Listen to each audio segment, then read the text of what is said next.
Damn, that was actually a lot louder than I thought. Sorry about that. Holy. Fuck. Fuck, man.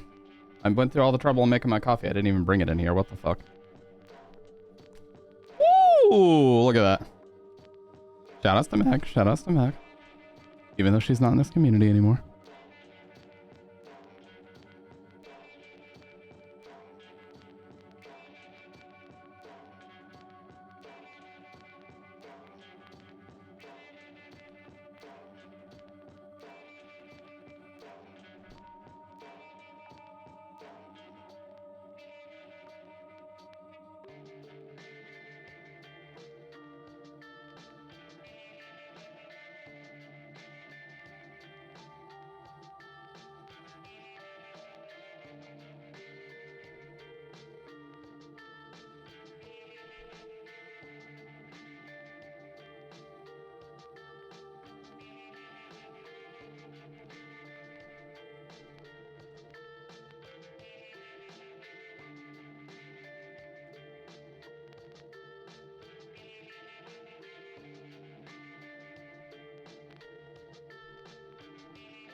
It's not a joke, but I don't think anything necessarily happened to her.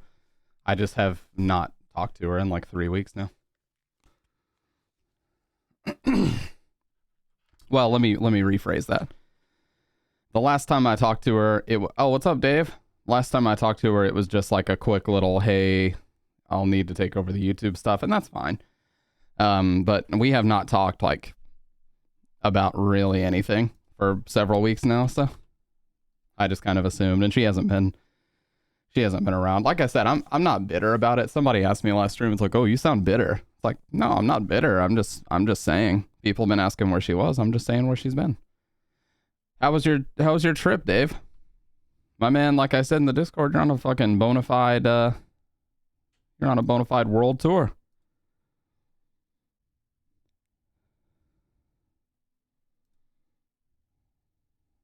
Was fun times? Hell yeah. Yeah, I went and visited good food, cool places. That's awesome, man. I went and visited Tusk at his new house yesterday, which is why I wasn't live. But it's a very easy drive to get down there. You know, it's like one of those drives where 90% of it is just straight away highway driving. You know what I mean? Tusk is doing good. He's doing good. He's finishing up his last couple weeks at his current job, and he's moving on to a different one. Oh, it was good, man. Yeah, they have a beautiful house. They've got a new cat. So they've got 2 cats and a dog there. They've got an upstairs and a basement. Holy shit.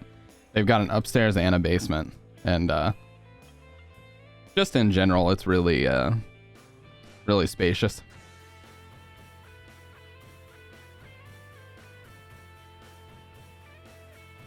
They also have a backyard, which is cool.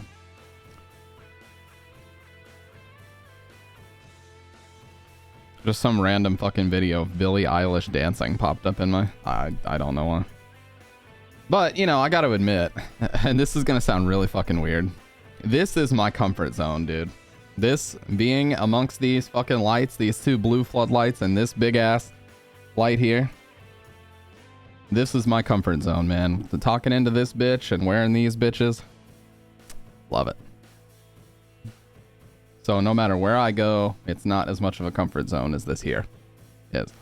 When am I gonna buy a house? Hopefully May. May is when our lease is up at this current apartment complex that we're at.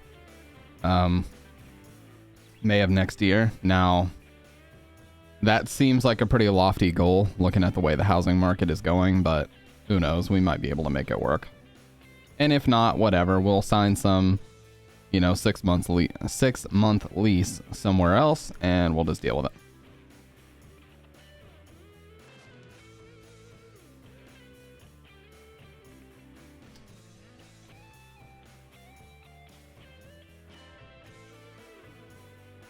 Yeah, I'm not looking forward to house hunting because my problem is I just don't trust anybody, okay? and I think that's fairly standard. I had an experience when we bought our car that really changed my opinion on car salesmen. Not that I had some incredibly positive opinion of car salesmen before, but it was a really bad experience where like they pretty much treated us like dog shit until they found out we had a down payment. Don't try. What's up? What's up, Sig? Yeah, they basically treated us like dog shit until we had a down payment. And then once we showed them that we had a down payment, they basically rolled out the red carpet and did everything, dude. Like it was a complete 180 flip of the script.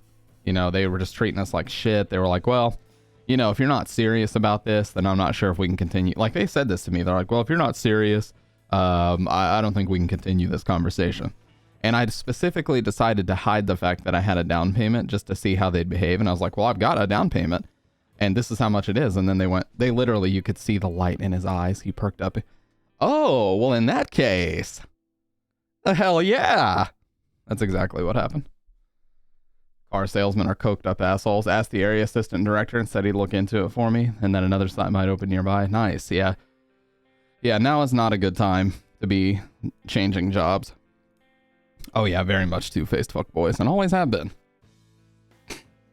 Oh, sorry. I just realized my fan's already off, so I don't need to change it. And I'm worried that I'm going to have that same experience with real estate. Oh, come on, fucking focus, bitch. Okay. I'm worried I'm going to have that same problem with real estate agents, where it's going to be like, oh, this baby will do everything. They slap the fucking side of the wall in the living room, and they just tell me that it'll do this, that, and the other, and it'll fucking do it all. And then once you actually start to move your shit in, you find out about all these, you know, all these holes and all this work that you're going to have to end up paying for. Or even worse, they tell you that everything's A-okay, it's all good. And then you go in there and it's like, oh, there's a plumbing issue that they Band-Aid fixed just long enough to get somebody in the door. And now it's on you. You got to pay $5,000, $10,000 fucking dollars to get it fixed. I just really like this job, and it's the one I can actually do without my anxiety spiking. I don't want to lose it. Hey, dude, I feel you. I had a job in retail once. I think I've told you the story. But I had a job in retail once where the manager basically put his arm around my neck and yanked me to the side and said, I fired people for less than that. About some really dumb menial shit. Like, he literally strong-armed me. And that pissed me off, dude. That's why you hire one of those inspector people. Yeah, but those are expensive as fuck, man. Like, you're already worried about, like, a $5,000, $10,000 down payment for the house itself. And that's if you're lucky. Sometimes they need way more than that. Like, sometimes they need, like, $30,000 down. If it's, like, a $180,000 house, they need, like, 15, 20% sometimes.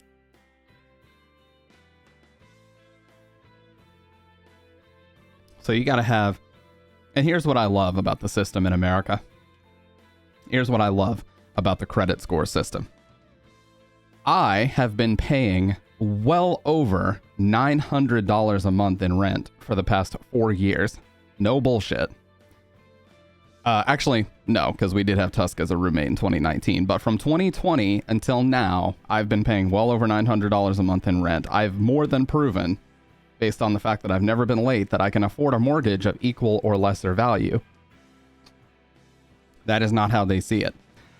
According to them, that means nothing.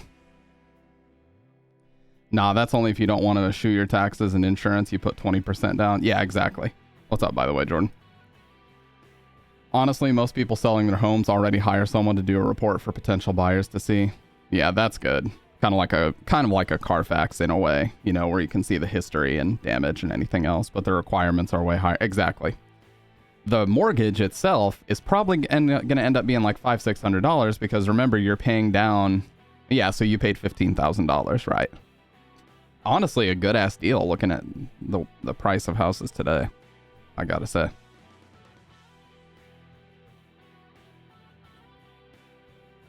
But that's what I'm talking about, is like, everybody keeps telling me, oh, the bubble's gonna burst, the prices are gonna go down.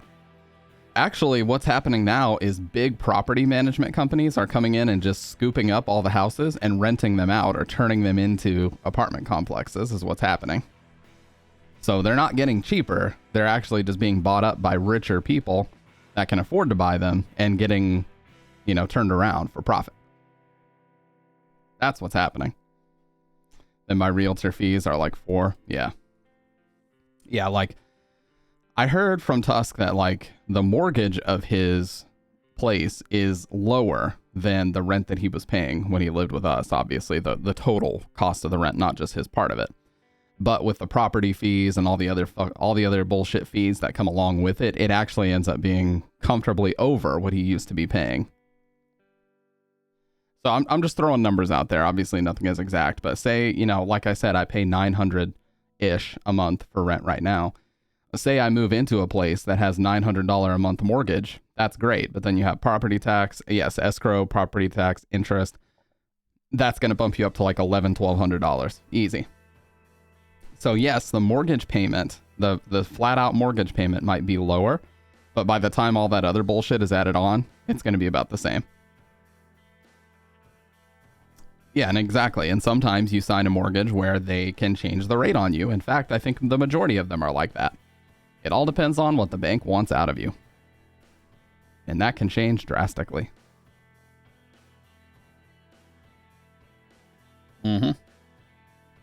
Yeah, very small amount goes toward the principal amount. All the rest of it is for the fees and the additional stuff. Right, yeah. So you can supercharge it, which is cool. You can supercharge the pay down. But, yeah, in general, it's a very scummy setup. But what I was talking about with credit scores is like, oh, a fixed interest rate. Okay. That makes sense. But what I was talking about is with a credit score, it doesn't matter if you've proven for years and years and years and years that you can pay $900 a month on time. That doesn't matter whatsoever. You've never been a homeowner before. So they can't trust you to pay $900 a month now. You have to prove it in other ways. And the other way pretty much all comes down to your credit score and your credit score alone. Yeah, paying an extra $100 a month, you can cut out like 10 years from a loan. Absolutely. Yeah. I knew this girl in retail who did 2 things that were really smart. She said to build up her savings, anytime her checking account was at an odd number, or anytime her checking account did not end with a 5 or a 0, she'd put any additional money in savings. So like, say she was at $123, she'd put the $3 in savings, or just whatever, whatever it happened to be. And so over the course of like 2 years, she had built up a massive savings. And I was like, that's smart, as long as you can't see the savings, because if you can see the savings, you're going to be tempted to spend it. And she also did something similar with her mortgage, where kind of similar deal. It's like if it didn't end with a certain number, she'd just throw that, like she had an online portal and she'd just throw that at the mortgage and it just, got that shit paid off lightning fast. I paid $200 extra on mine over 4 years and spent over $60K in payment and only paid it like 17 off the loan amount. It confuses me. Yeah, it's fucking crazy, man. The interest and all the other fees and shit. It just feels like you'll never be done paying for it. But my thing is, I don't want to continue to rent in my 30s. And you guys can probably relate to that. Burn, Dave, and Jordan, you guys can probably all relate to that. I don't want to rent any longer. I'm about to be 28. In a couple weeks, I'm about to be 28. Actually, not a couple weeks, 4 days. Try 4 days. I want to have a house figured out by 30, period. I don't want to be so old in my house that I can't enjoy having the shit fully paid off. You know what I mean? Yeah, like you bought your house when you were 30, exactly. Like I do not want to be in a situation where when my house is paid off on like a 25, 30 year loan or whatever the fuck it happens to be, like, yeah, you can pay more into it and reduce that time, but like I don't want to be in my goddamn 70s by the time my loan is paid off and like not even be able to enjoy my house that is now paid off. That's something I don't want to do. And, part of me is like, part of me thinks that like, I shouldn't even worry about a big house. I'm not worried about a big fucking house. I just want a house that we're both going to be happy with. Unless I suddenly become a best-selling author and never going to be able to afford anything but shitty apartments. I wouldn't say that. You never know, man. You never know what's going to happen.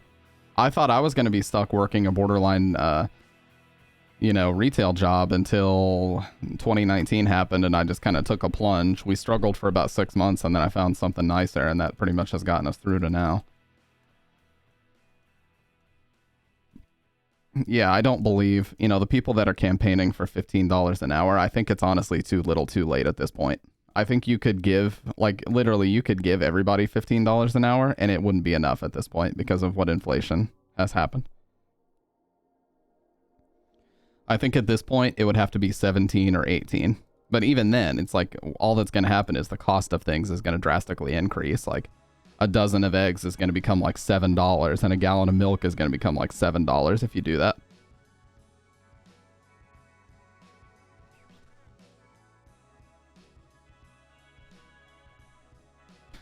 Yeah, obviously I can't say how much I make, but me and Bridget both work, and we're very blessed to be able to afford to live where we can. But it isn't always easy, I'll tell you that. Depends on the time of the year and what's going on. Work for Enterprise. If you can... okay, you don't have to tell us because you've already revealed where you work, but generally, like rough, how much do you make? Yeah, I remember you mentioned that to me once before, Jordan, that you were making about 30 an hour. Now that's good shit right there. That is some good shit right there. Like if you're talking about a 40-hour work week, dude, and you're, you know, that's like almost 2K a check. That's fucking wild.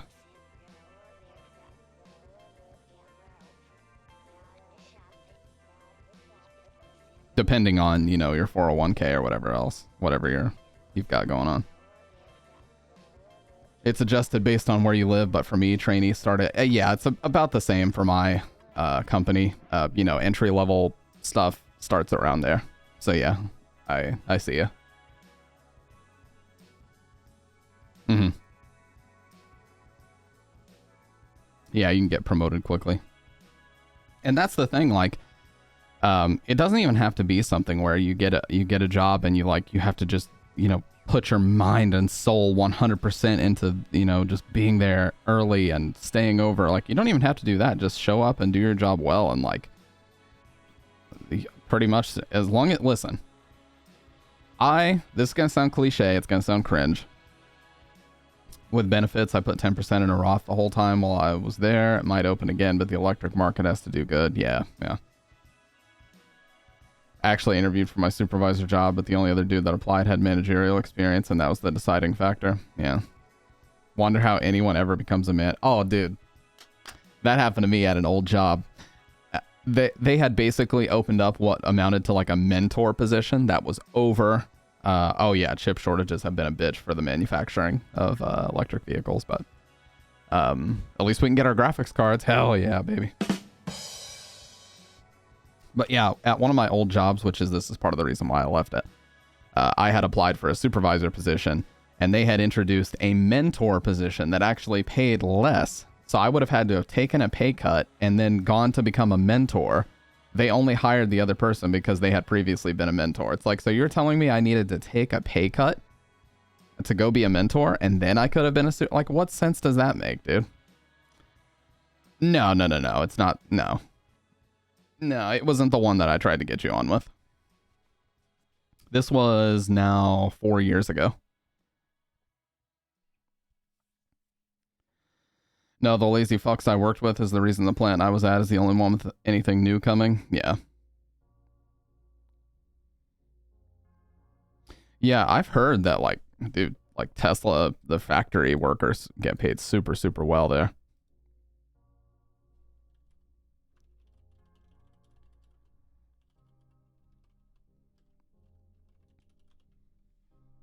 Like, just in general, you can make up to, like, if you're starting as like an assembler, you can make 23 an hour. Like, that's starting.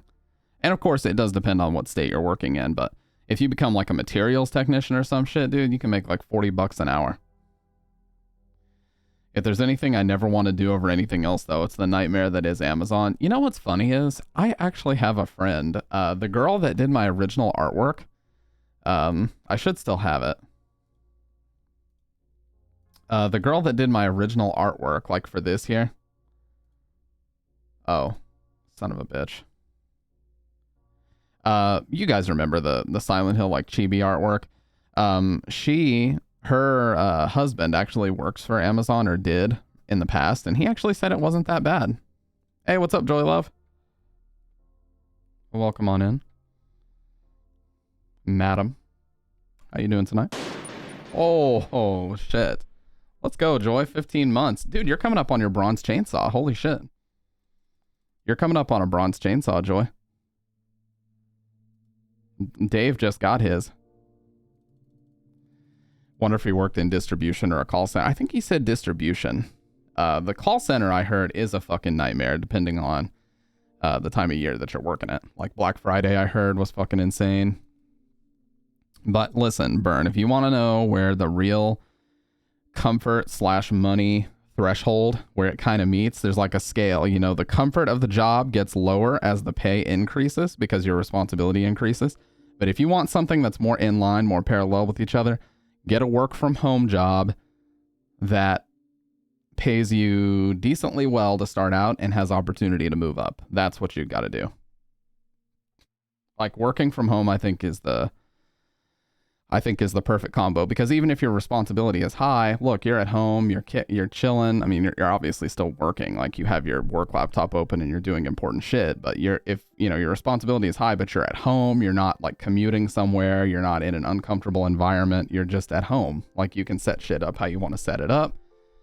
I think I've shown my work setup before, but it is very similar to what I got going on here. Like I've got headphones I like in there. I've got the monitors mounted a very specific way. It looks like a fucking cockpit.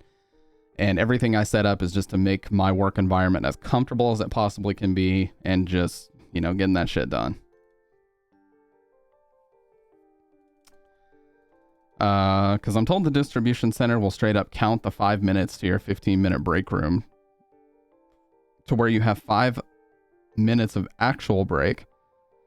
And then the last 5 you have to use walking back. UPS pays good. It just takes forever to go full time, but they get like 40. Yeah, dude, UPS pays great. Like if you listen, UPS is one of those industries, or the distribution, shipping, FedEx as well. If you can prove that you can handle a holiday season just fine, they'll be like, dude, please come back, because they need people that are like just fucking getting in there and getting that shit done during the holiday season. Like right now, if you're killing it as a driver, and you're getting all your resis done and you're getting all your shit done, dude, they're going to be like, please come work for us. Like they're going to be asking you. You know what I mean?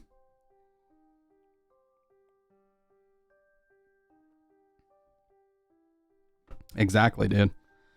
Post office or USPS rented like 15 vans for the holiday deliveries. It's nuts, dude. And I hear the delivery trucks going 24/7. Like when I drive Bridget into work at like 7 in the morning and I'm driving back, there's a mail truck there. And then when I go to pick her up at 4:30 p.m., there's another mail truck there. They are running that shit 24/7 right now.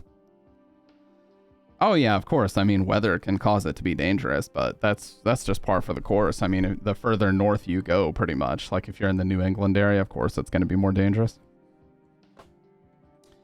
I gotta start sitting closer to the camera, then I get that little blur effect going on back there.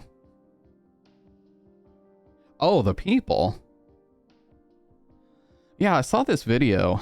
I can't remember if it was FedEx or UPS, but we watched this the other day on one of the public freak out and cringe compilations. I can't remember who all was here, but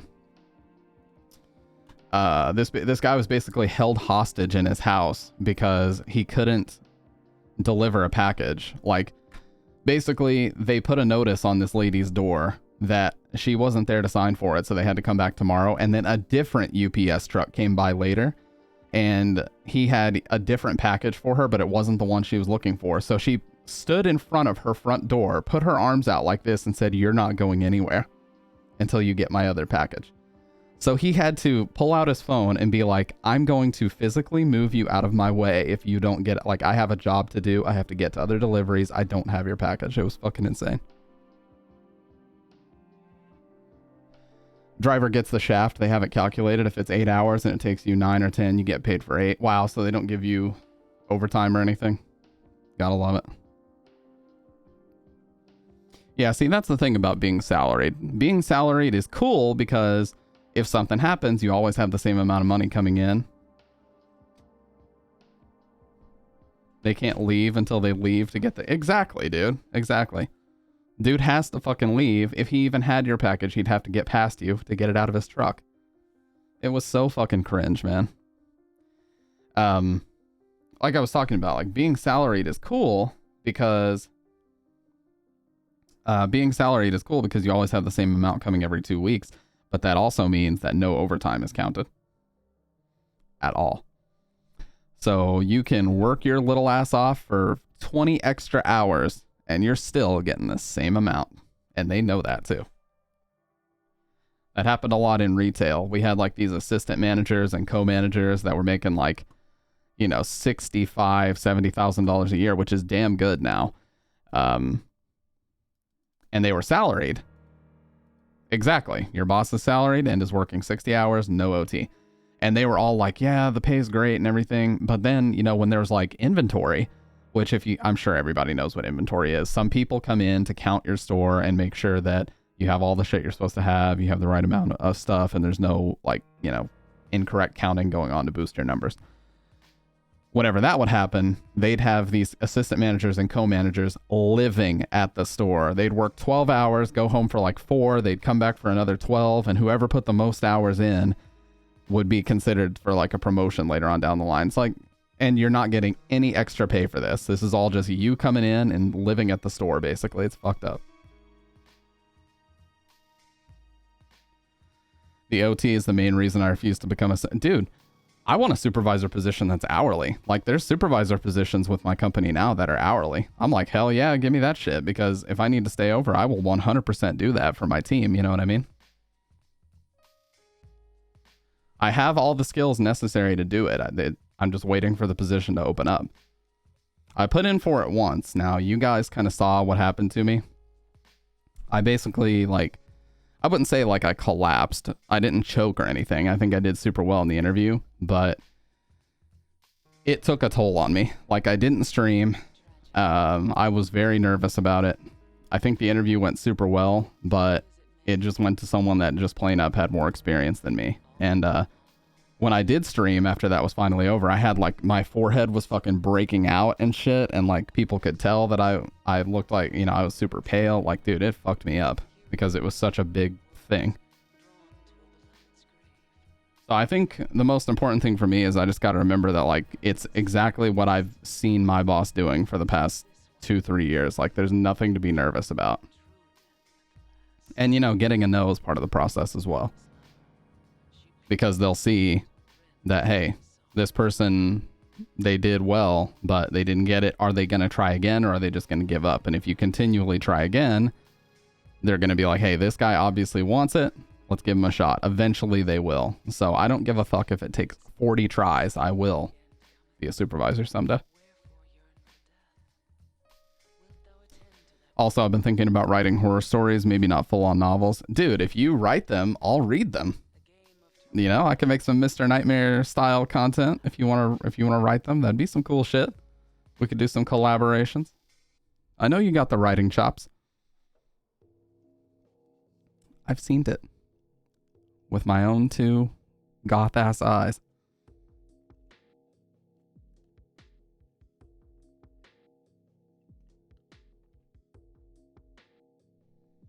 Exactly, sick boy, exactly. The only thing I need to do to complete the goth look is get some pale foundation on, but I don't like to do all that shit, man. I also don't like to do black lipstick. I don't like to do any lipstick. Last time I ever fucked with that stuff was like, I don't know, 12, 13 years ago. And it just feels like there's a layer, because there literally is. It feels like there's a layer of just residue shit over your lips, and I'm just like, ugh, get that out of here.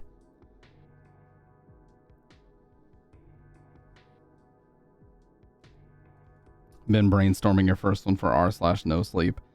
That's a cool subreddit, but honestly, I find that Mr. Nightmare's videos are a lot better. Or Chill Scares, whatever channel you want to talk. Chilling Scares, I think it's called. Any channel that that shows real footage of like security camera stuff or people's doorbell security cameras and shit. That stuff really messes with me more than, you know, the stories. Or creepypastas. Like, creepypastas don't really do a whole hell of a lot for me. But I love to read them. For the format stuff, yeah. But see, you know, going back to the whole housing thing, like, I don't want to rent in my 30s, but at the same time, it's just looking like I'm not really going to have an option. Like, how am I supposed to justify? Like, what we want to get is a minimum 2-bed, 2-bath house. Maybe 2-bed, 1.5 bath would be fine, but literally any place like that in like the fucking entire state that I live in is like 200,000 minimum. It's fucked up right now. Like, how the fuck am I supposed to be able to? I don't know. I don't know how I'd be able to afford that, man. And some of these places look like they're in really bad shape, and they were built like 100 years ago.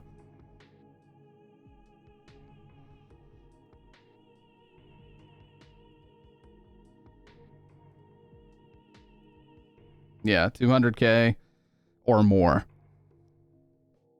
Like, places that used to be 180K are up to like 300K now. It's fucked up.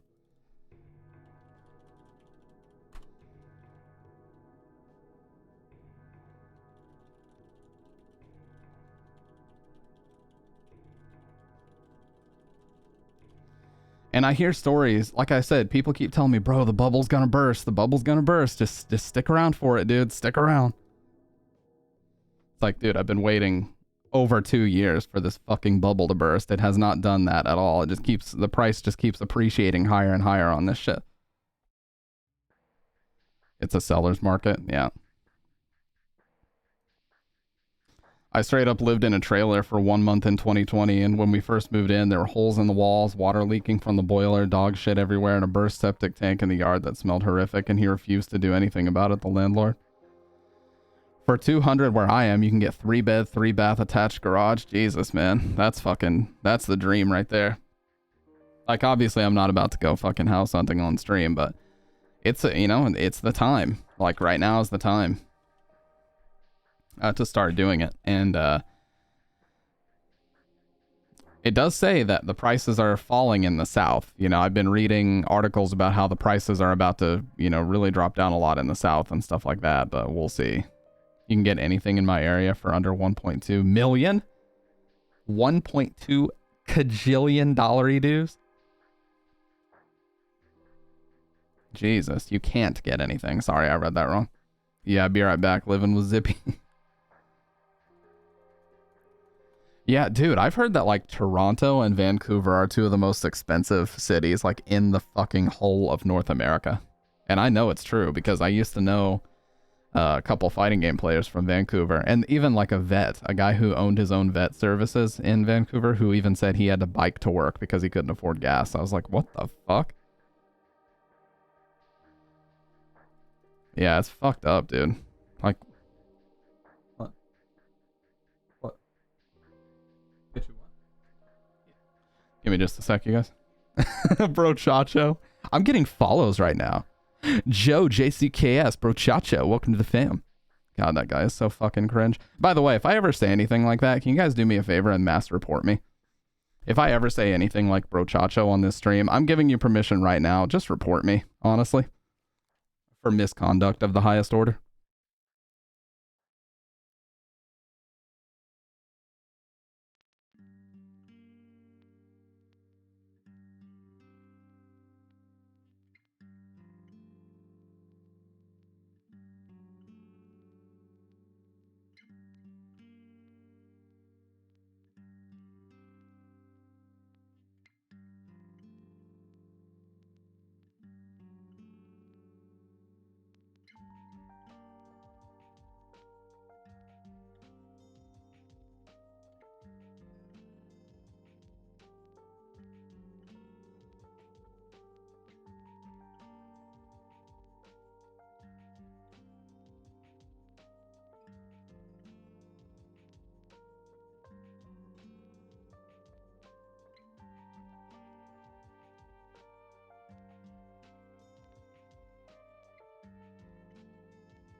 All right, you guys want to see my gift from Tusk? Check this out. This is what Tusk got me. I'm definitely going to be wearing this, but it's actually, I have to throw it back in the dryer because it's not fully dry yet.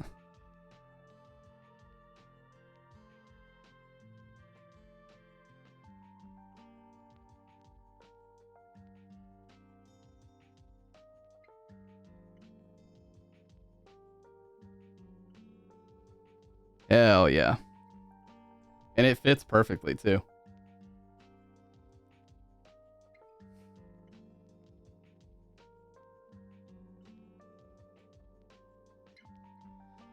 But yeah, I'll definitely be wearing this. Fucking awesome, dude. Based on the Italian movie poster. Yeah, let me throw it back in the dryer. That's what I was doing, by the way.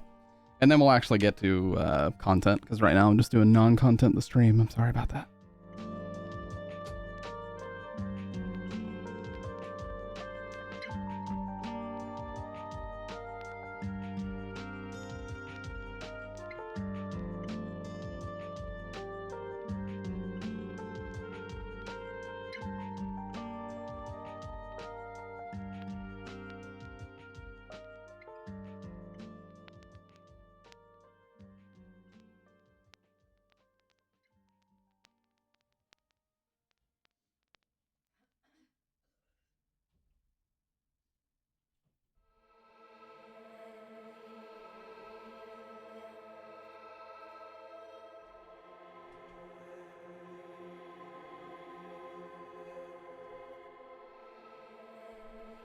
My non-content is actually content. That's the nicest thing anyone's ever said to me, dude. Appreciate that, Joy. Oh, man.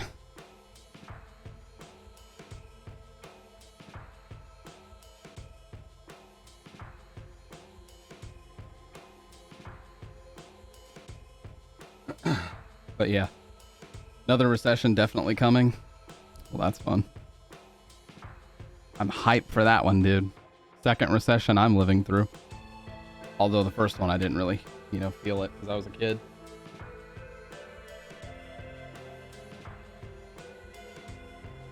Because I was a kid and all I had to worry about was what class I wanted to use in Modern Warfare 2. When the original one happened.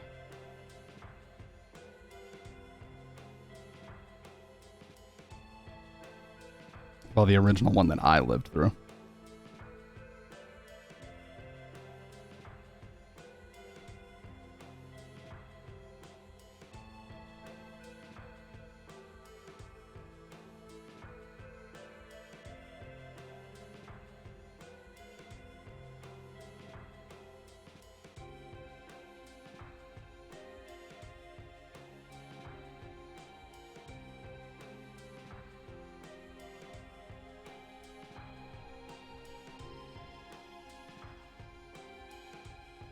So yeah, I hate cold weather. Oh yeah, there's like an Arctic blast coming through here in the next couple days. Like one of our temperatures is going to be like a low of -8 or some shit. I definitely will not be leaving for the next couple days. For the foreseeable future, I'll be chilling out in here.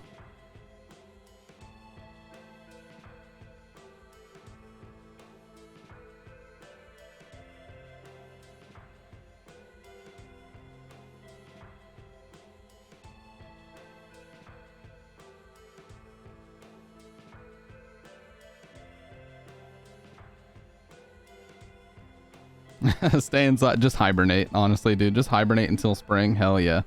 That's all you gotta do. Truly.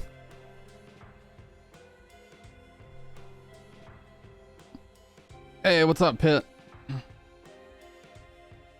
Calling for 12. Oh my god, 12 inches of snow, dude. I'm not even fucking ready. We have had basically no snowfall here, and I'm so happy about that. Pit, what's your opinion on buying a house now? Is it dumb as hell, or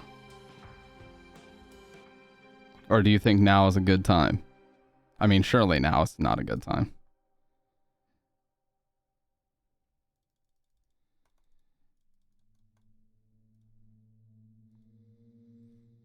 Like I was talking about earlier, dude, I cannot trust real estate agents. Like Tusk told me that they had a great experience with theirs. But I feel like that has a lot to do with how much money you're able to put down. They were able to put down a decent amount. Because I've seen from firsthand experience how car salesmen are if you do versus do not have a down payment. If you don't have it, they treat you like dog shit.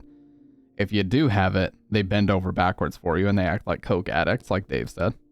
It's very true. Money comes back to you when you sell it and move. True. Very true. Like, my dream is just to have one of two things. Either one, to have a house, pay it off, and then move into a different house. And then rent out the first house to cover the mortgage of the second house. That's the fucking... If you're a good landlord, it's not being a scumlord. But that is the definition of a scumlord. Is like you use someone else's rent to cover your mortgage. That, I don't know if I'd be a fan of that, like, morally. They don't know that the bank pays for the house up front. You pay the bank back. Yeah.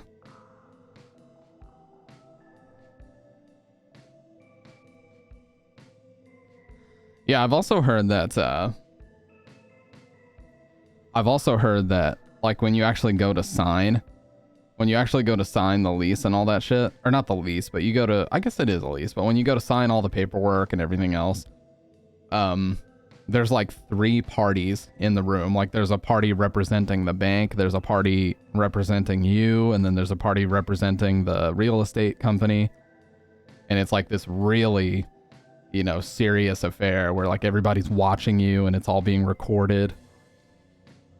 It's like, Jesus, isn't my signature enough? Why do you gotta like make it so serious?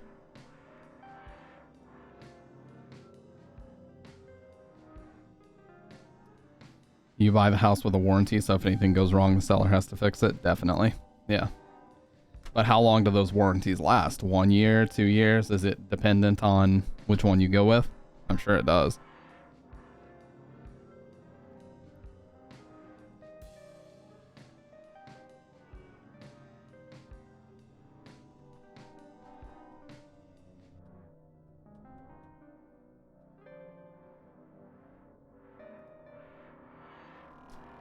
Me, the owner, and 2 realtors and the deed transfer person? Yeah.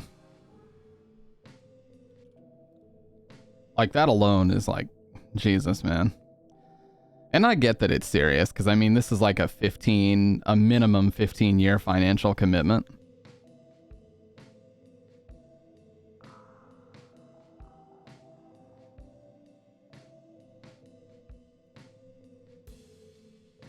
One year I bought mine, as there's no warranty.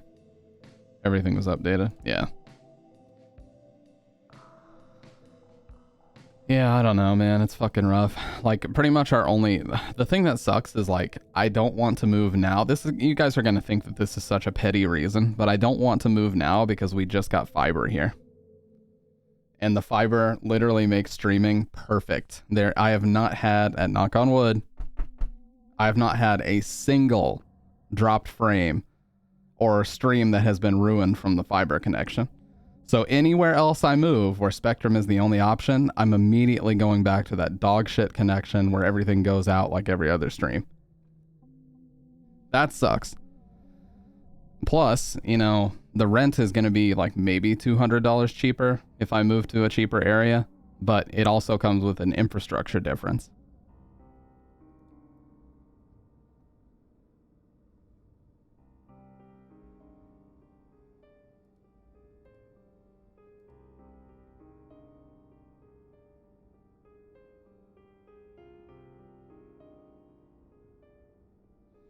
Like, in my hometown, which, Burn, you know about, the electricity and the internet went out a lot. I cannot have that now. Where I work from home, I need both of those things, because if we have a policy where if your shit is down for like more than a day, you have to drive into the headquarters, which would be like a 2-hour drive. So you'd have then a 2-hour commute just because your internet was out. Fuck that. So yes, I live in a more expensive area, but it's an area with nicer infrastructure, and the electricity and the internet very rarely go out. So I can work from home comfortably, and I don't really have to worry about that. That is nice, I got to admit.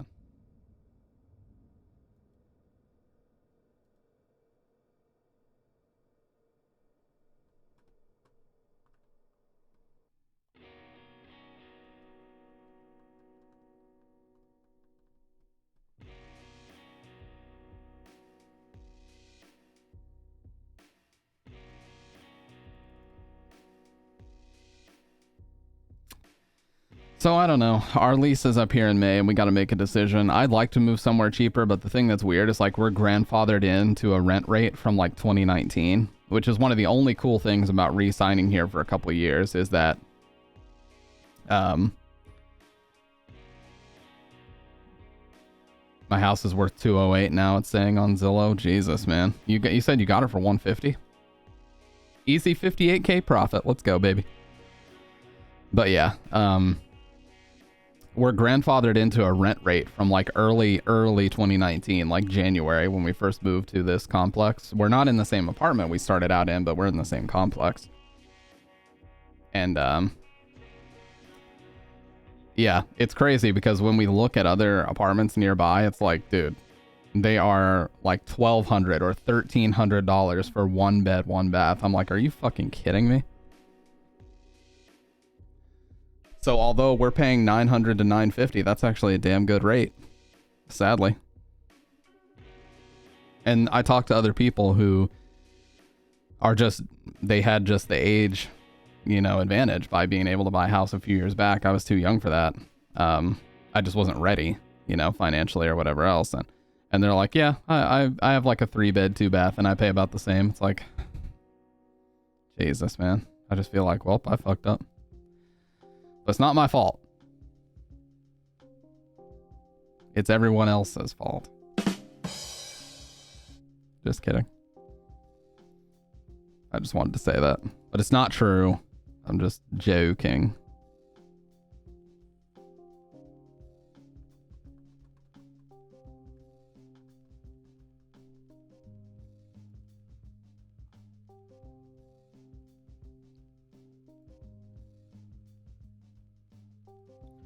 This recession should be a good time to get a house for less. Yeah, I mean, I hate like saying that personally because it sounds like I'm wanting a recession in order for the prices to go down, but it fucking sucks, but that's the reality of the situation. Like that is probably what we're going to have to count on to get a place. As shitty as that is and as fucked up as it is to even have to say that,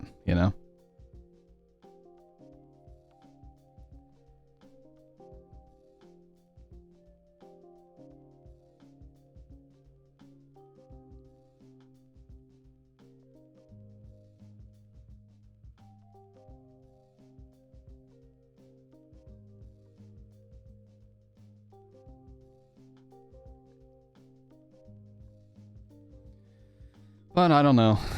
It all just depends on a lot of factors, but like I said, I'm going to be 28 in 4 days and I want to have a home or some sort of house situation figured out by 30. I really do.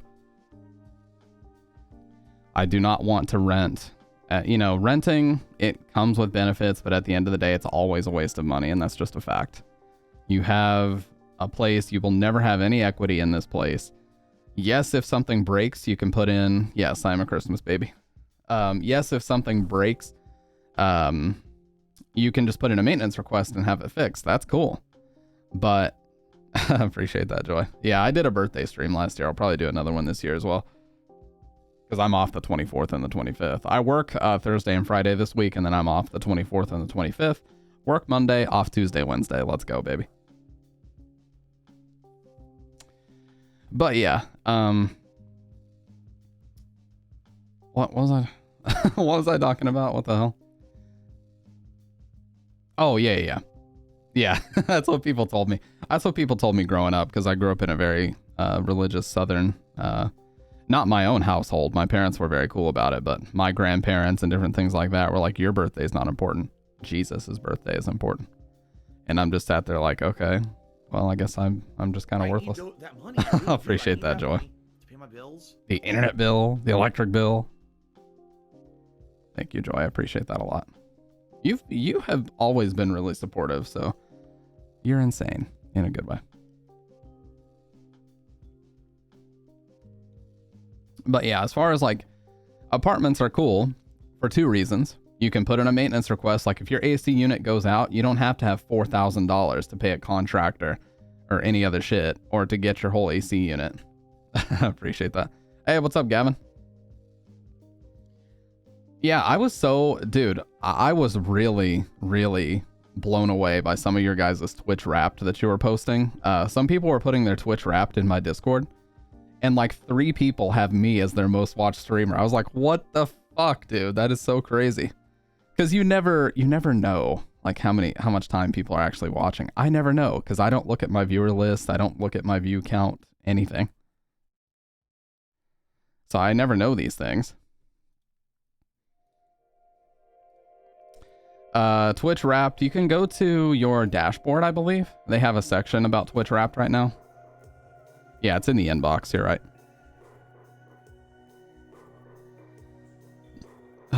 But yeah, you were my number 1 on Twitch Wrapped. That's fucking crazy, man, because like I don't think about that. I don't think that anybody would actually be watching me that many times. And I went live. I'm still counting because it's not the end of the year yet. But by the time this year's over, I will have went live 215 days out of 365 days. That's not as consistent as I'd like to be. I'd like to be way more consistent than that. But that's not a lot of missed days at the end of the day. I want it to be more like 300, 320, you know. And going live 320 days throughout the year, I think will be solid for me. That's the kind of shit that I want to be able to do. By the way, they suggest, the categories that they suggest that I stream in are Super Mario World, Chess, Super Metroid, and Choo Choo Charles. Like, what the fuck? Like, they have the weirdest recommendations.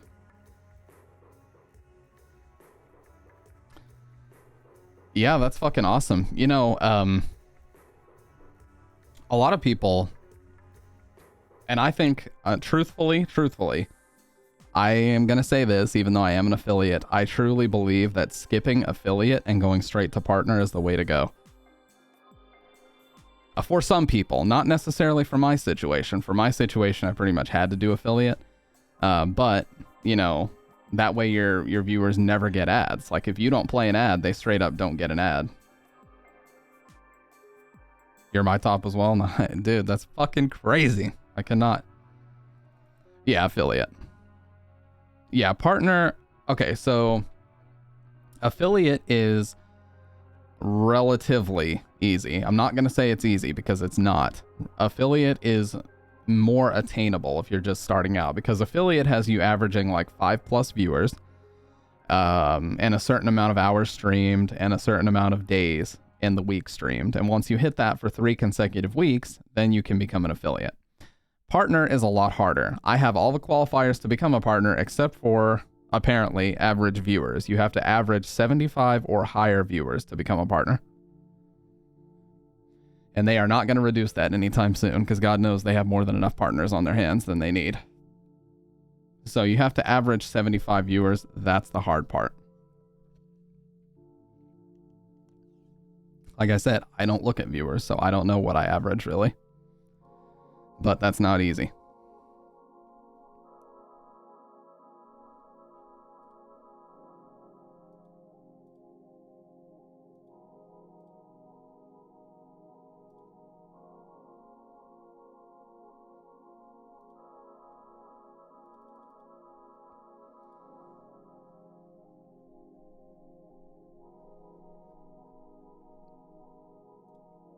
But yes, I definitely want to make a video about just, you know, my experience kind of balancing a full-time job and also streaming. But there's a lot of other things I want to talk about too. Like, for example, like just things that you don't think about until you start becoming a streamer. I hate like using that term unless you're not partnered, but whatever. I stream a lot. I can call myself a streamer, whatever. It's semantics. It doesn't really matter. But something people don't think about is you will start to see like a revolving door of regulars and people that you have gotten really attached to seeing in chat, not in a parasocial way, but like seeing their name very commonly in chat. They're just not going to show up anymore. That's the reality of the situation, and you cannot take that personally. That's the kind of stuff I want to talk about, you know what I mean? Like, people have changes going on in their life, and sometimes they will no longer have time to watch you, and, you know, just how to, like, adjust when things like that happen, or how to, like, roll with the punches. That's a lot of the stuff that I want to talk about. I don't want to sit here and talk about, oh, this is how you become successful. Because, you know, success means different things to different people. I just want to talk about, like, a lot of things that people may not think about until they actually get started and take this seriously, you know?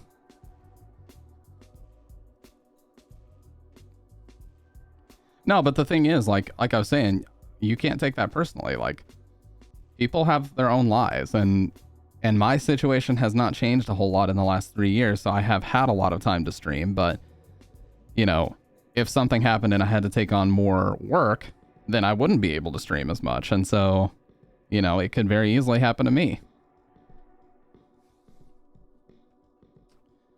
Yeah, people definitely need that view. I think so too, because there's so many people that are like, I saw this, oh god, it pissed me off so bad, dude. I have to show this. I know it's somewhere here.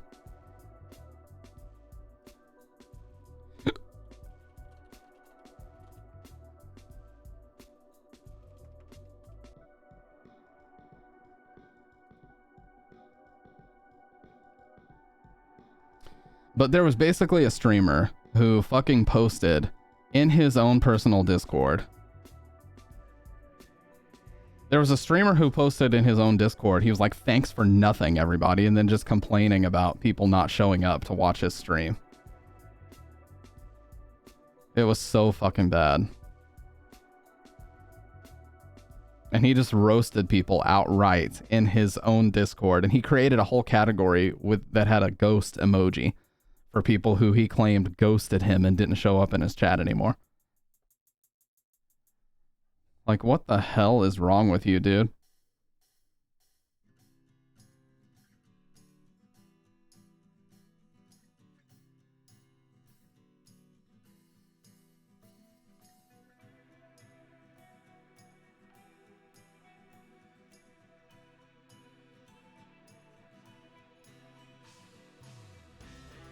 Damn, I went so far back in me and Nemesis's messages that I was seeing before we even had Zero. Holy shit.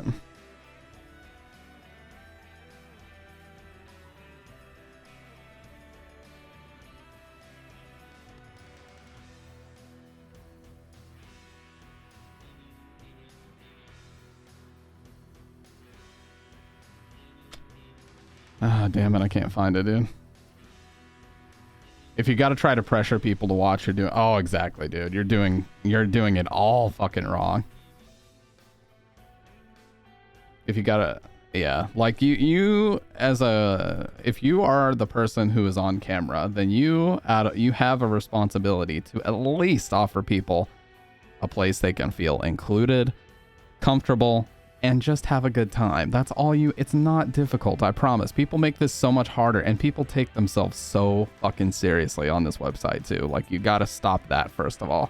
That's the first, like, obstacle that I had to overcome, is that it doesn't have to be that serious. In fact, the more you relax, the more the people that watch you relax, and they tend to open up, and we have more meaningful conversation that way. This dude who flipped out on his viewer that said her mom died, he takes himself way too seriously. Way too seriously.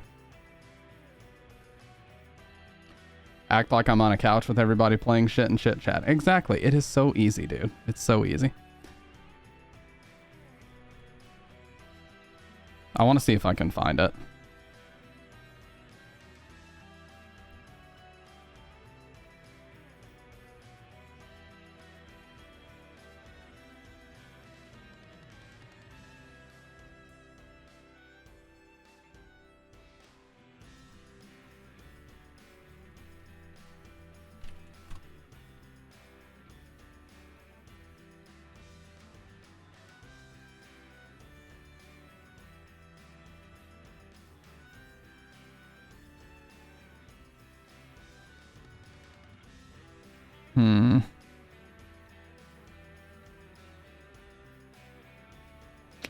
Ah, damn it, dude. I know I sent this. I know for a fact I sent this to Nemesis.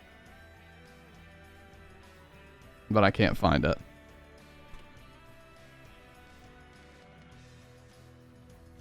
Oh, it was a... Did I find it?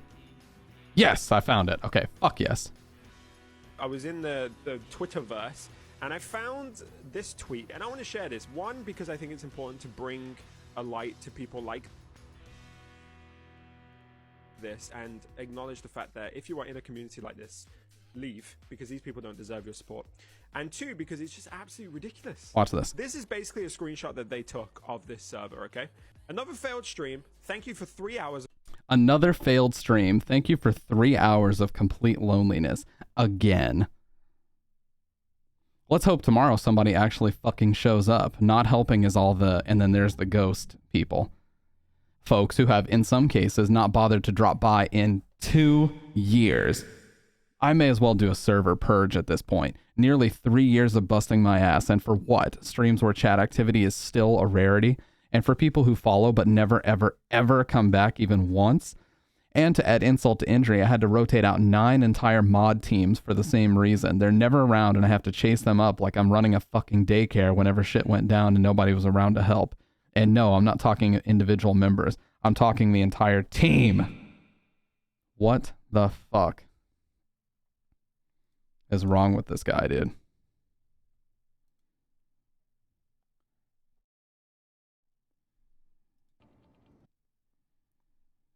Complete loneliness. The team? What are you talking about? You need to drop into your community. Honestly, I'll watch. I already have that video queued up. But I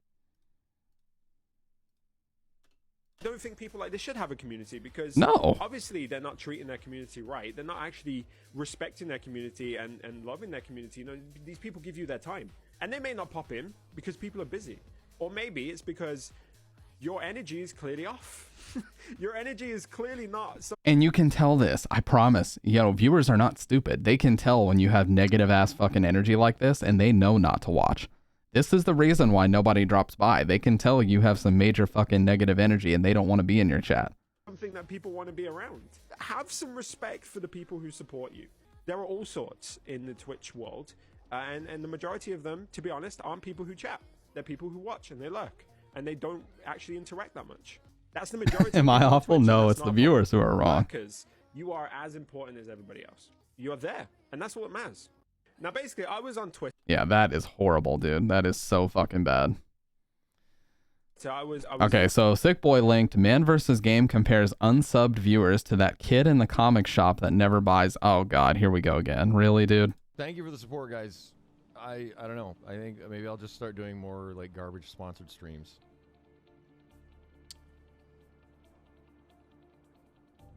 So that I don't have to shame some chatters in my audience. Why do you have to shame anybody? The vast majority of people who don't sub and watch all the time, it's like you lurk and you get it. People always try to talk to me every day. You're like that shitty kid in the comic book store, in my comic book store, coming in day after day to thumb through the issues and read through all the comics and then put it right back up on the shelf just to leave and then come back the next day. Okay, that's a horrible take, by the way. I know he's been on Twitch for over 10 years and he's been successful on Twitch for over 10 years. That's a horrible take for somebody that's been on here for so long. Absolutely awful. Dude, you should consider yourself lucky that people are even watching you and chatting. You know how many people would love to have at least even one chatter talking in their chat to go back and forth with? And you're complaining because they don't sub or donate? So that he doesn't have to shame people? Why would you have to shame anybody, dude? You're lucky they're fucking watching you. Oh, Jesus, man.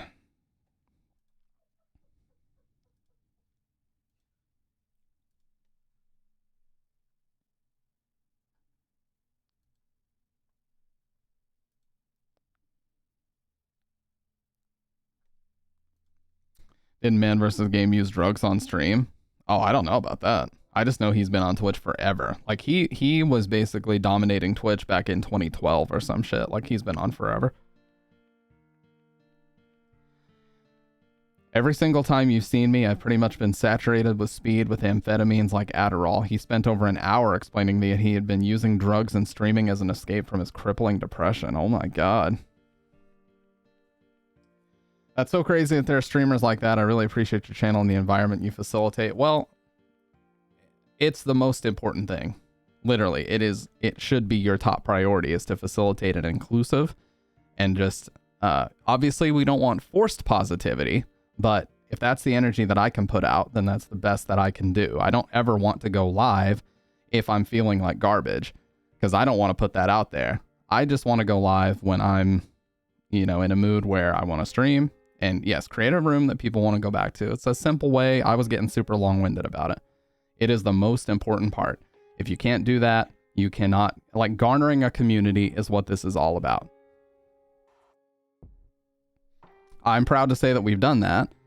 People like to talk about numbers or whatever else and say, oh, your numbers are low or whatever. I don't give a fuck. My numbers seem massive to me, because we've been talking about this. Now, Medicine Man said my numbers were not exactly accurate, but basically it is known that if you average over, it's less than 10, but it's like 6 or 7 viewers, that puts you in like the top 5% of all streamers. Because the vast, vast majority of streamers stream to no one, absolutely nobody. And most of the users on Twitch are lurkers that don't chat at all. So you put those two in combination, there's a lot of people who stream to 0 viewers. So people should be grateful, extremely grateful, you should be extremely grateful that you even have a chat that's moving. You know what I mean? Like, people take that shit for granted. And I'm like, what are you on about, dude? Oh yeah, do you guys want to see that? We've talked about this extensively a couple, like 7-8 days ago, but do you want to watch that video again? Like 2 million people have viewed this video, so we can. I was a lurker for a long time, never chatted on Twitch really before your channel, barely used it. I heard that from Jordy FX and also Lime Gem as well, which is very cool.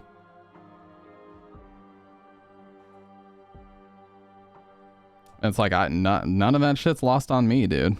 Not at all.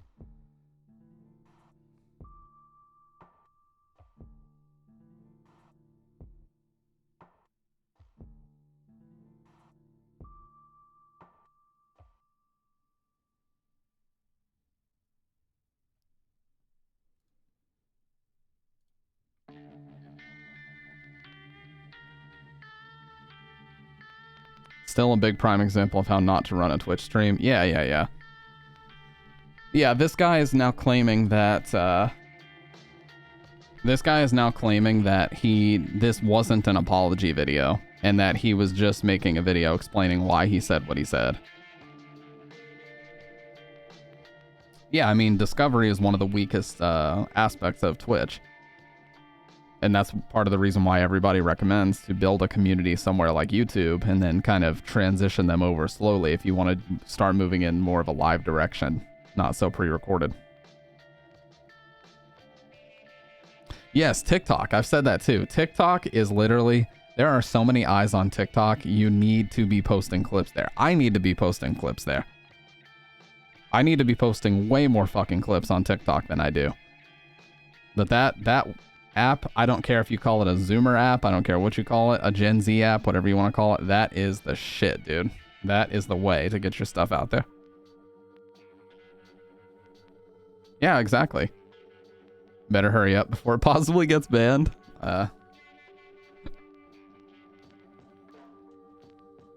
not sure if you were here, Joy Love, when we talked about this, but I'll show you.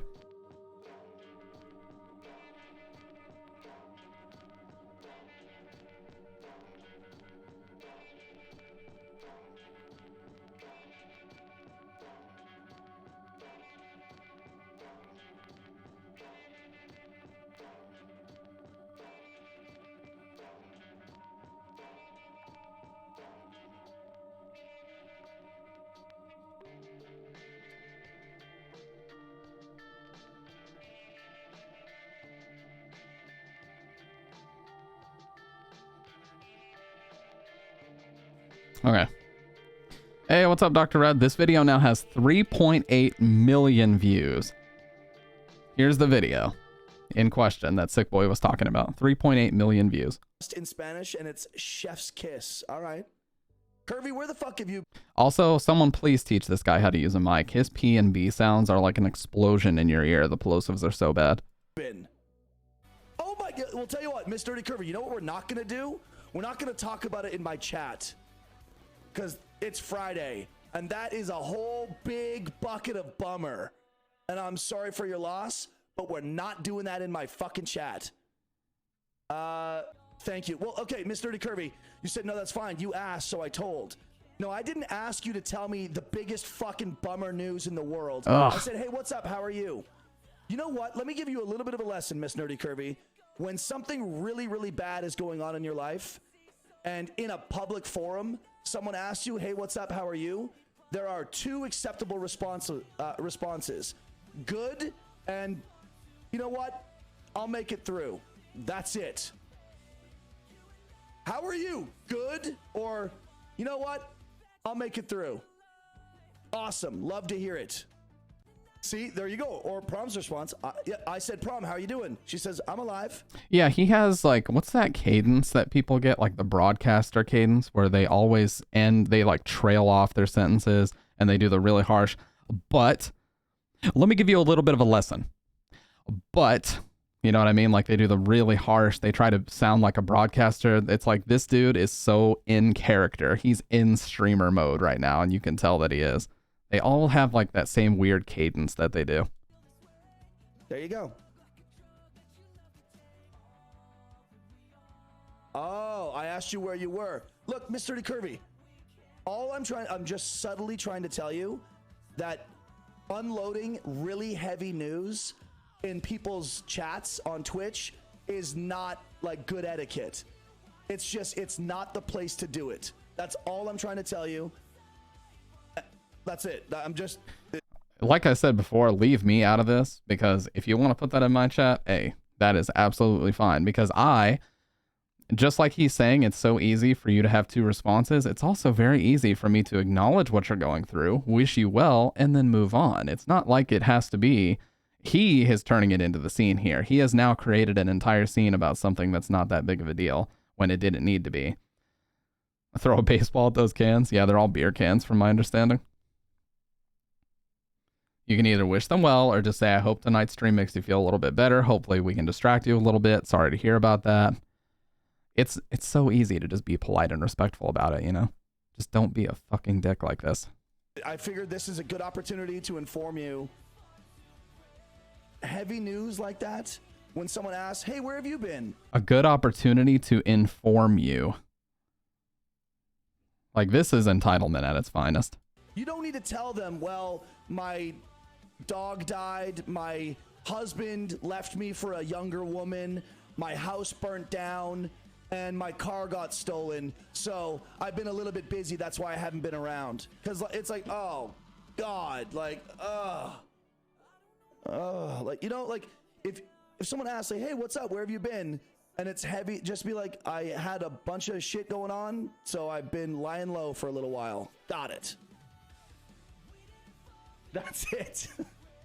I'm not trying to rip you a new ass.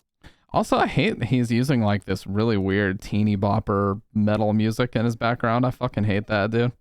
Got it. Listen to these lyrics. Be like, I had been lying low. Got it. That's it. Oh, what year is it, dude? That's like some 2009 shit. He looks like he looked better dressed up as a pirate. Goddamn. Fish Mike. Yeah, he's using the RE20. I think this guy alone is the reason why I'll never buy an RE20, because I never want to be compared, even though mine would be the black version. But yeah, let's see. So he made a response. He claimed now that it was not an apology, even though it seems like an apology in the beginning. It seems like, so here's what happened was, here's his Twitter. It's really cringe. Hey, I made a video to reply to all the nice folks on Twitter. Check it out. It's short, only 8 minutes. Ratioed. Hard ratio. I encourage everyone, especially the people who have piggybacked or made content regarding the subject, to join and get some perspective. Or don't. I too enjoy a certain level of ignorance from time to time. Massive ratio. I'll be discussing this internet hate frenzy and a little bit about the core topic that got us here live on Twitch. Massive ratio. He just barely cracked 1,000 followers, by the way. Killer day on Twitch. Thanks for the hype, homies. I'll be in Europe partying for a week, then it's back to the usual schedule. Peep the bod from earlier today to get some insight on the I'm a douchebag situation. Massive ratio. So here's the response video that he made. Twitter. He's already got 2 of the YouTuber apology things going on. Camera angle straight at his face. No music. This means he's serious. He's serious. This is some serious shit. Good morning. I have something that I prepared, something that I've written down that I'd like to share with you guys. And it's right here on my screen. So if I'm, glancing from the camera down to the screen from time to time, it's just because I'm following along with what I've written. For those of you that don't know me, my name is John, or Disgusting Piece of Shit, as some of you prefer to call me on Twitter. Either is fine. It's cool. On Twitch, my handle is We Found the Body. I've decided to make a video to address this whole situation regarding my reaction to someone's grief comments in my chat that have gained traction on Twitter, which is, why we're here, is why we're doing this. There's a few things I'd like to make clear about the matter at hand. Yeah, he's one of those guys that talks with his hands a lot. Like, he does this a lot throughout the video. Firstly, it is well known in my channel that I do not tolerate heavy news, drama, or trauma dumping, if you will. I don't want to pause too much, but I just want to mention trauma dumping is nowhere near what happened. He asked a question and he got an answer that he didn't like. Nobody trauma dumped anywhere. Entered or dropped into the chat. This has been discussed and explained and made clear many times while I've been live over the last 4+ years that I've been on Twitch. I also have a rather lengthy text command that appears frequently and explains this in my chat in words, maybe for anyone that doesn't have volume on or maybe is hearing impaired. Regulars know this information well. The people that come to my channel often, they know this. They see it all the time. So that's something that I want to make sure everyone understands. Secondly, the clip that this individual has provided was edited and chopped up to cut out a lot of the context and dialogue required, I feel, to fairly assess the matter as it truly unfolded. This has been debunked, by the way. There's no additional context. She just cut out dead air between him responding to her comments. You've seen the edit, but what it doesn't show is that twice I didn't acknowledge her comments about the deceased family member on purpose. I read them to myself, but didn't react in depth in an attempt to simply avoid having the stream temporarily hijacked by this heavy... How dare the attention not be on me for 2 seconds? Serious trauma commenting. It wasn't until the 3rd time that she brought it up in chat and expressed how horrible life has been that I reacted to it the way that I did. One very important detail that I think I should share is that this individual has been spoken to about this. Hey, what's up, Sky? Sky, I'm excited. I saw your post in the Discord. Let's fucking go. It's gonna be awesome. Before. This is not the first time that she's violated the expectation that people not share heavy news in my channel. Previously, she shared, God. Oh my God. Did you guys get that piercing S sound in your ears? God, fix your settings, bro, please. I'm asking you nicely, please. People not share heavy news in my channel. Previously. Oh, Jesus. This guy has dog shit settings. Ow. She shared in my chat very personal, detailed, potentially triggering comments regarding a toxic relationship that she was involved in. And this was approximately a year and some months ago. And at that time, I did, in fact, let her know. Oh, that's fucking awesome, Sky. And it has that signature thing that we talked about. Hang on just a sec. I got to show you guys this. It has that sig that we talked about where your characters have slightly offset eyes. Sky posted this piece of art. It's fucking awesome. See, I've got shitty hands. I've got horrible hand genetics, so my hands shake like uncontrollably, even worse so when I have caffeine in me. So I can't even draw with a mouse if I wanted to. But that's fucking awesome.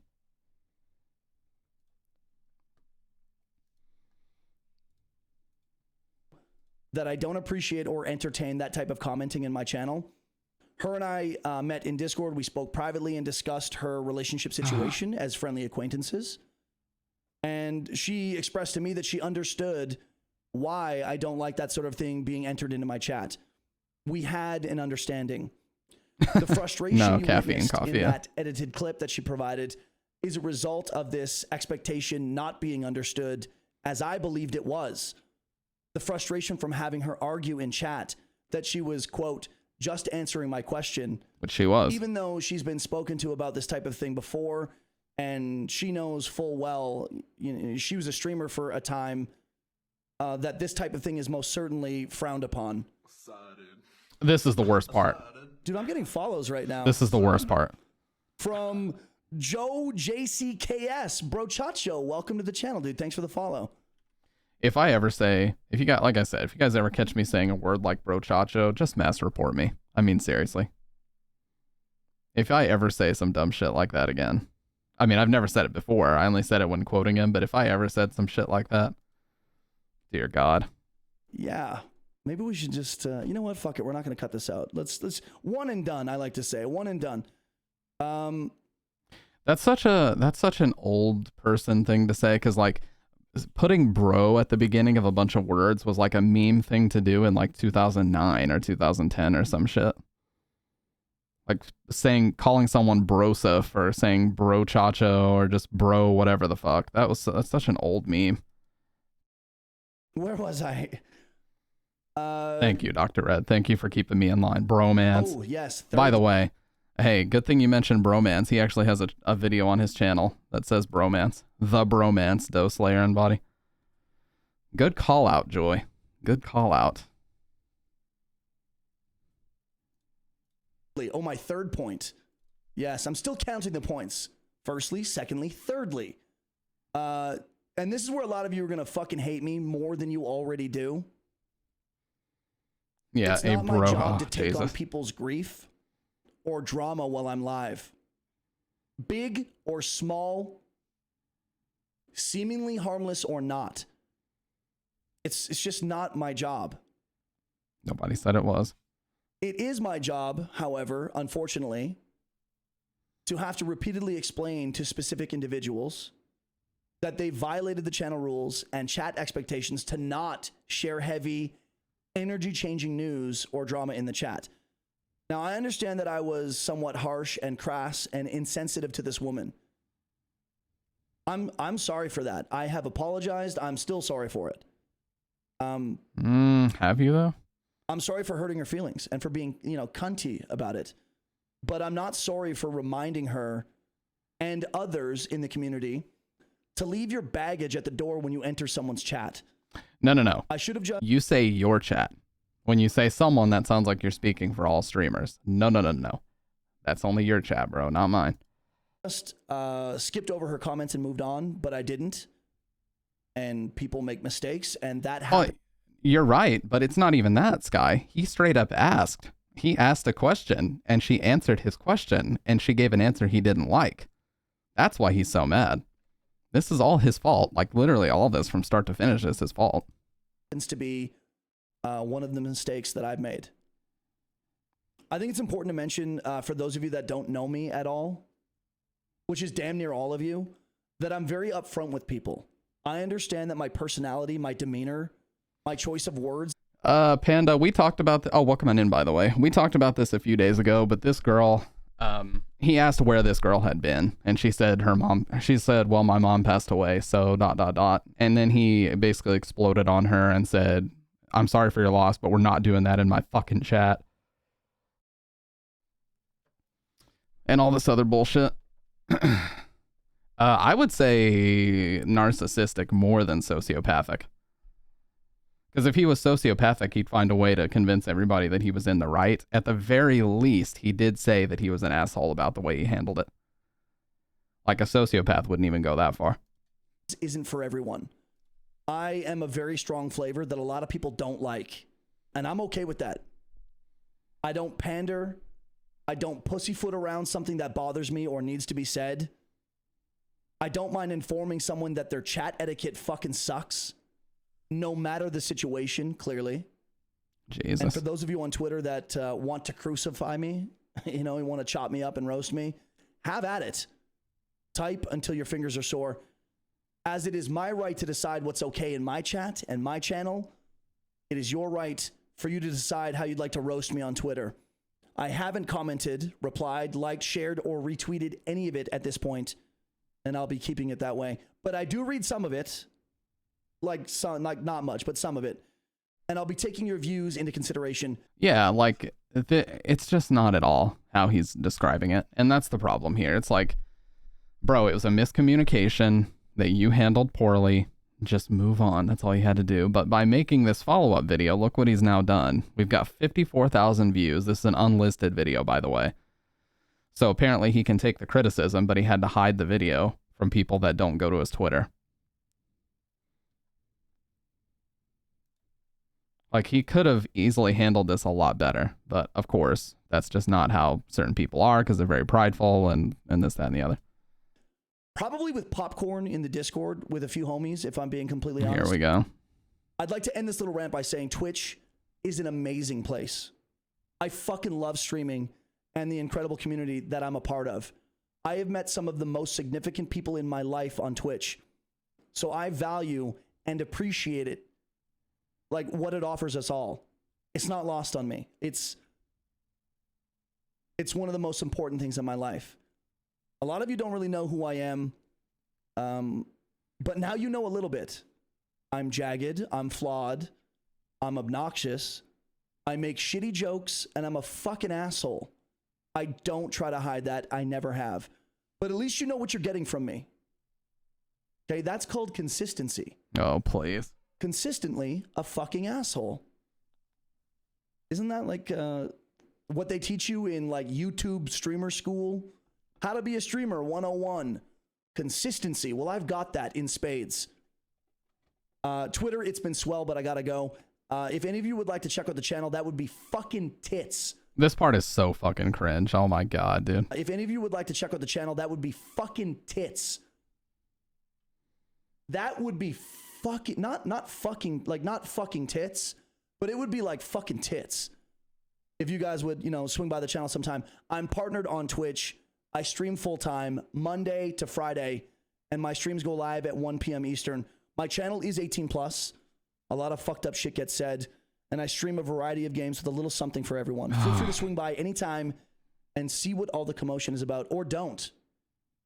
You don't have to swing by. That's the beauty of Twitch. That's the beauty of making a choice. We can choose who we watch, right? You don't need to watch a streamer that offends you or doesn't entertain you or make you laugh or engage you. Whatever. You make the choices that are right for you. If you do swing by, all I ask is that maybe, just maybe, you don't bring in any drama or trauma or heavy news or baggage into the chat, because, it's happened before and I've been known to fucking lose it when that happens. Cheers, guys. Have a great fucking day. Oh my god, that was so cringe. God, that last minute was so fucking bad.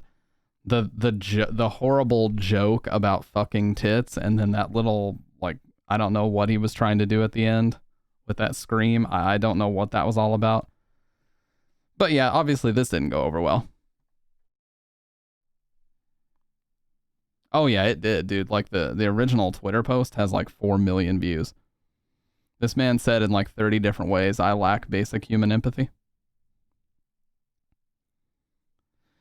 Yeah, like people who are really into forced positivity, yet they self-identify as assholes, I've found, just me personally, I have found that they are some of the weirdest people behind closed doors, dude. Exactly, Sky. Yeah, that's just really bizarre. Like, yeah, I don't even know, dude. The entitlement and angry, toxic vibes from this dude are legit scary. Yeah, seriously, they are. Horrible energy. Gotta say, this feels less like an apology and more like a poorly conceived promotional video. Oh yeah, that's what he said. Like when he actually was live, which by the way, he's deleted all of his other VODs, and he cleaned up his Discord. Now this is how you know this man knew that he had some bad shit in his Discord. He basically unlinked his Discord from his Twitter and started mass deleting like everything. So he's cleaning house in his Discord. He deleted all of his VODs. He deleted all of his YouTube videos. But as he said, he's a man that can take criticism. He just had to delete everything that he's ever done first. Hell yeah. Now that's how you know.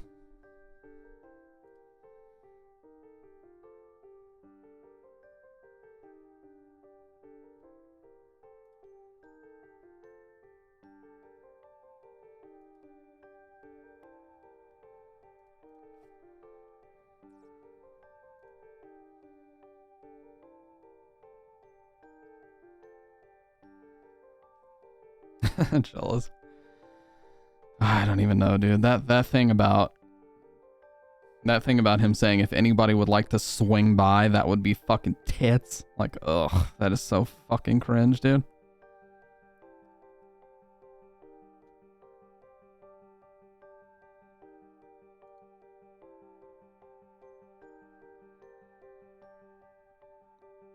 All of it really comes down to, like, just don't ask questions if you don't want the answers to those questions. It's so simple. A forced positivity is actually really unhealthy, by the way.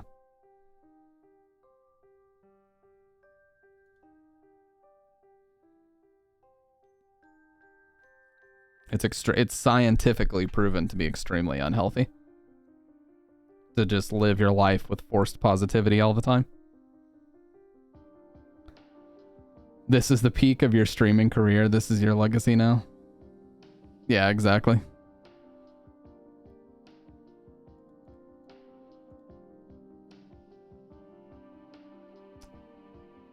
Toxic positivity, absolutely.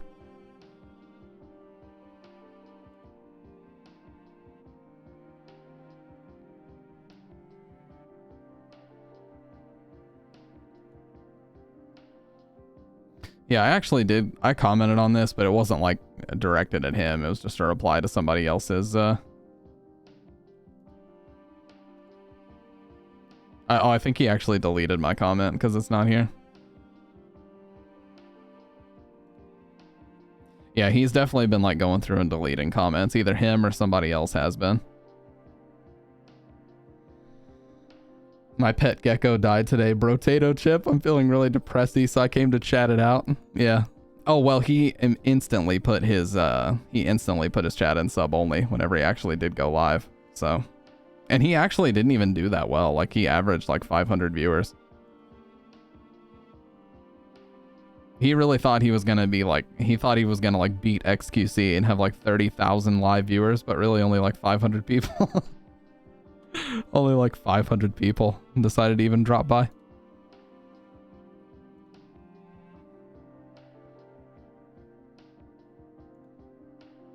But yeah, I basically just put, you know, he self-identifies as an asshole. Self-identifies as an asshole, shows no empathy whatsoever, shows no remorse for what he did. Like, he obviously is putting out really negative energy, and that's why nobody wants to watch him anymore after this. It has nothing to do with the situation itself. It's that it all came to a head. Like, with things like this, it was going to come out one way or the other. It was just a matter of time, you know? Like the PC guy, like the, what was that company called? I completely forgot about the name of them. Oh, how did I forget, dude?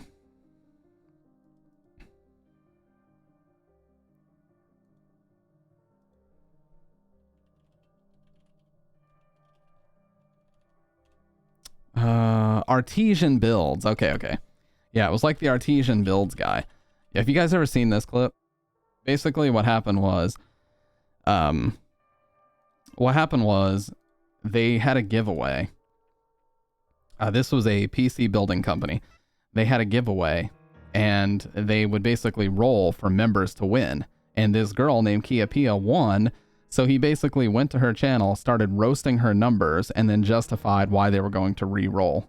Like, he could have just easily said, I'm sorry, but these numbers aren't, you know, what we need. But instead, he just decided to be a fucking asshole and just roast her and say that you're just not really a streamer and you're not the kind of person we help out.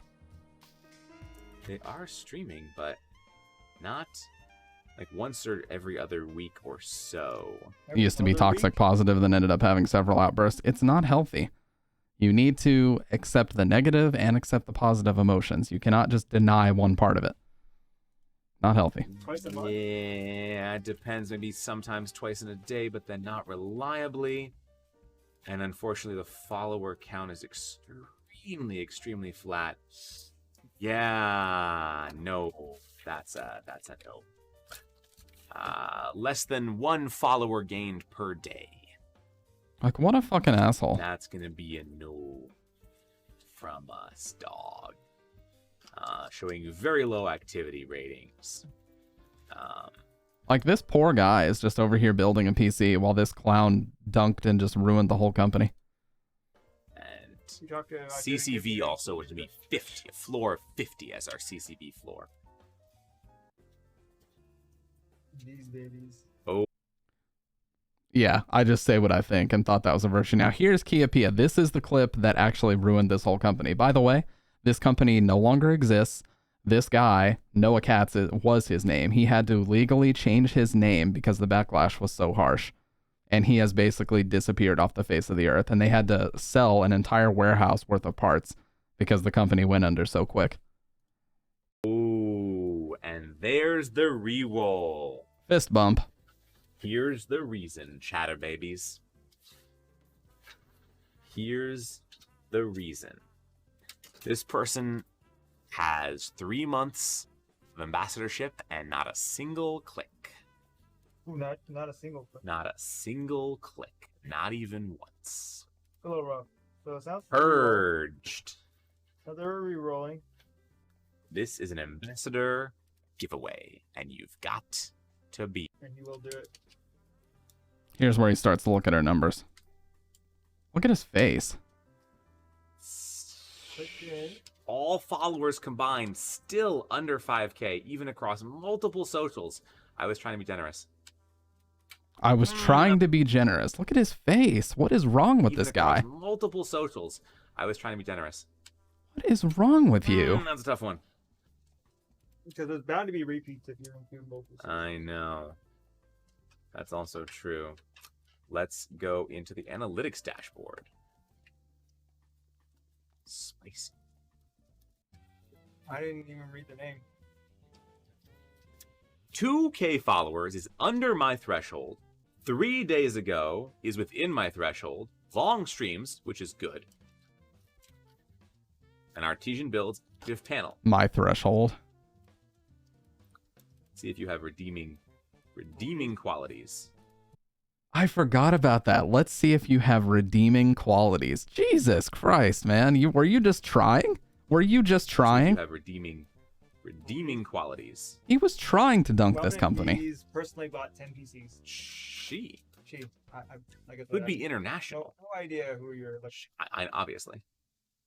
I'm over here. No, not international. America. Whew, cheap shipping. No, it just means they don't have to pay for shipping. Thank goodness. You're from Australia. Active Nice. media. Don't judge someone for not streaming. They could have mental or physical issues. Exactly. Like, what the hell is this guy's deal? So Australians will potentially have to pay like duties, for example. I think it's worth it.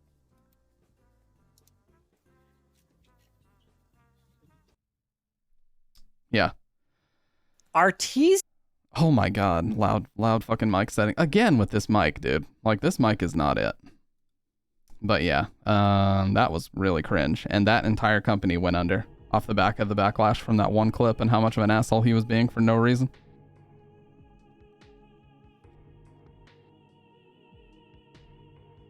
I love how you can tell just from listening how he speaks that he really likes the sound of his own voice. Yeah, the way he's like, yeah, no, that's gonna be a no from me, dog. Like, shut the fuck up, dude. Hey, welcome back, Dr. Ren. The confidence in which he destroyed his company and career. This is art.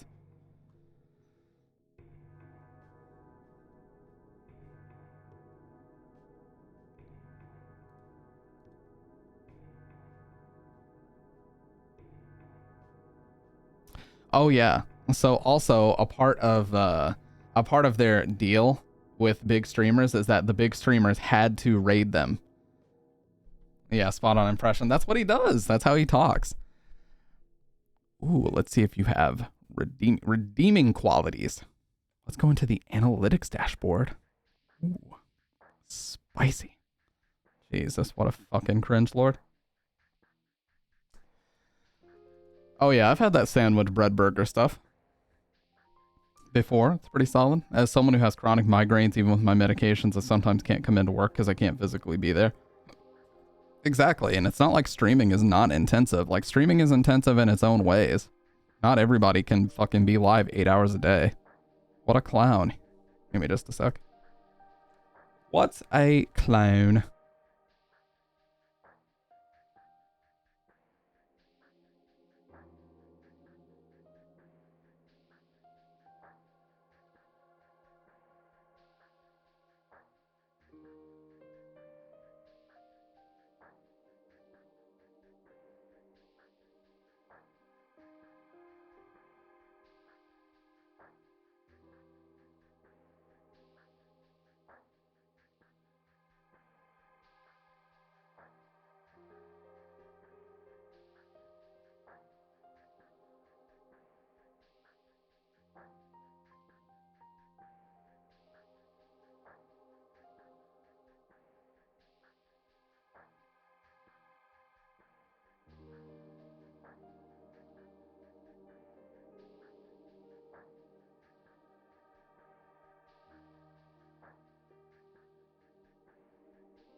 I appreciate that, Panda.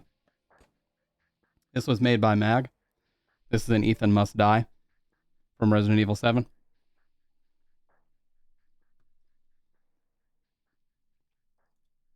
What is up? Check out his apology video, by the way. True issues. Last night on our platform on Twitch, It's so bad. that many amazing creators helped me to create in no small part. I glossed over a few amazing creators in a PC giveaway, and I absolutely should not have done that. And I did it in a stupid way. Really stupid way. I'm extremely sorry about that. Kia, Strawberry, Protege. I forgot the audio. Dude sounds like he's on the other end of a football field. I glossed over a few amazing creators in a PC giveaway, and I absolutely should not have done that. And I did it in a stupid way. Really stupid way. I'm extremely sorry about that. Kia, Strawberry, Protege, and any others who are hurt by this. Oh my god, dude. I would not intend that for you, ever. So sorry. That's not how anyone should be treated. We have a platform capable of building people up. Yeah, that's what. That's what the girl said. She said, "Where's your Star-Lord jacket, dude? What happened to it?" We're going to use that platform going forward to do an even better job of building people up, never tearing them down. It will not happen again. So going forward, any ambassador is eligible to win the PC. There's the YouTuber Psy. Any ambassador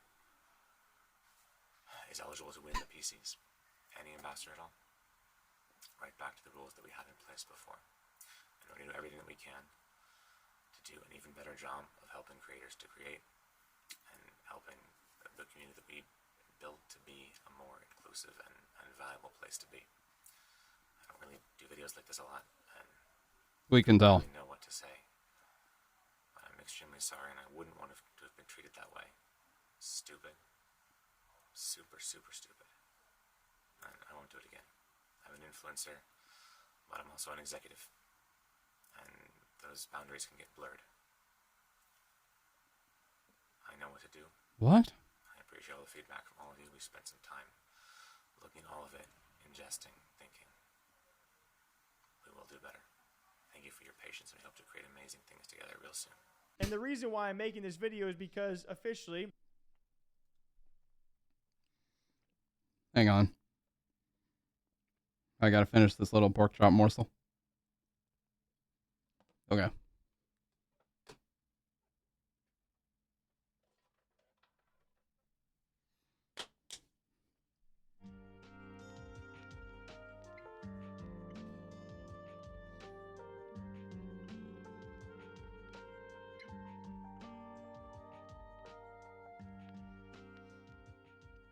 We're gonna do it.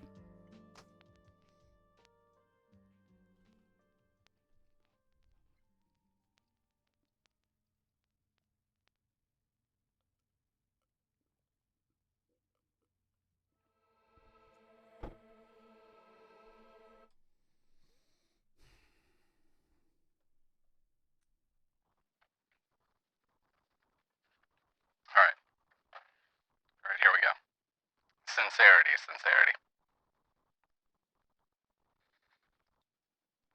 We're going to do it like the other guy and have the camera this close. Hi, YouTube. It's come to my attention. Oh, yeah, hat off, so it's more humble. Yeah, cap off. I've got hat hair, by the way. Sorry about that. Okay. All right. Okay. Is this good mic volume? Yeah. Yeah, this is good mic volume.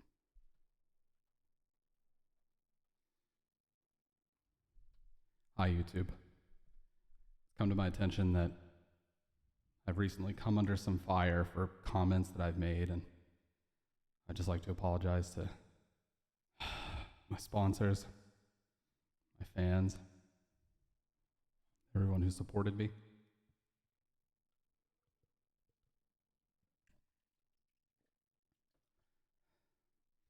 I would not want that for any of you. I would not want that for any of you. And if you ever feel like you need someone to talk to, I'm always here. I will leave you with this. There's not a lot that I can give in this world, but I will give you the gift of song.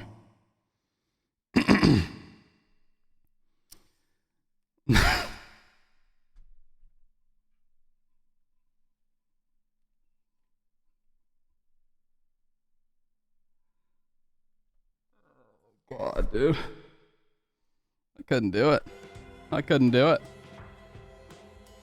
I tried to force tears, but I couldn't do it. Oh, I did it. Dude, I did it. I forced one. I almost did it, dude. I gave you the gift of song. I've done wrong by my community, but I can still give you the gift of song.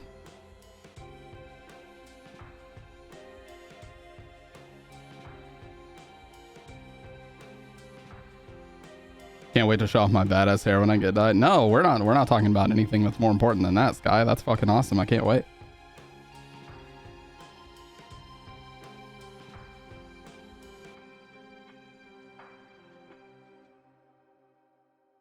That was so stupid.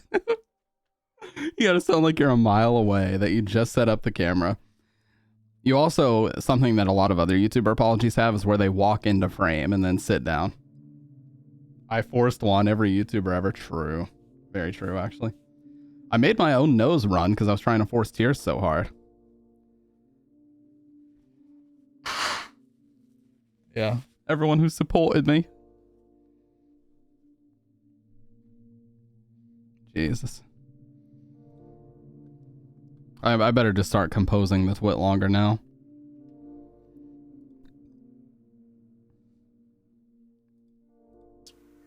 Ambassador at all? Why is it so quiet? The rules that we had in place before. And we're going to do everything that we can to do an even better job of helping creators to create and helping the community that we built to be a more inclusive and valuable place to be. Why does he sound so far away? What happened? They had lav mics on in the live stream. What happened to that?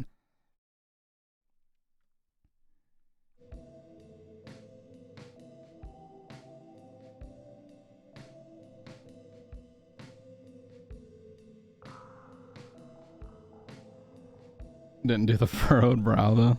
Yeah. Bitch is 5 miles away.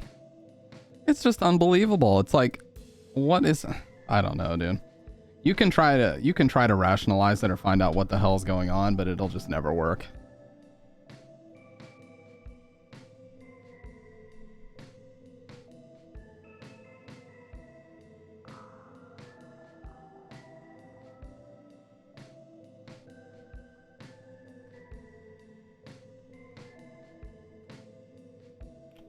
Truly incredible.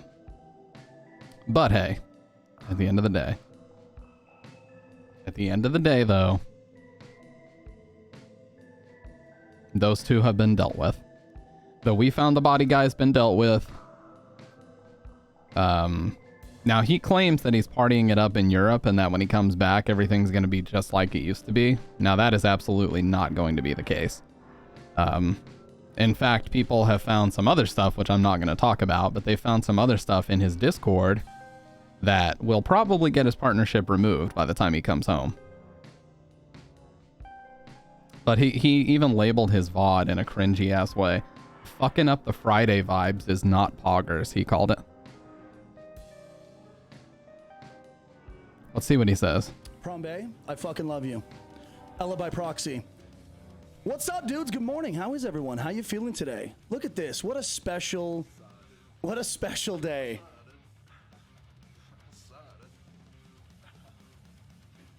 Real Zealot. Dude, you're bumming my vibes out, man. Not on a Thursday. Come on, man. You should fucking know better. You should know better, you son of a bitch. Aries, thank you for the raid. Look at all these fucking subs. What's up, guys? Welcome to the channel. For those of you that don't know me, my name is We Found the Body.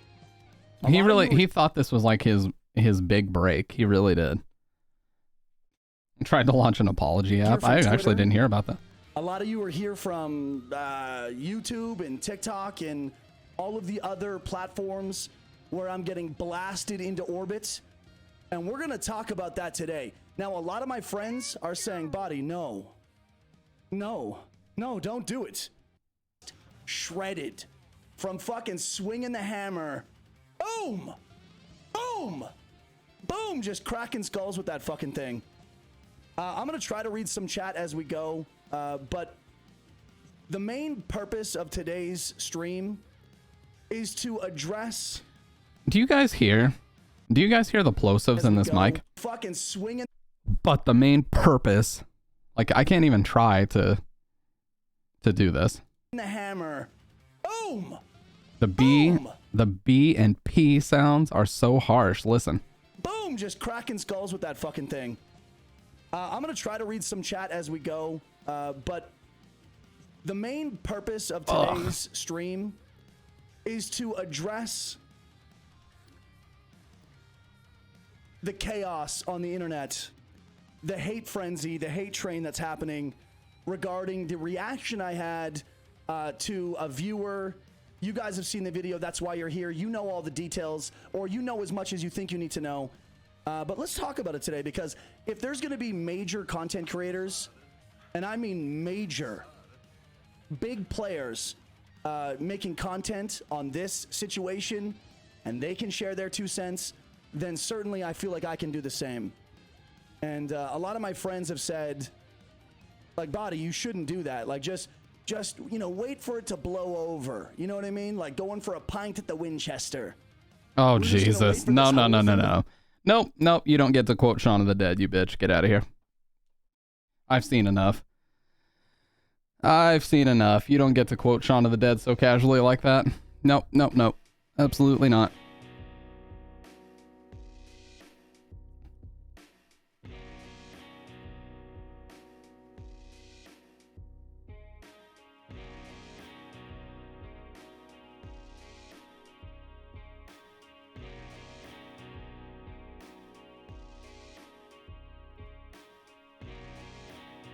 He said, wait for all this to blow over and have a pint at the Winchester, which is a Shaun of the Dead quote. It's so stupid, dude. Actually. Ugh. My brain died while he was talking. Same.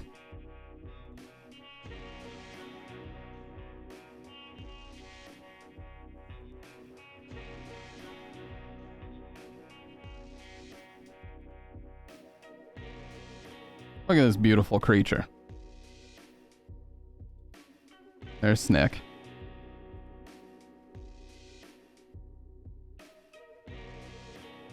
His references are off the chain. Yeah, she is a gorgeous cat. She's about 2, a little over 2 years old.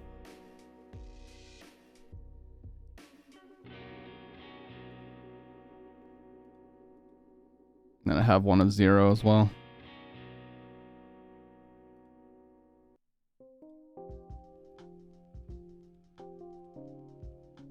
Here's Zero. Look at that face.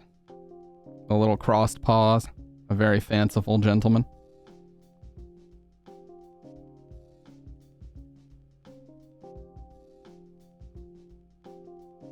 Yeah, there are a couple of buttes, man.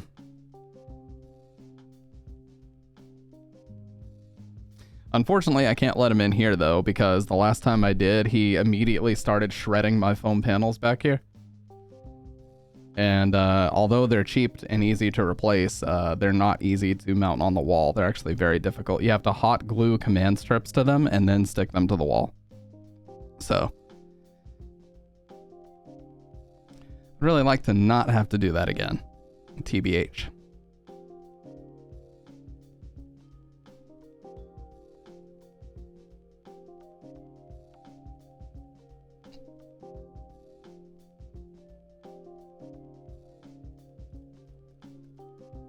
God. And you know, he's yeah, he's partying in Europe right now. He's living it up, apparently. And when he comes back, I guess he just thinks that his career is just going to explode or something. But we'll see. You know, we'll see what ends up happening.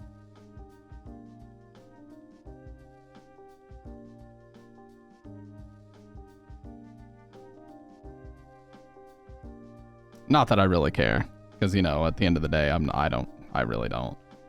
But I just thought in general that was a pretty fucked up situation. And we keep seeing this stuff, like the man versus game thing happened today. Like, why are people so entitled to just...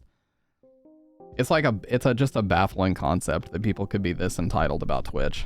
Really, it is. And it seems like the biggest streamers are the least like that, which is funny. The dichotomy going on there, you know? But I did want to talk a little bit about, I got Tusk's partner a pair of 990s, so the cult grows even further. I have these, but I also have a black pair, black and chrome, which I think I can.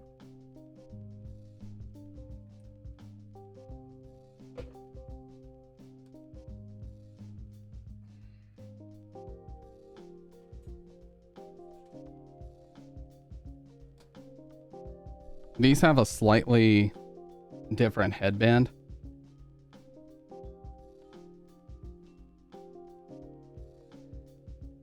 But they're the exact same headphones, just a different colorway. So now Bridget is using a pair of these. Mag is using a pair of these. And Tusk and his partner are both using a pair of these. I tell you, man. It is a social contagion at this point. Now, I just wear these. You know, I wear these for streaming, and I just love these as well. These are my favorite closed back pair, but hey, they're both great. And at the end of the day, whatever makes you happy is all that matters, dude. Now, my question to you guys. Do we continue Death Stranding tonight? Do we move on to MGS2? Or do we play Alien Isolation for Doc? I really want to let Doc decide because I remember he redeemed one time and he had to wait quite a while for us to play his redemption. And I don't want him to have to do that again. So Doc, if you're here, you tell me your prescription. Tell me the prescription and I will abide by it, sir.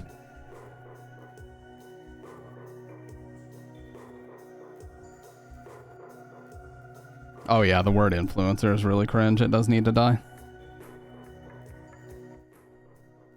Like, imagine putting on a resume that you're a TikTok influencer. And it's so weird too, because like so many people have done these.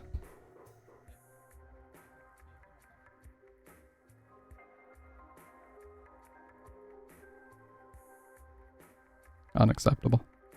But yeah, so many people have been doing it for like years now, and it's like, does that consider, or does that mean that they have a job gap, or what does that mean? Like, being employed by a company like Twitch, does that actually count on a resume or no? I don't know. I don't know.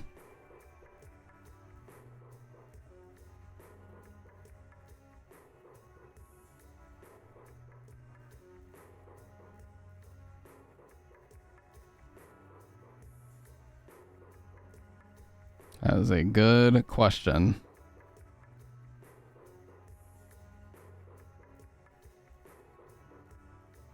Oh, hang on just a second. I'm gonna refill my coffee and we're gonna play something. Ooh, look at that. Look how the chat fades into the B-roll. Oh shit. Love that. First time I heard the word influence in a meeting, I cringed so hard I threw my back out. I feel you, dude. I feel you. Give me a second. I'm refilling my coffee and we're gonna play something. Come hell or high water, we are playing a video game this stream. It is happening.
I can't remember if Doc said B. Oh, he did say BRB, but he never said that he was back.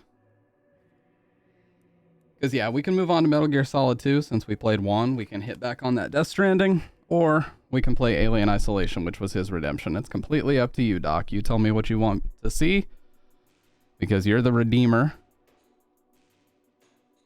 and we will do what you want.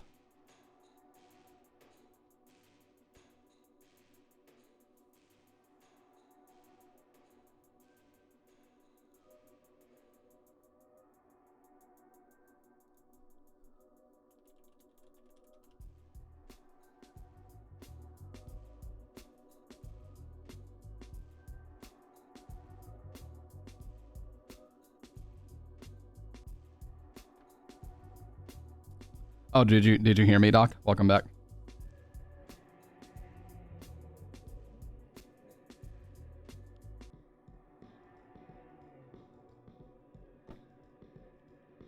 It decided that you have to download the image.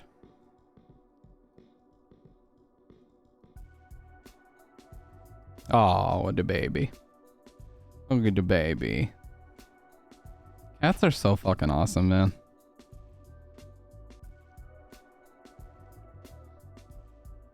Oh, Doc, I was just saying, you know, you decide what we do tonight. We can move over to Metal Gear Solid 2, or we can play more Death Stranding, or we can play Alien Isolation, where we just finished Metal Gear Solid 1. We can move on to 2, but that's entirely up to you what we play tonight.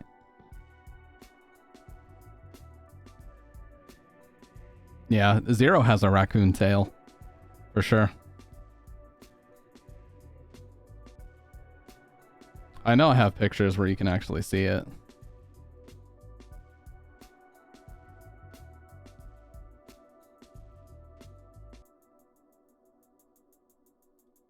There it is. Here's a good picture. Look at his little raccoon tail.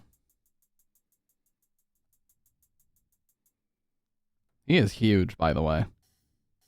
He is a big boy. Let's get started on Alien. Sounds good.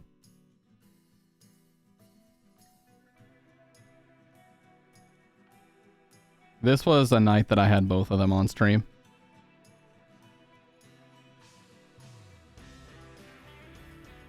Here's Zero. You can see how big he is. And then here's Snick. I was barely squeezing her, by the way. She's a very skittish cat. She looks like she's asking for help. She's like, someone please out there help. But nah, she's a very loving cat.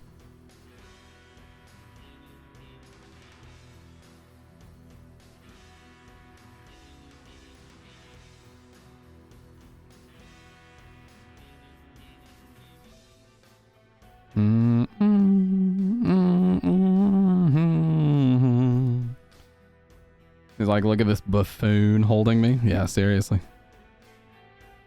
You're embarrassing me in front of my friends, dude. Let me install Alien. I got you, Doc. We're not gonna make you wait any longer, dude, because I remember last time you redeemed a game, you had to wait like a month, and you were very patient about it. So we are not doing that again. You're getting your redemption tonight, bruv. Do you want me to set up the green screen? I can set that up. I'm actually gonna do it because for this game, I feel like it's really good. This game's very dark. It has a lot of good aesthetic. So yeah, while this is installing, I'll leave this screen up. We'll turn the music up, and I will set up the green screen.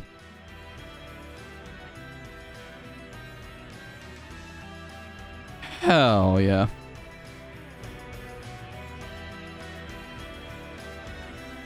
Fuck yeah.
Hey, what's up, Cowardly? Not much, man. Hey, Cowardly, you are a man of taste because I saw you in Jaguar King's stream the other day.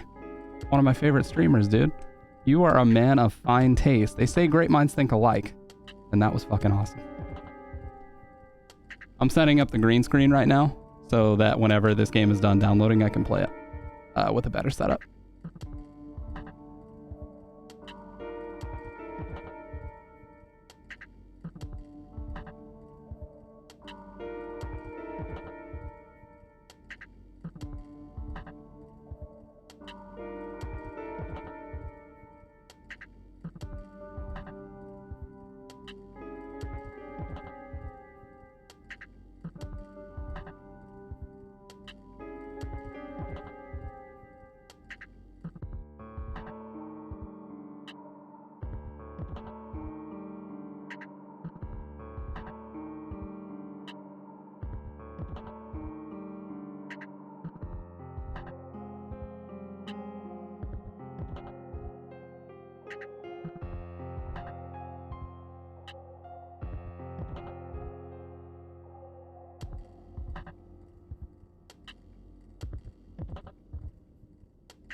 Oh, you absolutely did see me in Dist chat. I love Dist, man.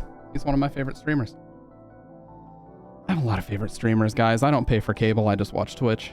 Literally. So yes, you absolutely saw me in there.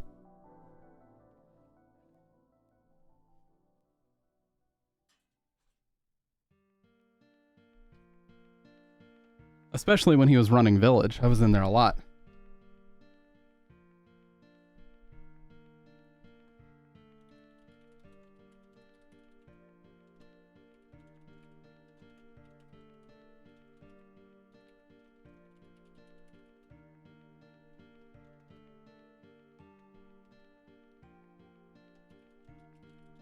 Yep, it was during Village. Dude, I watched his streams obsessively during Village.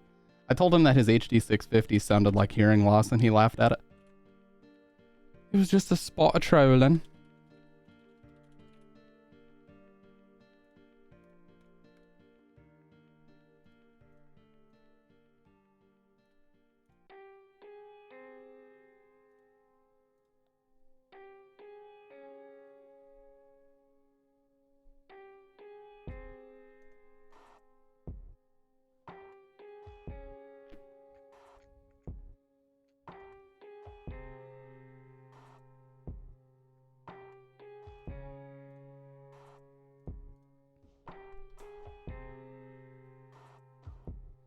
It's amazing how little scripted drama I watch anymore. Yep, we're playing Alien tonight for our boy Dr. Red. Did you guys like how smooth that was? I just kind of faded into existence. Let's go, baby.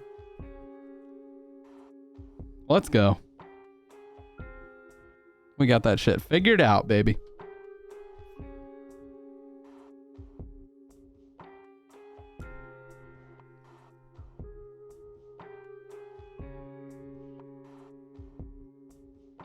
Yeah, I don't watch TV really anything related to TV. I just watch Twitch, and occasionally I'll check out podcasts, but it's pretty rare. This game is relatively small compared to a lot of stuff out nowadays.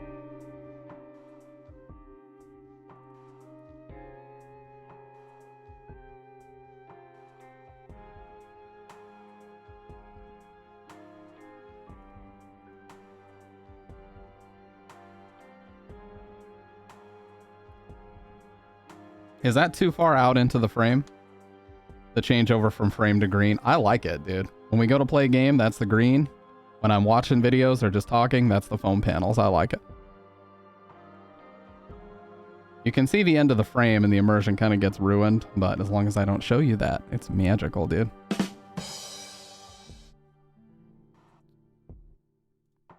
Plus, I can even, you know, just be in the void.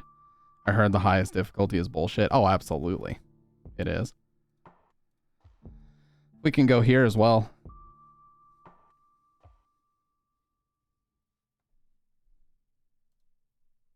But yeah, I like this. I feel like the mic is a little bit too in frame like this. So I can just slide the camera over a little. Like this. As much as I need to.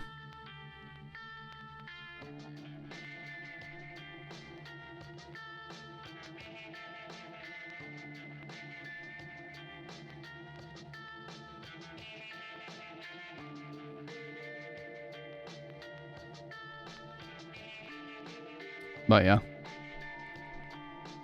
Been having a lot of fun streaming here lately.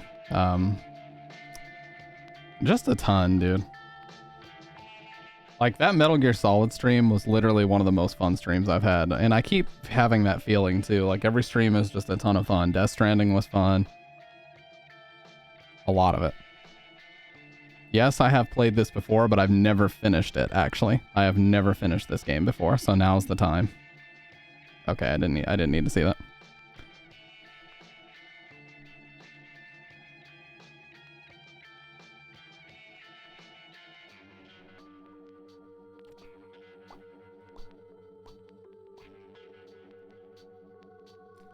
The size setting looks good. What do you mean, the camera? Yeah, I've already, this is an entire separate scene.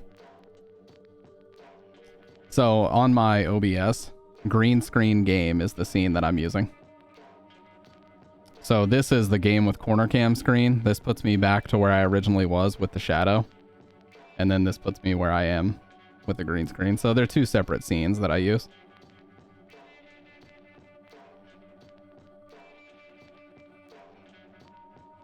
So yeah, it's just a hotkey setup now. I'm not going to change the sizing. I like it.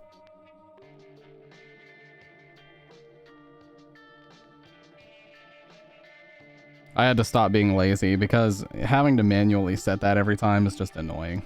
On top of not being a good experience for viewers having to look at that every time. Damn, 40 megs a second and I haven't dropped a single frame. Fiber internet. That's fucking crazy, man.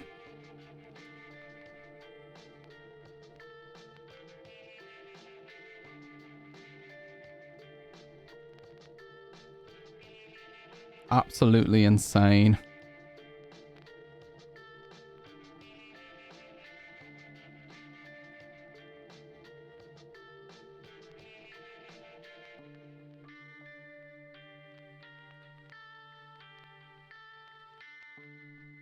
All right, it's just got to install and we are ready.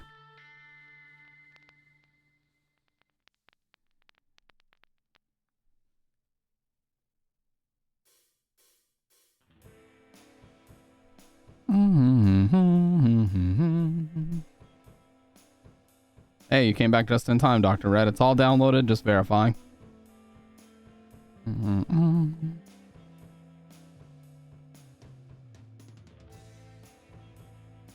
It's not a new game, no. This came out around 2014 or so, I believe. But it's a very good game. This is basically the only Alien game that's been worth playing for a very, very long time. Yeah, October 6th, 2014. Creative Assembly made this. But it is an excellent game. It's all about... Dr. Red redeemed this. He spent 100,000 channel points. 100,000 channel points on this, so I will be finishing the game. Because when you guys drop 100k, you get a full playthrough, okay? I'm not gonna bullshit you. Yeah, just like we finished CVX, man. We're gonna finish a game that you guys redeem 100k for. It's ridiculous to not do that. Big spend, oh yeah.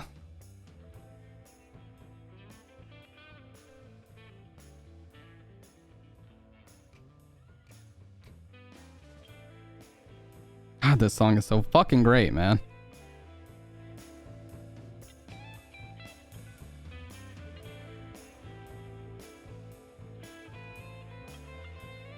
Oh yeah, so I heard another song. Let me play this song for you guys. Oh, sorry, wrong scene. I really want to use this song in the stream. Now, it's not copyrighted from what I can tell. But listen how beautiful this is. It's called Depths. Just listen.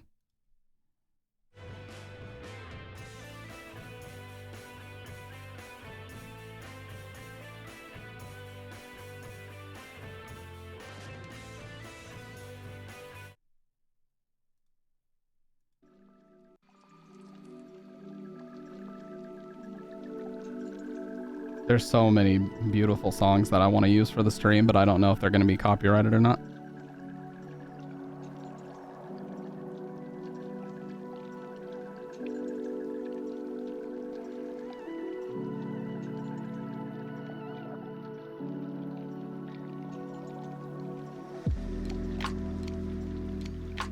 Yeah.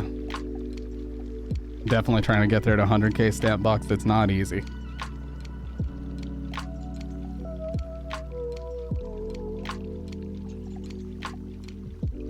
Yeah, I like this artwork as well. Look at this artwork.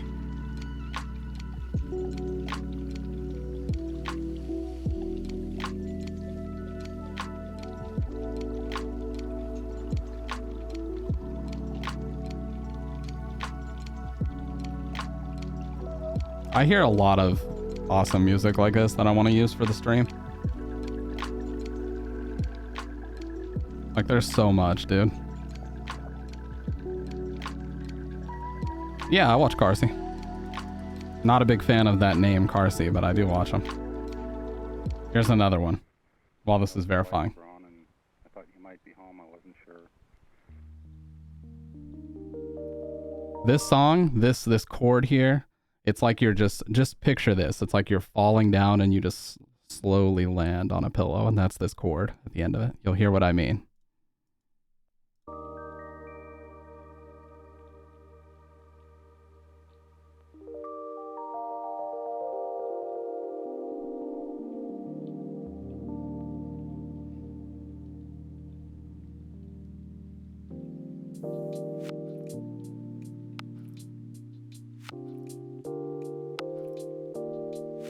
I love illustrators. The whole AI art thing has me bugged.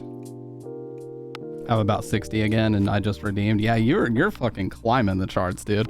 And I need to introduce channel point betting. I need to introduce channel point betting.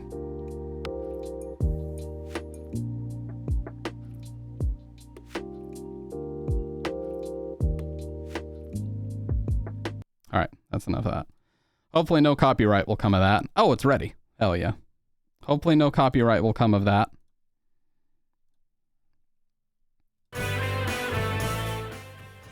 Sorry about that. Let's get to it. I'm a DJ and I'll bet everything. Dude, I need to introduce channel point betting for sure. That would be super fun. All right, music's getting muted. Let's go.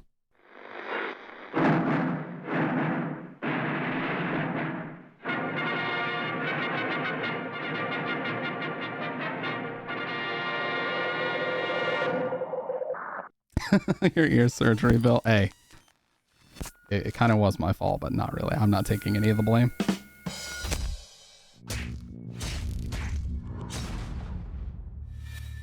AMD. Oh, shut it off. Shut it off.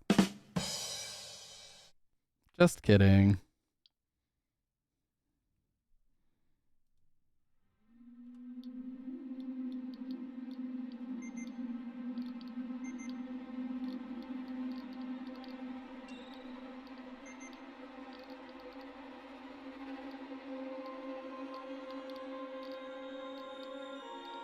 Okay, well, literally everything seems to be maxed out.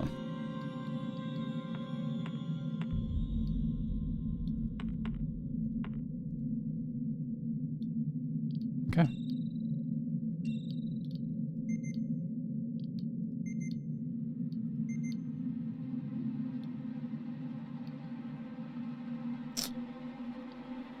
What happened? What do you mean? Oh, it was just loud music. Loud music started playing.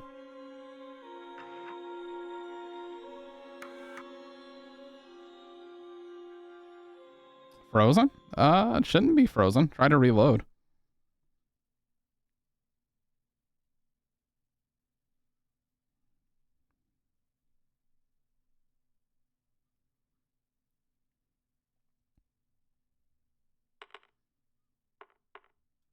That's actually fine. This game is so overlooked, yet so loved at the same time. Yeah, it's the only Alien game worthy of being played in 2022, I feel. I know there's a lot of people that would agree with me on that, too.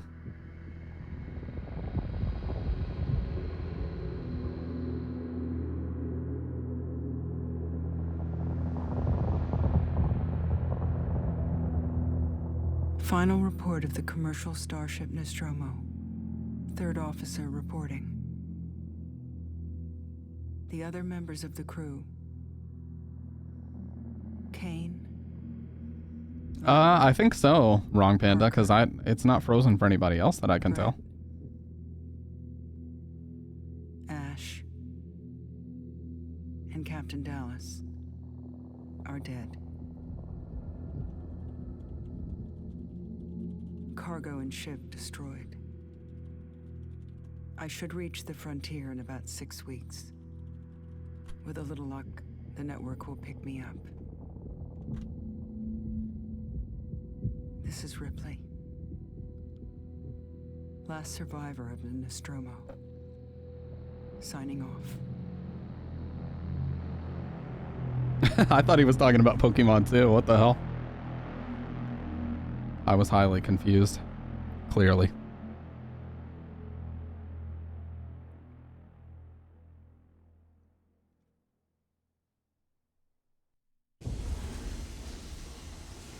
Yeah, these characters are based on their actors as well. So they look really great. I'm Samuels. I work for the company. Oh, that text is tiny though. It's about your mother. We think we may have found her, Amanda.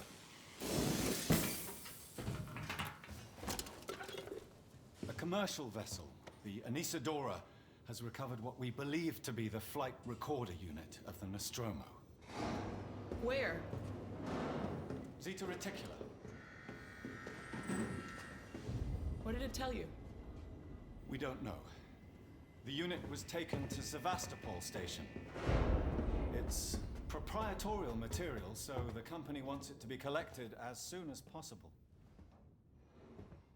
Sevastopol's a supply depot in the region. It's a Depot? permanent free port. I know what it is. Transit's arranged. There's a courier ship called the Torrens heading out that way in 2 days. We're going to travel out. We? Me and another exec. And you, if you're willing.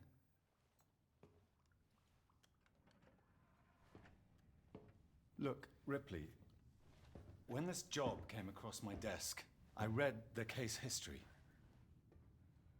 Look at the sweat beads, man. This game is almost 10 years old, by the way. While you're working in the region where she went missing. You're still looking, aren't you? I've been cleared to offer you a place on the Torrens if you want to come along. Maybe there'll be some closure for you. I don't think so, Panda. But again, I don't remember too many details like that. Dude, I need fucking Carmex. My lips are chapped as fuck right now.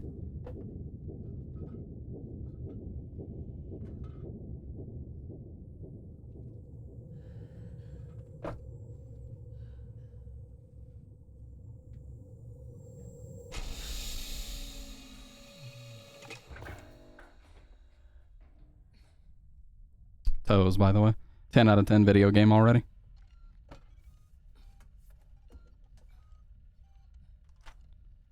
We're 3 minutes in and we already got some toes.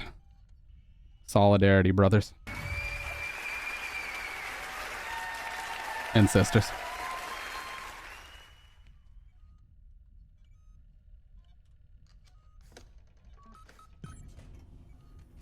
Ah, he is. He is, okay. Explore the Torrens.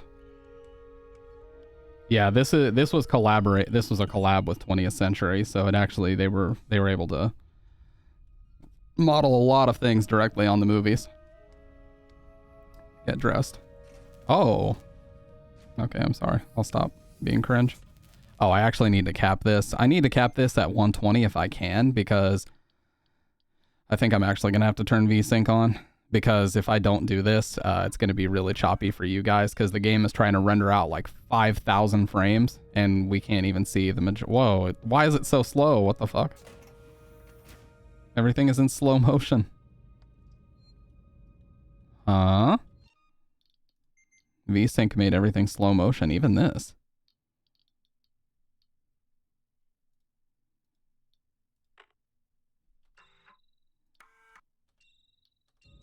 Okay.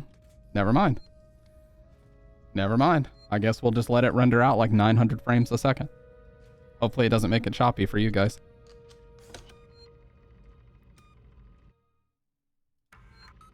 Yeah, only one save slot as far as I'm aware. There we go. They slammed the nail on the head so hard the hammer became a screwdriver. Now that's a new one. That's a new one, but I like that. All right, we're dressed.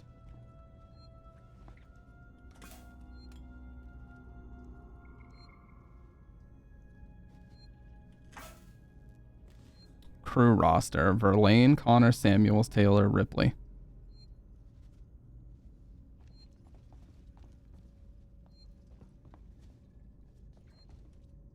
Well, we got dressed and now we're gonna take a shower. Okay, that was a bad idea.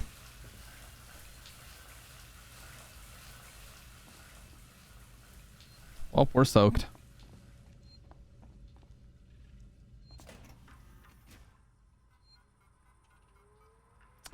Verlaine, you on the lookout for a navigational officer? I have a friend that's just lost his ship and he's looking for work. I can vouch for him. He's got good papers. Same old story. The Megacorp undercut him, picked up all his clients. Contracts are getting harder to come by for the smaller companies, and I'm thinking of getting out myself while I still have something to sell. Sounds like you're doing okay, though. Dropped by the docks and heard you just shipped out. Sevastopol Station. What a shithole. Still, I hear Wayland Yutani pay well. Good luck to you. If you can't beat him, right? Let's catch up when you get back, Blaine. Yeah, there's a lot of weird, quirky stuff. Like the mouse acceleration is really weird, and it will just stay in place if you move it ever so slightly. It's really weird. A lot of quirky stuff.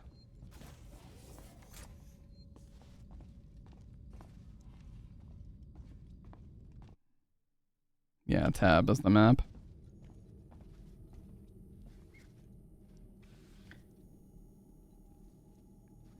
But this should look a lot nicer than the first time I played it, because I'm not using horrible video rendering settings anymore. I'm using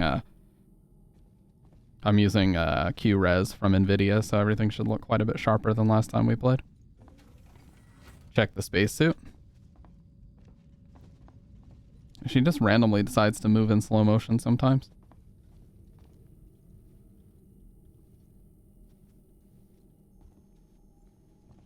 Was I able to?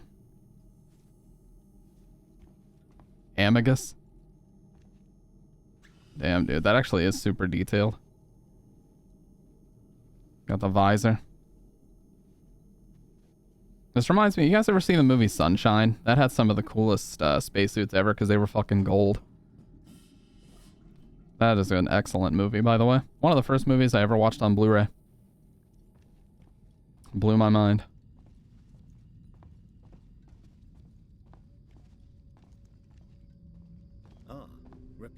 Samuels, did you wake up early? Let me see really quick if I can turn the subtitle size up. Does it let me turn that up? Or is it just simply... On or off. I'm assuming it's just going to be on or off, but we'll see.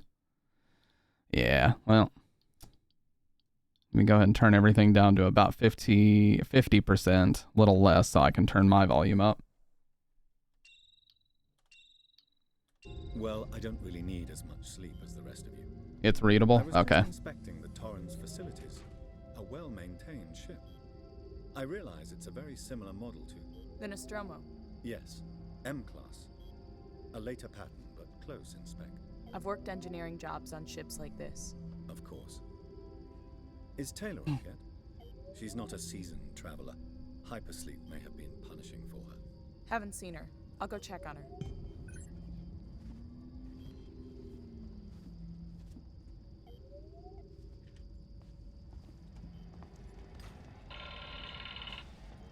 I love all the little ambient sound effects in this game too.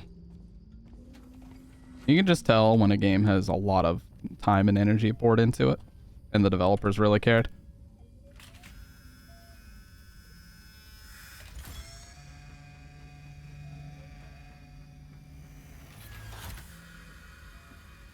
It is, man.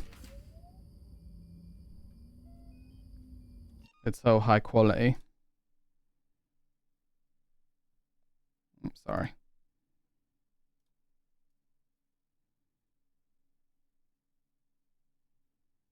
Just wanted to slide my little ass over a little bit.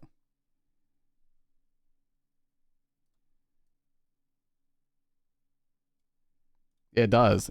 All these sound effects sound like they're straight out of the movie. Like when you think of a game based on a movie, this is what you wish everyone is going to be like. Actually, though. This is what you thought when you were a kid and you saw the Super Nintendo movie-based games coming out. This is what you thought they would be like. And now they're actually like this.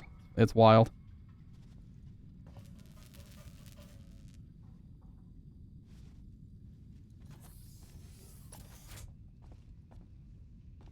I think this Taylor, is Samuel's. Good morning. Ripley, it's certainly not good. I very much doubt it's morning either. Oh, come on. I feel like death. Look at her eat, I Bar. don't know how you people put up with hypersleep regularly. You get used to it. I don't do long haul very often. Home Alone on Super Nintendo, that is very much not Travel goated. further than the coffee machine. I'm surprised Wayland Yutani felt the need to send legal at all. The loss of the Nostromo and its cargo cost the company a lot of money. It's important we find out what happened. If I can close the case with a conclusive accident report, it'll look great with my superiors. I'm sorry. That was insensitive. I realize your mother has been missing for 15 years and you... It's okay. We'll both get what we want, right? Have you seen Samuels? He's probably been up for hours. Oh, that was... Okay.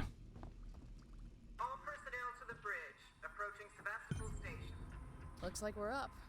To N. Taylor, R.E. Nostromo incident. Alien is burned into my subconscious. It is a masterpiece, the original 79 version. Hey Taylor, I got your case request. It may take me a while to dig out the files, and the incident happened before my time at the company, so I'm a bit fuzzy on the details. In 2122, the Wayland Yutani cargo vessel, the USCSS Nostromo, went missing. No trace was found of its cargo or crew, apart from a new science officer. The rest of the crew had worked together before, 7 in all. Dallas Captain, Ash Science Officer, Kane, or was it Kane, C-A-I-N, Executive Officer, Ripley Warrant Officer, Lambert Navigation Officer. Cheeky little reference. Hey, Dr. Red, you want to see that shirt I was talking about? My gift from Tusk? I don't think you saw it. I don't know if you were here yet. Yes? Now, the chroma key might mess with this.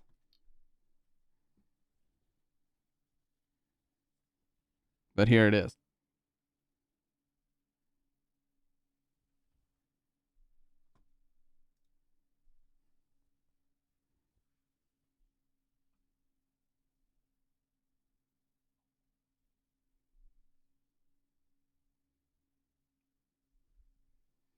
Yeah, it's fucking awesome, man.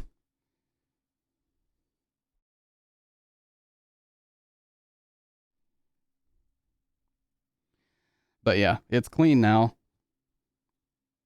Wear that next. Oh yeah, 100%. I'm definitely gonna wear it on stream. But yeah, it's based on, I believe, the Italian movie poster, and it actually feels like it's made of a really high quality like base shirt, which is cool.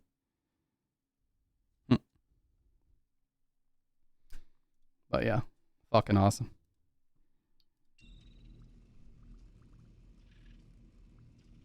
Thank you.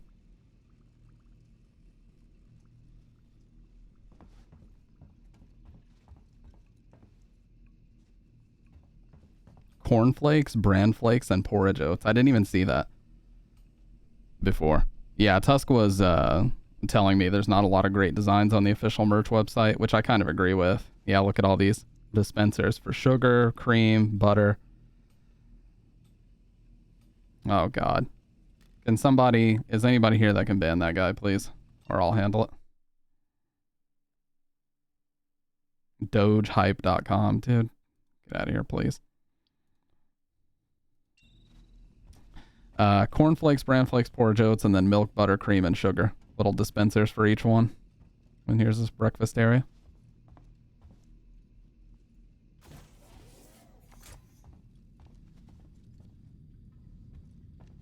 I love seeing the smoke coming off of all these pipes too.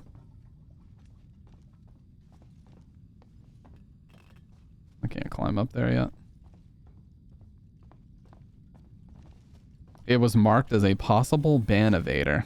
Yeah, a guaranteed ban evader, actually. This is back to our... Yeah, this is where we originally were.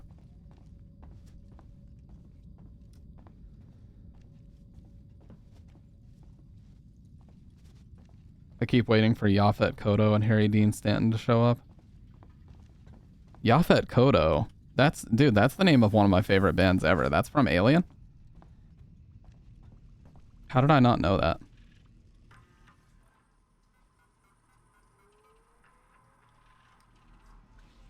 Splay, yeah. Well, Splay probably came back after the first scene. That would make sense, actually. Hope you all had a restful journey. Oh, yeah, you're right. Is in very good order for an old M-class captain. She was a wreck when I bought her. Took a few years and a lot of contracts to refit. She pays for herself now. You said we're approaching Sevastopol Station. Are we docking? I believe your contact is Marshall Why is she Wiggs, standing is like that this? right? I'll hail Sevastopol and arrange boarding with him. Good. Let's get this done. Don't worry, Miss Taylor. Routine. In and out. Connor, how we doing? SMG loaded and calibrated. My boyfriend's parents gave me a whole fucking pan of fudge for only me, and I've never resisted the urge to eat something. Does everyone have their briefing documents? You can watch the approach on the monitors.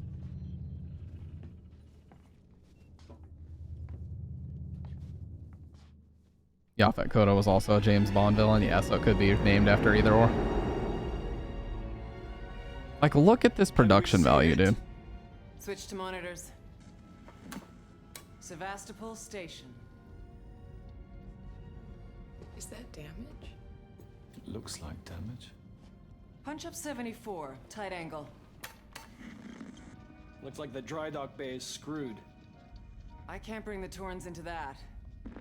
This is the commercial vessel Torrens out of St. Clair, registration number MSD7760, calling Sevastopol Traffic Control. We're carrying 3 passengers on a whale in Yutani Bond, you're holding the Nostromo flight recorder unit. We request immediate permission to transfer the passengers port side over.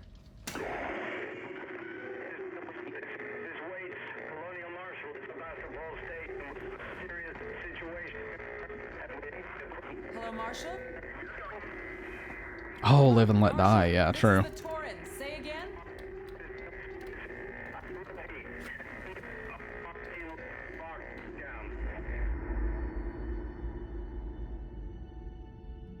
The Paul McCartney movie.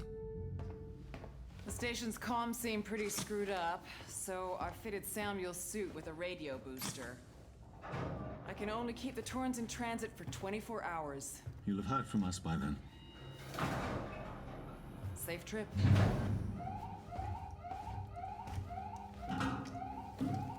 Stand by. My contract doesn't cover bloody spacewalks. Mm-hmm, It's the only wings, yep. option, and it's perfectly safe if you do what I tell you.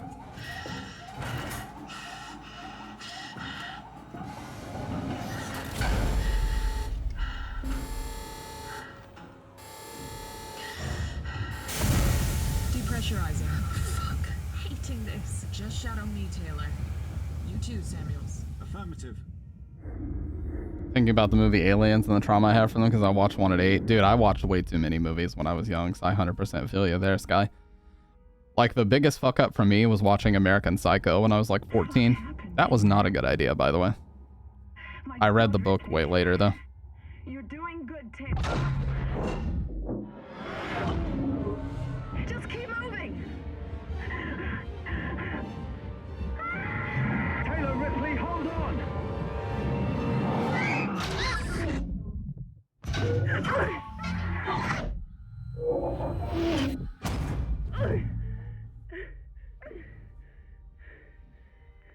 Samuels!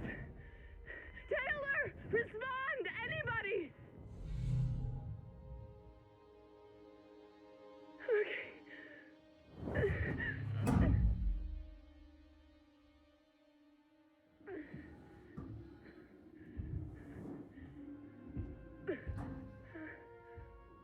I think Ridley Scott is responsible for 2 of the greatest movies ever made, Alien 1 and Blade Runner. Blade Runner is one of the most influential movies, probably ever, especially when it comes to sci-fi.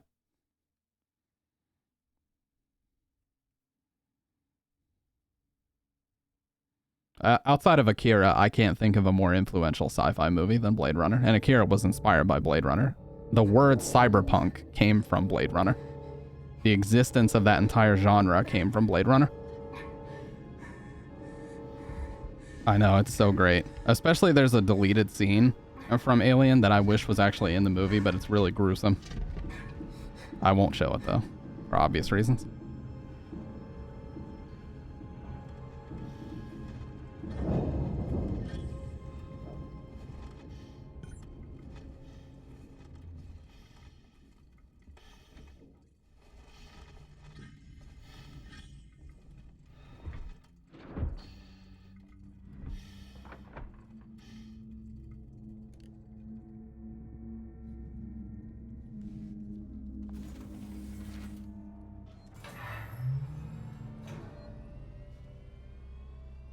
Yeah, you can hear the emergency sound. This is where you save.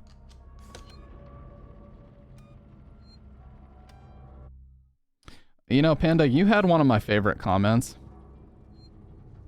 The production design was as big a star as anything else in the movie. Absolutely. You had one of my favorite comments ever. I went back and I watched Mag's upload of my Silent Hill 2 playthrough. And you said that you had always thought before that horror games were just like mowing down hordes of monsters and stuff, and you were really impressed with how Silent Hill 2 actually managed to bring kind of an emotional impact and also a lot of, you know, clever blocking and production.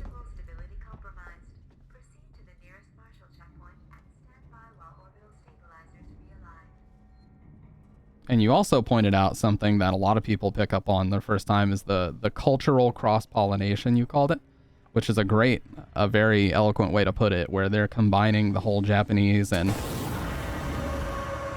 American cultures to create something that can be, you know, conceived as horror in both, which I really love. That fire effect is really impressive, by the way.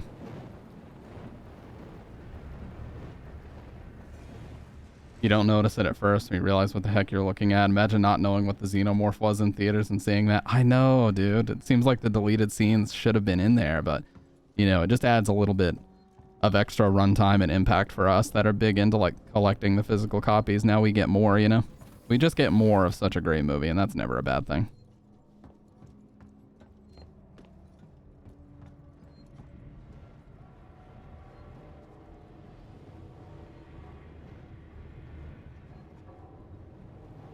I feel like I remember...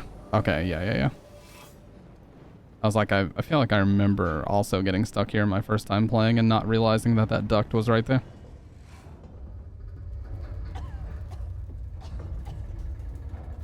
I also feel like Terminator 1 was very influential in cyberpunk. Like the bar called, or the dance club called Tech Noir.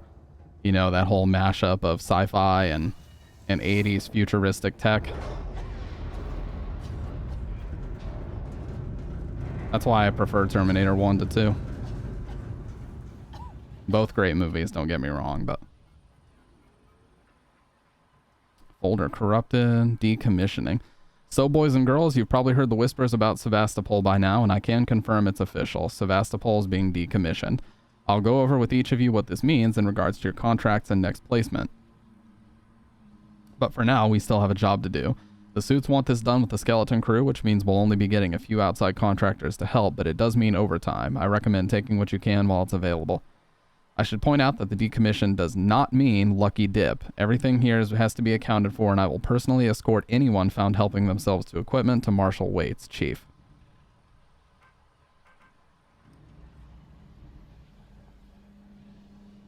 A dog xenomorph or a cattle, yeah. I think the third Alien movie is pretty cool. Isn't that the one made by David Lynch? I think it's watchable. I think it gets a bad rep for no reason.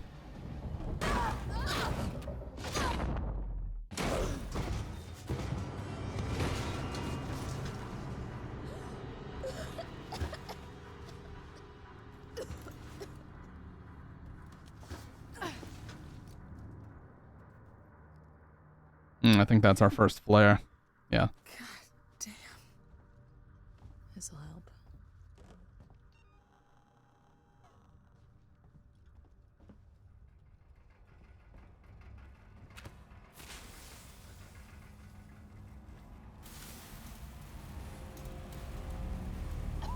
I love the use of smoke and fire. Like, it's used so well in this.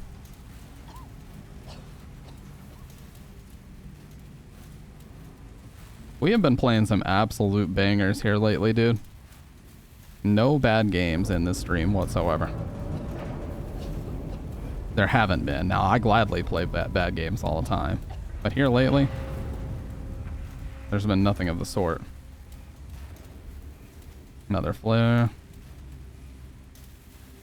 Yeah, it's got a really great vibe to it, this guy. I can't get past this.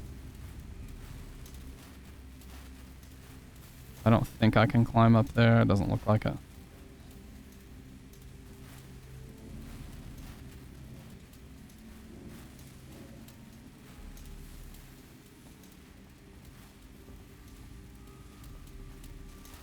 Oh yeah, you can throw this as well, which that'll become important later.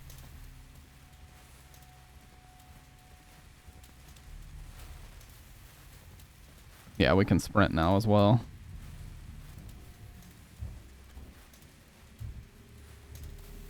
Everyone is responsible for safety. It's good, just wish it wasn't Alien. A horror movie about a monster in some sci-fi prison is an amazing concept. Could have spent more time with the characters. They're flawed, horrible people, but in the situation... Yeah, this game has a crafting mechanic. In the situation, they can grow and change and even make the viewer want them to survive. Sadly, that wasn't the case. Good movie, though. Concept, great cinematography. Pacing, ending was brilliant, and the setting was peak. Yeah, David Lynch, no matter what, even if you don't like his movies, you cannot deny that dude has such an identifiable style. Sorry, I can't speak. He has such an identity and a very recognizable style with all of his movies, and that I can appreciate. I can hear another save beeping. He did Eraserhead. He made Mulholland Drive. Didn't he also make Twin Peaks, the show?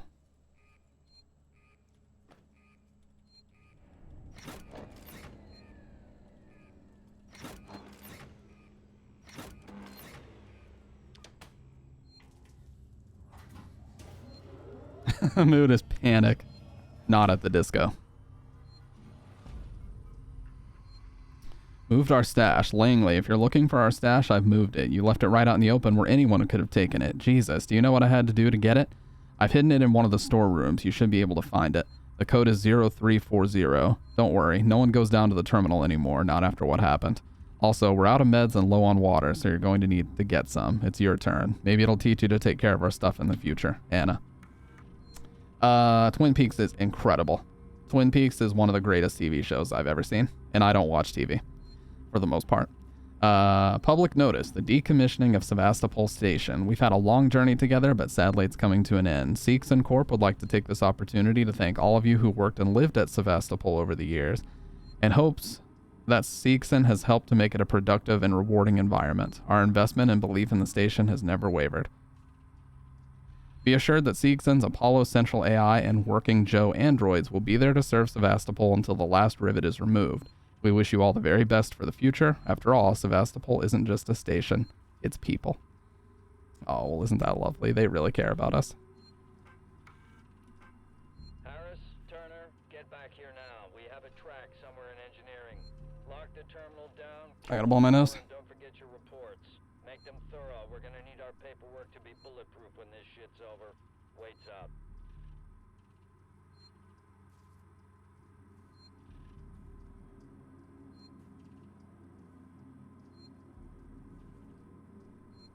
Utility. Restore power. Alien Resurrection was the first I considered bad. It's watchable but forgettable. Yeah.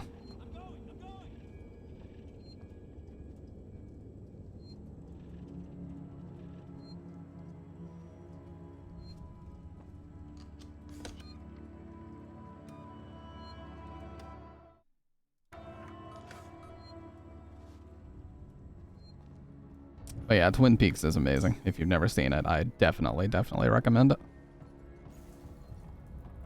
I don't think I want to walk into that.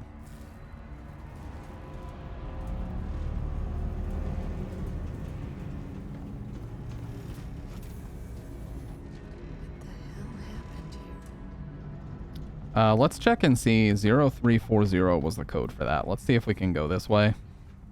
And if that terminal he was talking about is over here.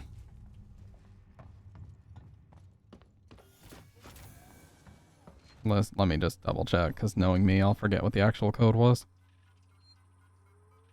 Under-explain things for plot conveniences, yeah.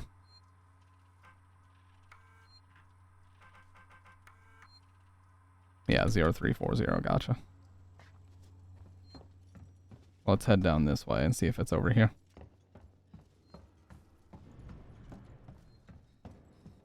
Or maybe here.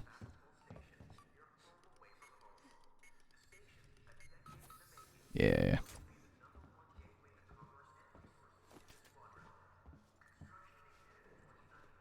Really? Okay, Medkit V1, Compound B.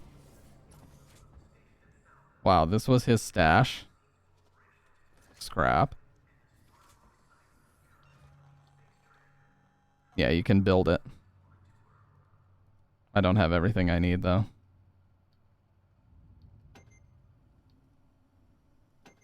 I need SCJ injector.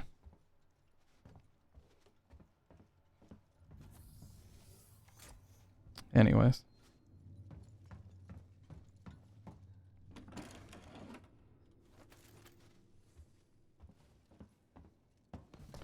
Alien Resurrection is easier to appreciate if you look at it as its own thing. Yeah.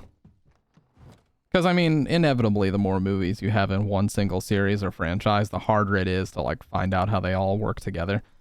I thought Prometheus was a pretty cool movie, too. It really challenged people to find out what was going on themselves without anything being told to you, which I thought was pretty cool.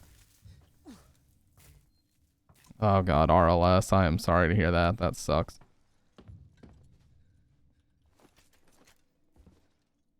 RLS is miserable. Keeps you from being able to sleep. Horrible.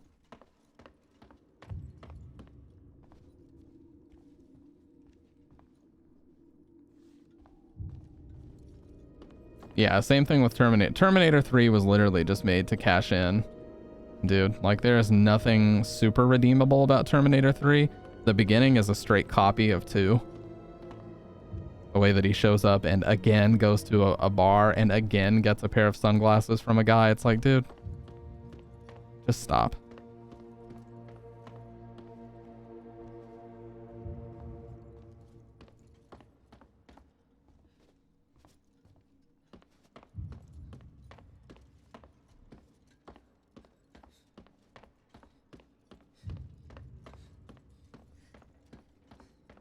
Listen, no, I don't mind it. It's okay. Like, the action is fucking spectacular in it. It's just too similar to 2 in my mind. Here's how I think is if the movie doesn't straight up say directed by James Cameron, it's not a real Terminator movie. I'm right here. Verlaine. That's how I feel.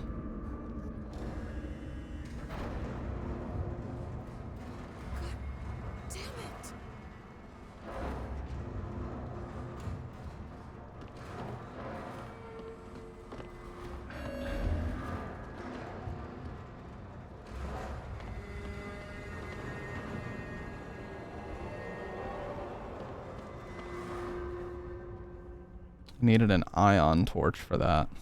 Another flare. Ah, here we go.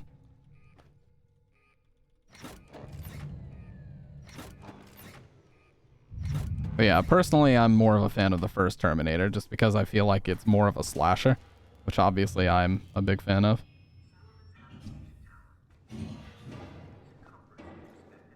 Terminator 1 is very much more like a slasher movie than it is an action movie or anything. Look at that lighting. RLS is caused mostly by anxiety. Yeah.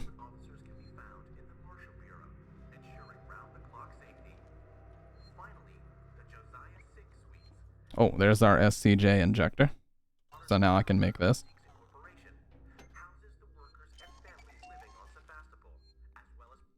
Okay, now we've got a usable med kit. Druia Jones, today's update. After numerous demands, Marshal Waits finally called a public meeting to address the rumors that have been circulating on Sevastopol. But instead of the answers we wanted, he continued to be evasive, and after only a few minutes, he and his team were pelted by projectiles. Welcome back, Dr. Red. A gun was fired, there was panic, and now Waits and what's left of his team are forcibly ejecting us from the terminal. Feels like we're on our own now. Oh yeah, that happens more often than not. Like, studio interference has ruined so many movies.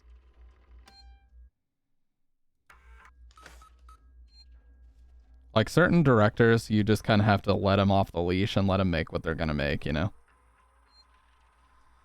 Zoe, I'm sorry, but I won't need you to come in next week. As you know, the store's been in trouble for some time now, and I couldn't hold off on the creditors any longer. There's just no one coming to Sevastopol anymore.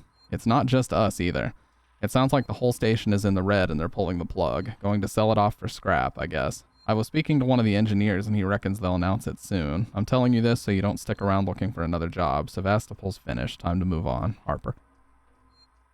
Oh yeah, you can definitely swear in here. I swear all the fucking time. It's 18 plus. That's a bug. The terminal didn't start. To all spaceflight terminal employees, in the interest of public safety and the prevention of panic, it must be made clear to all potential passengers that there are currently no scheduled flights leaving Sevastopol, nor ships available. I have not seen the new Avatar yet, but I kind of like the original. For me, it felt like a 7, 8 out of 10. It didn't feel like a masterpiece, but I thought visually it was a masterpiece. The Colonial Marshals are investigating problems on station and will update accordingly from the Office of Marshal Waits. What is Apollo? Apollo is the central AI that monitors and provides guidance for all the Seegson working Joes on Sevastopol. Apollo also oversees all communications on the station, so wherever you are, you know you're in safe hands. Seegson. Tomorrow. Together. This is a company that cares about our well-being. Let me make sure something really quick. That's what I thought. My mic didn't sound like it was at 100%. It was at 98%.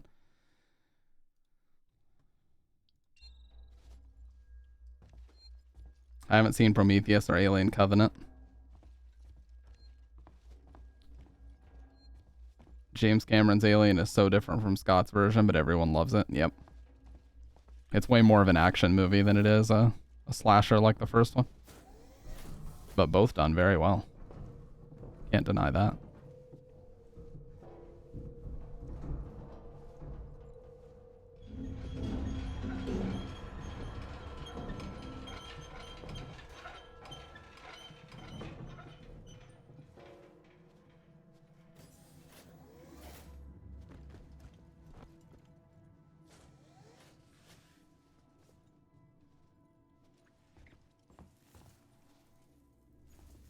This whole damn place is falling apart.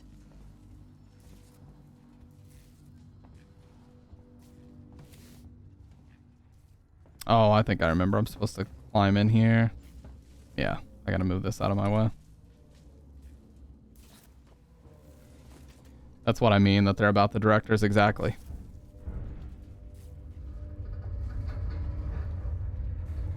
Like certain directors, just like Kojima for games, you cannot get in his way. Like, you just need to wind Kojima up and let him go. And what he's going to end up with, like the final product, is going to be unbelievable. He may spend a lot of money making it, but holy fuck if you're not going to get the top top-notch production value coming out of the gaming industry when you let him just work on a game. You know? I feel like a lot of directors, movie directors, are that way too. Sorry, that was way too loud. I feel like a lot of movie directors are like that too. Just let them go and you're going to end up with something great.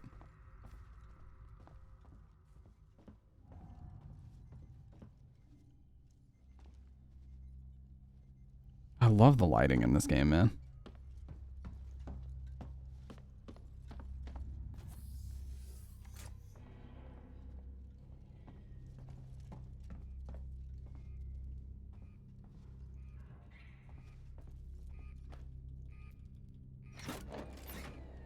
It's gonna be exactly what he intended it to be by the time it comes out. No corners will be cut. They hired a fucking vibration director for Metal Gear Solid 4. That's how much this dude cares about his games coming out amazingly well. Jean-Pierre Junot, I think, did his thing, and you have to appreciate how he did his thing.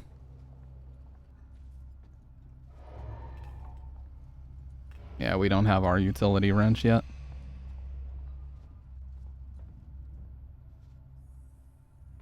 But we will here soon. Oh, Alien Resurrection. Yeah.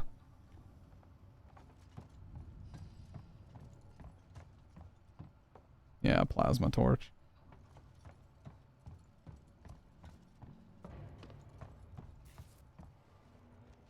Maintenance jack. Yeah, maintenance jack and the torch are going to help us a lot. But we can't do much without them yet.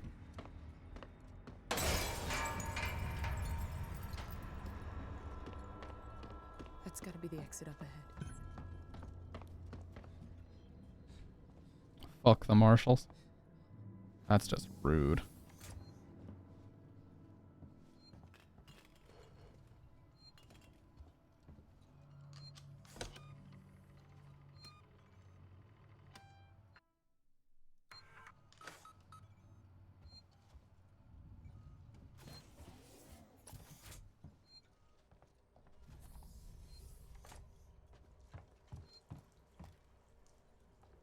I know it's one of these. Oh, yeah, there it is. Fuck. Yeah, he's got the maintenance jack.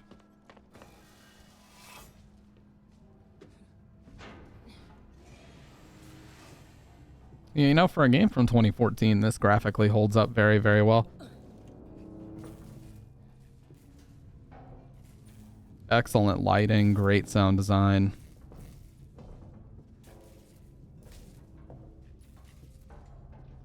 A lot of stuff done very well.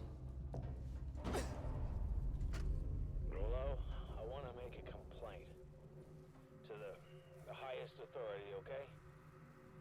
My name is Zachary Watson. That's Watson. You get that? My complaint is this. Fucking marshals. I think I need this more protecting than us. you do. It's their job. Something's on this station with us and no one knows what it is. No one fucking knows. They put braces on the doors. Lockdown. You know, like to keep something out. I'm fucking terrified, man. I'm fucking... Shit. It's so cold. I don't think this fucking thing even works. Oh, you can leave the tape and still hear it. I didn't know that. Yeah, now we can actually use this.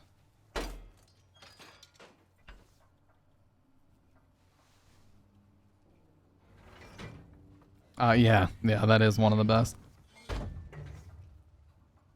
Especially, literally on Blu-ray, if you guys get the trilogy, the Alien trilogy on Blu-ray with the properly upscaled and remastered version of the first movie, it is unbelievable how crystal clear it looks. Like, with analog cameras, you can do a lot more in terms of upscaling, and it is amazing. God, it looks so good. One of the best movies you'll ever see on Blu-ray also is Wizard of Oz, the 4K restoration of that.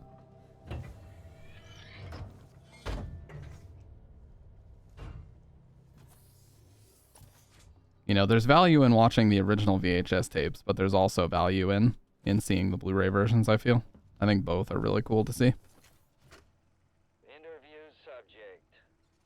Heist. Did I say that right? Heist? even tell me your name, we're gonna be here a hell of a long time.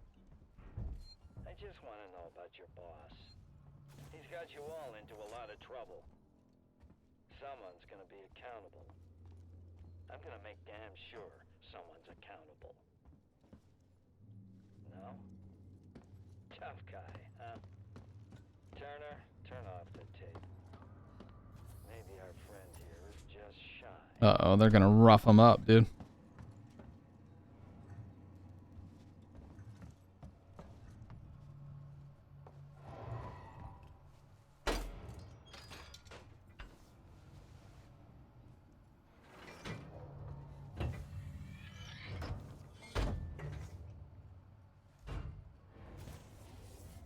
It's like The Thing as well. The Thing is such a great movie. The remake, the John Carpenter remake. I think those two are the best examples of space-oriented slashers that have ever been made. Would be The Thing and Alien, the first one. I don't think it's been done better. Yeah. Yeah, it's kind of like Texas Chainsaw Massacre. They didn't tell everybody what Gunnar Hansen would look like in full Leatherface regalia, you know? So when they first saw him with the mask and everything, that was genuine.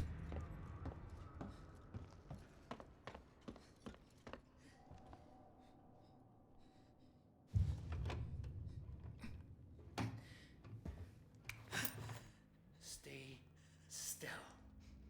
Okay. Okay. Now turn around.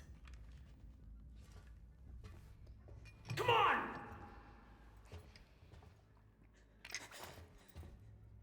I'm Ripley. Where'd you come from? Ripley? Off station.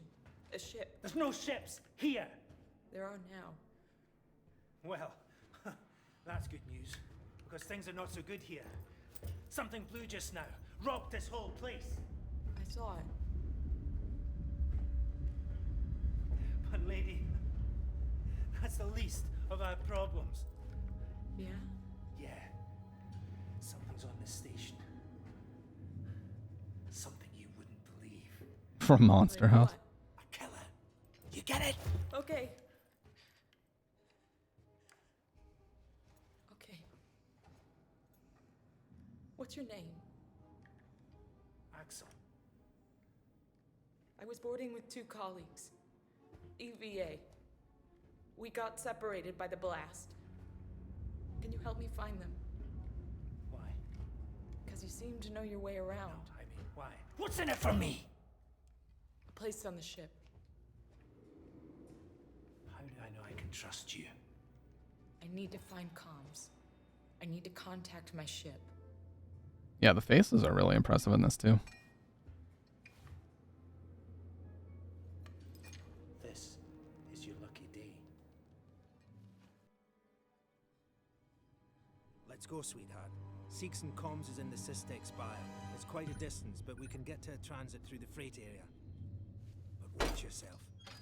We can get into all sorts of trouble there, okay?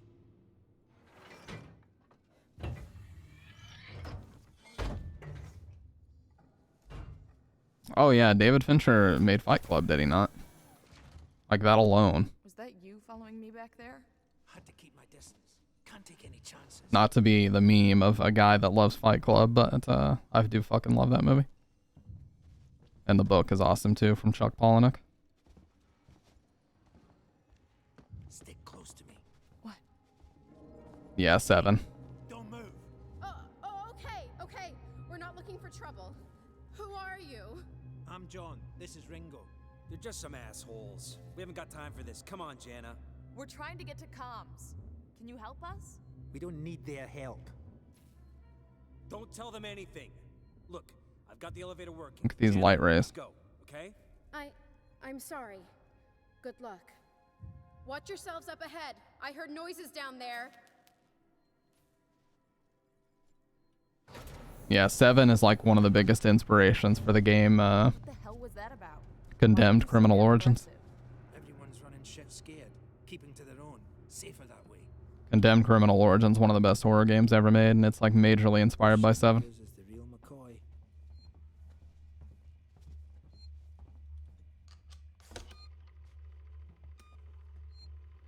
Saw was also very heavily inspired by 7, if it wasn't obvious. Hold up. I mean, Jigsaw captures people based on their indulgence in the 7 deadly sins, you know? Place is old. Needs a special touch.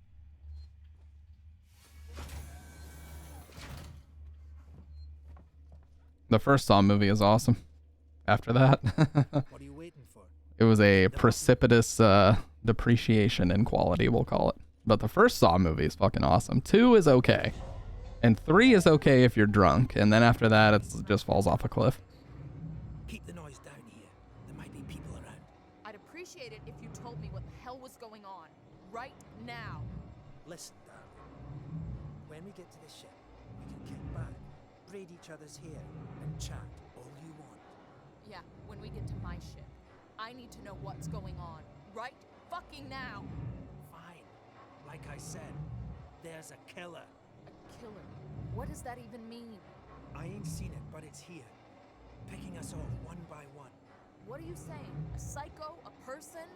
No, something else. A monster.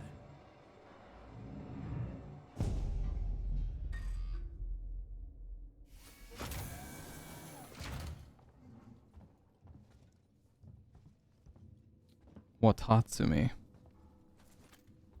What his jacket says. Yeah, I love this kind of basement underbelly section too.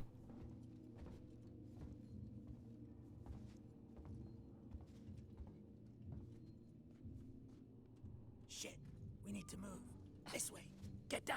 This is bullshit, man. You should be looking for a way off. Are you crazy? There's no way off. At least we're safe down here. For how long? What if they come for us?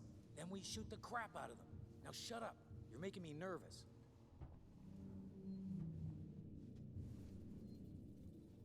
Station feels like a graveyard, huh? No way off yet. He fell off. Oh, got him. Destroyed.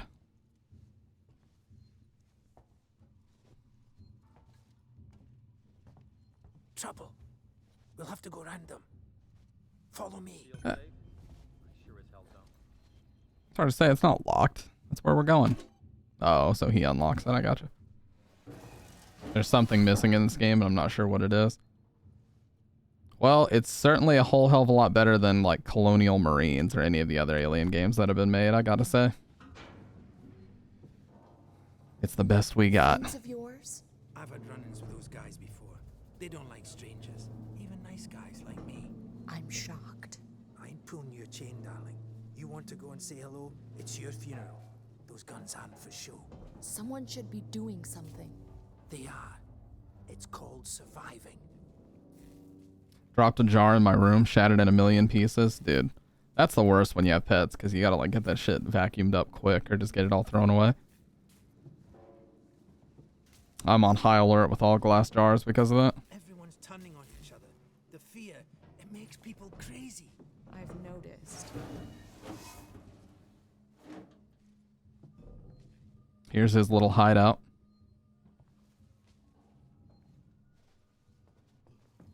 You've been living here? What can I say? My butler's on holiday. Grab what you need. You don't know when you'll get another chance. The Android Brain User's Manual Microcomputer System.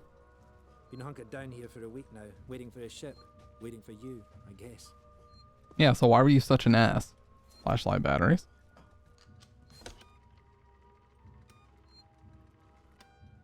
It can get pretty dark around here. You should take that flashlight over there. Make sure you're stocked up on batteries.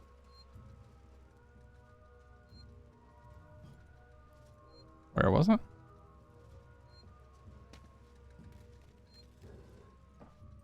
Oh, yeah, I forgot the flashlight kind of looks like a headset in this game. Which is accurate.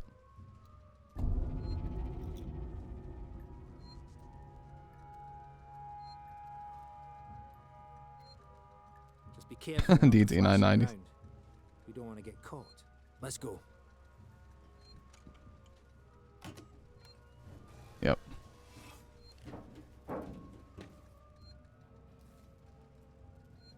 Shut that shit off. I don't approve. Oh, I love the particles in the air too.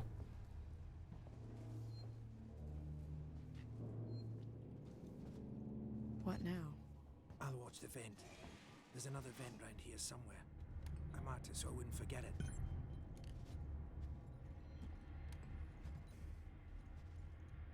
How about you look around? We're not going anywhere until you find that vent.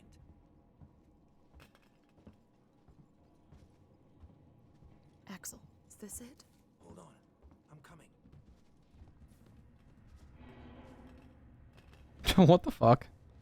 Giga Chad. He just walks into all obstacles. He doesn't give a fuck. I knew it was here somewhere. See? Something too sleepy about it. Yeah, there's not much of a pace until a little bit further. It is quite a slow burn game in the beginning, that's for sure. But it does change here pretty quick.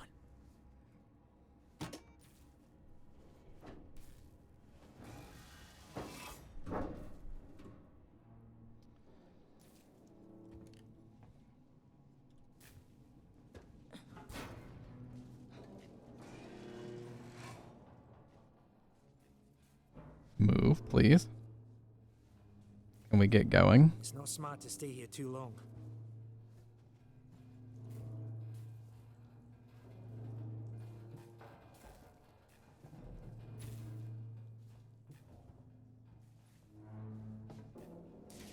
Dude, I need Carmex so fucking bad.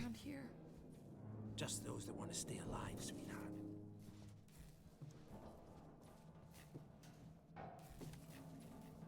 I'll have to grab some here in a sec. Haven't taken a proper break yet, but I will at 4 hours.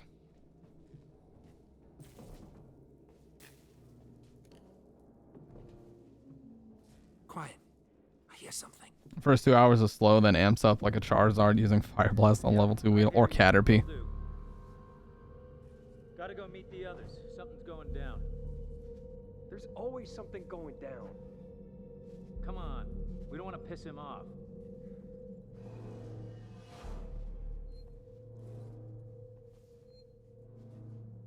Follow me. The Silent Hill games are gripping almost immediately. You may have turned me into a game snob. Oh no. Well, the problem is the first 4 Silent Hill and first 4 Metal Gear games are like some of the best that have ever been produced, and so anything else is gonna pale in comparison. That's the issue I have when I play other horror games, is that I've played the best of the best, and so it's tough to get into a different one, you know what I mean?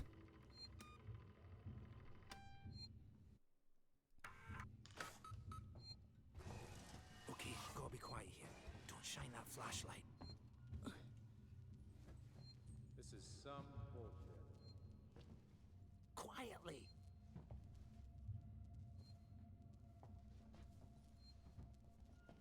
Hold up. Hey, what's the emergency? Someone else has been here. Everyone, stay alert. Keep your guns tight. Shoot anyone you don't know. Stick around while I check our stock. They're armed. Too many of them to take on. Take on? We still got to get through there. The door at the end. How? Let's try a distraction. The generator. If that went down, they'd have to check it out. You're smaller than me. You'll make less noise. Great. That's just his excuse. Which one of you checked our supplies last? I did. What's up? You decide to help yourself a little? What the fuck is that supposed to mean? Hey, he's been with me the whole time. We're missing food, ammo, meds. If it's not one of us, then we were right. Someone's been in here. This is no good. We're supposed to be secure down here. Might be a character development thing, yeah. I've just come from there. Sealed tight. Eyes open. Yeah, he's screaming quietly into my ear. Someone's gonna have to tell the boss. Boss? He's a goddamn store clerk. Yeah? Maybe you think you could do better. He's not saying that. I'm just... Barely remember. Generator died. Got It just turned itself off? No. Somebody's here. Check it out. Everyone with me.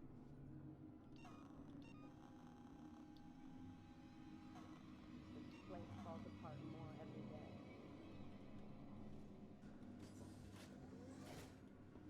Who's there? Come out and we won't hurt you. That's why we've got guns. Come on. Help me find the switch to get it started again. That was a terrible idea. Holy shit. Okay.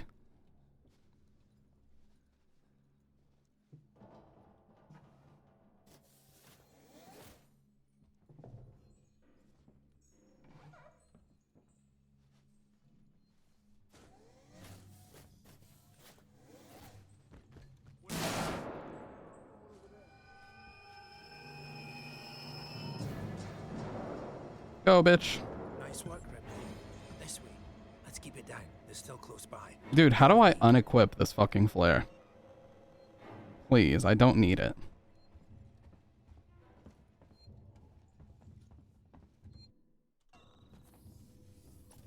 You don't? Fuck, I did not mean to do that. I'm just gonna throw it. I was thinking about Human Centipede and IMO. There's a certain point of trying to freak the audience out. I need mental help, and that movie's on a very thin line of that. The first one, yes. The second one, definitely. The second one is even worse. It's literally just naked people and wriggling corpses for like half the movie. I'm not even kidding either.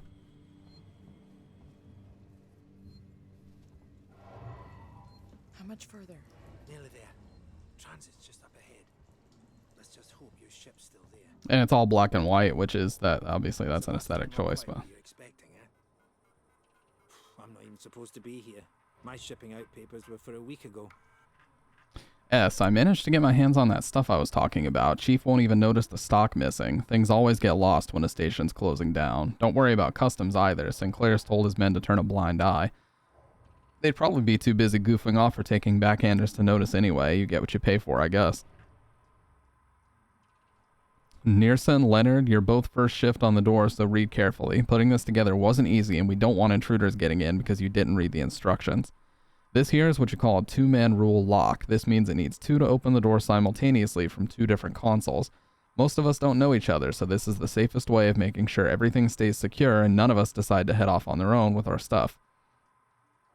When you're on shift, take it in turns to keep guard and notify the other one if one of us needs to be let in or out. That means just us, no one else.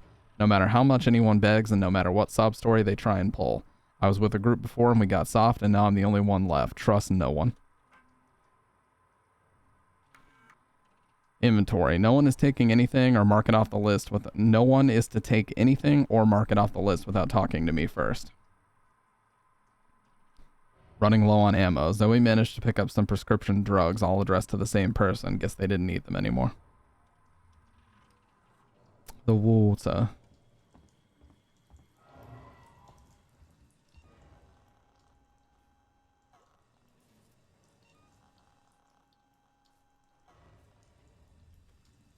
God, motherfuck.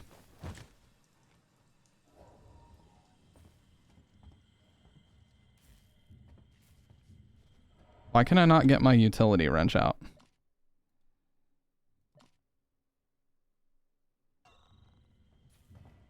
It's powered down. The assholes have cut us off. Got it. We need to activate both consoles at the same time to open it. I'll do this one. You go to the one on the other side. Okay.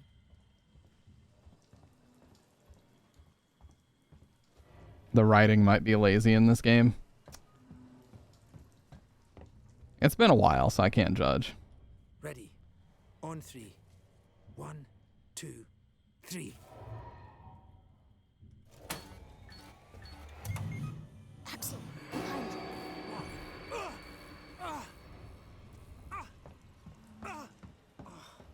Fuck you! Get here now! I've got the thieving son of a bitch. You bums think you could take... Oh, got him. Fuck. Let's go. The others are on their way. We need to go! Now! Hey, you bastard! Move it! Shoot him! Shit, I think he's dead. They killed him. Why did you stop dead, dude? What? Oh, that was weird. Kick his nut. You killed that guy! Because he was going to kill me, you saved my life. This is about survival. Do you understand?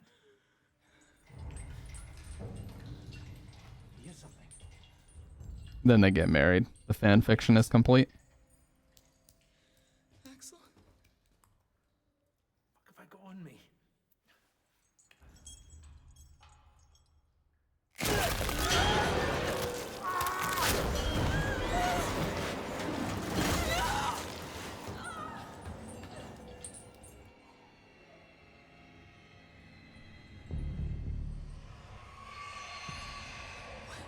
What the hell was that thing?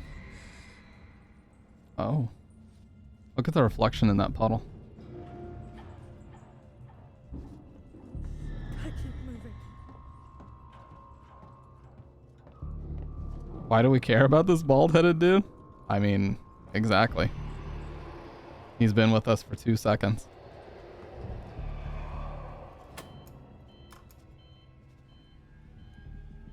No pair.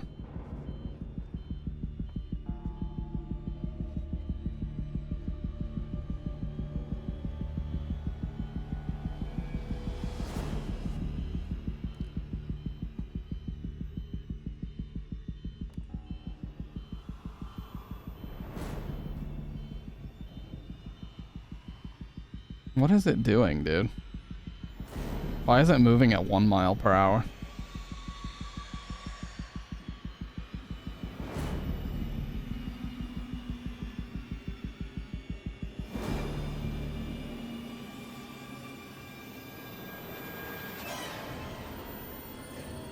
I'm just chilling right here.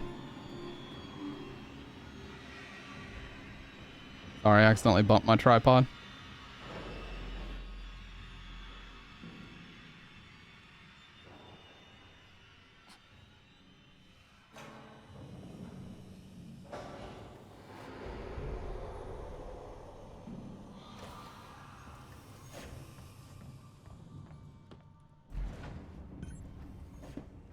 Lorenz Systech Spire.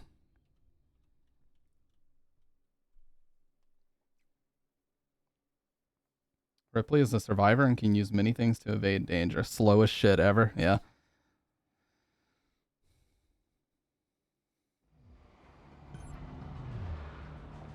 Like, the question is, how much slower could it have possibly been? And the answer is none. And shout outs if you get that reference. You're fucking awesome.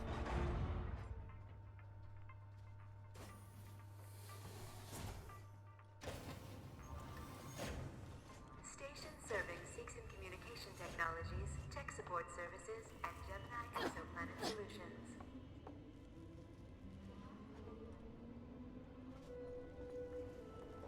Workplace Solutions.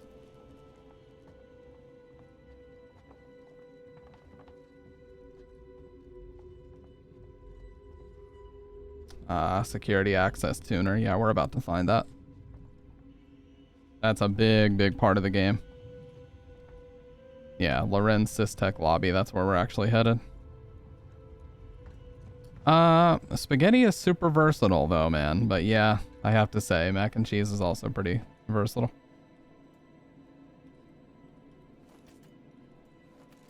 Okay, I have more sensors than I need. Can I craft another, I can.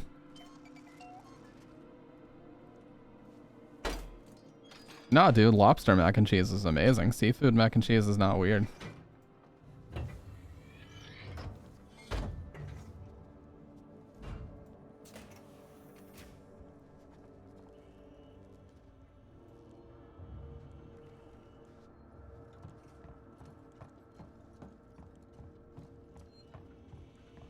System misuse and passenger inebriation will be reported to the Colonial Marshal. Like, one of the best places to go for that is Maine, because they have really fresh seafood.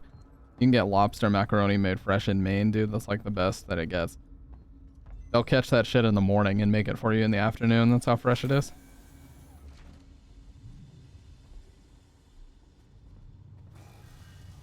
I don't even know if I need to go in there.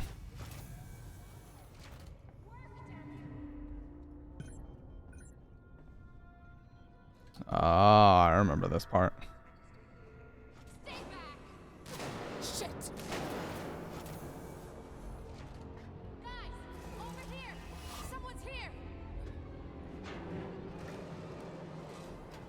hitting you, bitch. Haha.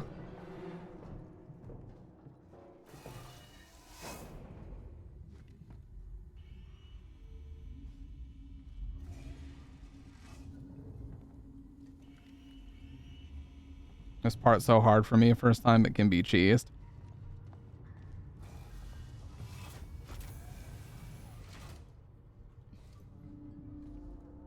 Favorite type of psychological horror is ones based on the feeling of knowing something but not remembering what said thing was. Yeah, anything that your mind has to fill in the gaps for, it actually turns out to be more effective horror, because what you can imagine in your mind is always going to be more than what can be shown. And it's also versatile. It changes depending on the person thinking about it. If you're shown something, that's the answer. And that's all it's ever going to be. But if something is implied, you know, 6 different people can interpret that 6 different ways. And it actually is very effective like that. You know what I mean? I like that a lot. An access to her. She was trying to hack the elevator's security. Circuits are fried. Easy fix. Just need to find a new data cell.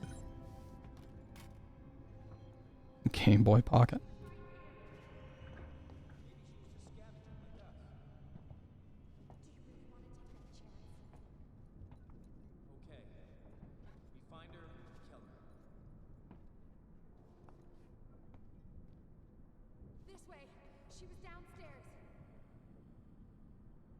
Look at them. They're so oblivious right now. Yeah, this guy is our first target.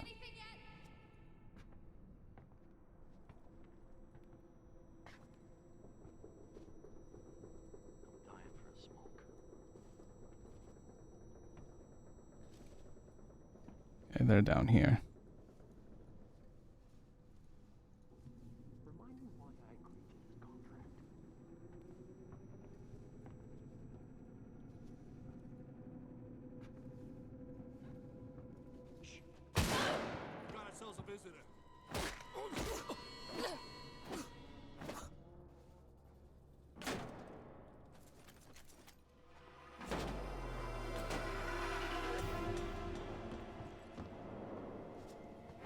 Wait, where did his revolver go?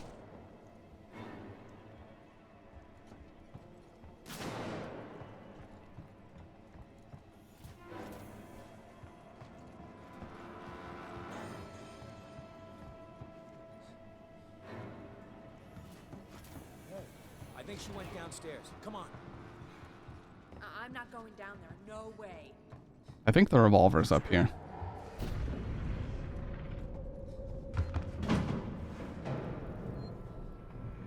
Yeah. Chad, first try. Let's go, baby. Whoa.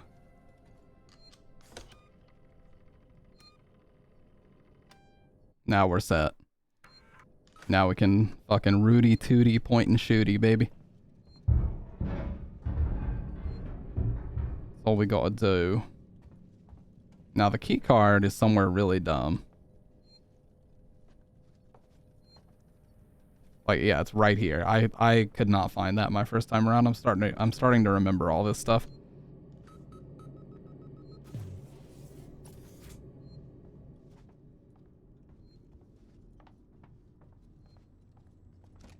There we go. ID tag. We need a data cell for this hacking tool, which I do not remember where it is. I think we have enough to make another med kit, which I'm just going to go ahead and do because... Nope. I need an SCJ injector. Or SJC, whatever. Oh god. The flight recorder. Alien almost got your ass. If you run in there, he can attack. Yeah, I waited it out just a little bit because I think that actually happened to me the first time, if I remember right.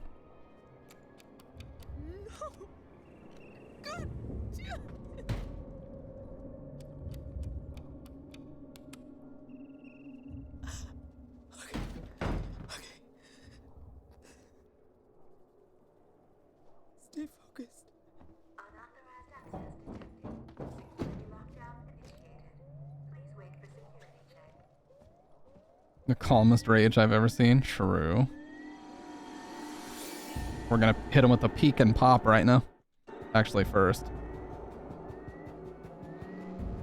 Oh, I don't have compound B. What?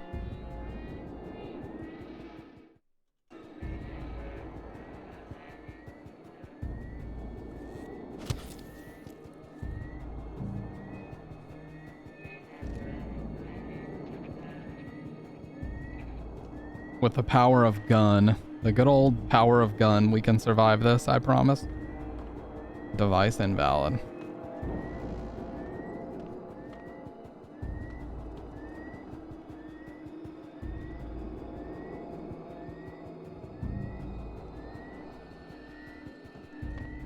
The thing we need is in here somewhere.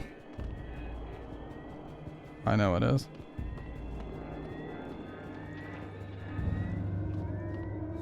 Oh, I think that's it.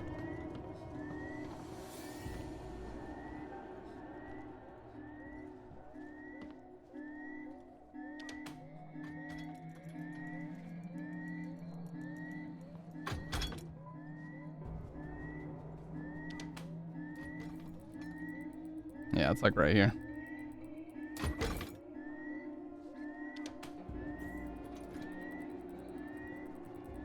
There it is. Now this thing is cool.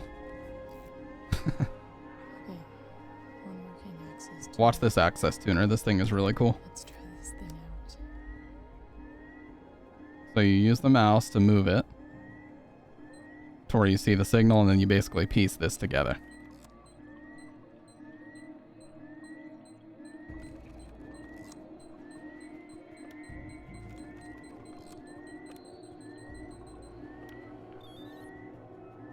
New double A's for the Game Boy. It's been a while. It took me a second to piece that one together, but...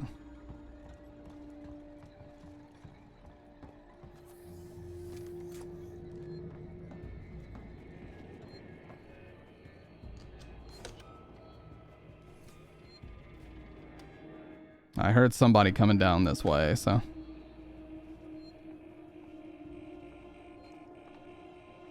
we gotta get him out. Oh, never mind. It's locked down. Okay. Yeah. Memories are starting to come back, dude, because I think this is the second time I've tried to make it pretty far in this game.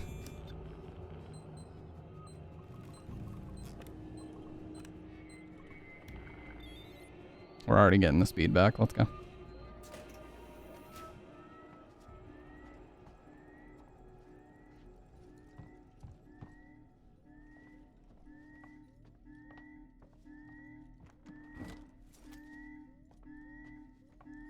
Look at these keyboards, man. Like, everything looks so retro, but also modern at the same time. It's very cool. Oh, yeah, I remember that, Dr. Ed. I remember that.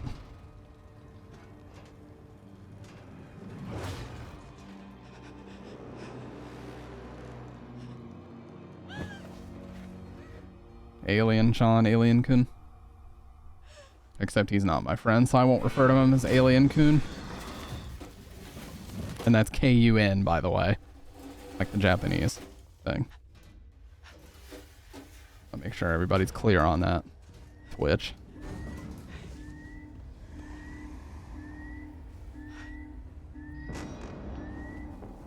Well, the good thing is he can just rip those people up for me, and then I can just head out on my lonesome. That's the good news. He can just tear them to shreds, and I'll just casually stroll out. I've got a terminal to read. To W. Chief Porter, Sevastopol Terminals. Chief, the good news is that I'm about 80% through archiving Sevastopol's internal mail system for the decommissioning. It's been disconnected from Apollo, but I've left the basic messaging system in place for the people still here. The bad news is whoever set it up in the first place skimped on the hardware and we've had some leaks. I've got Mike Tanaka looking into it now. He's the specialist archivist we called in. Seems to know his shit. Archivist. Just thought I'd better give you the heads up in the meantime, Franco. Desolation through Isolation. The space station that nobody needed, run by a company we all forgot. Sevastopol is now a backwater. The population is 1/10 of the station's optimal capacity. Docking bays are empty and the shutters are down on local stores and businesses. The orders for Seegson's cheaply manufactured androids have long since dried up, and the antiquated Apollo governing AI system frequently malfunctions. How did we get here? And more importantly, where have billions of dollars of investment gone? My name is Julia Jones. I have lived on Sevastopol for 2 months compiling this report for the Colonial Times, discovering the price our second-tier corporations have paid for their overexpansion during the race into the Outer Rim.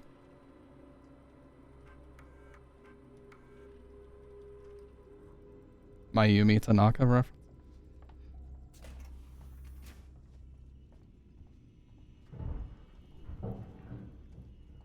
I don't know where our boy is, but I'm just gonna head this way.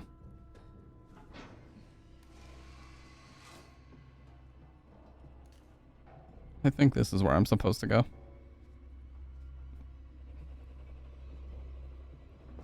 Who is Mayumi Tanaka? How am I not remembering this?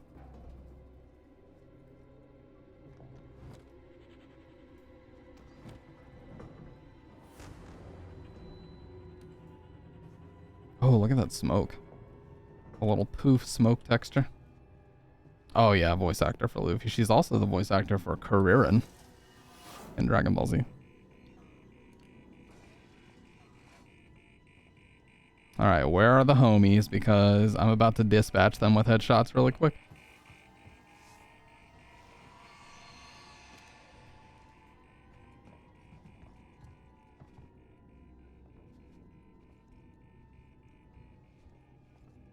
Okay. Yeah, this game has some really weird, like, the mouse movement doesn't pick up until you move the mouse like a ½ inch. It's really... Oh my god. Holy dude, that actually kind of gave me a little bit of dizziness. That caught me off guard.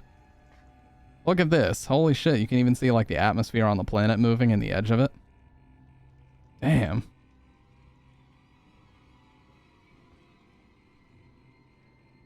Crazy shit.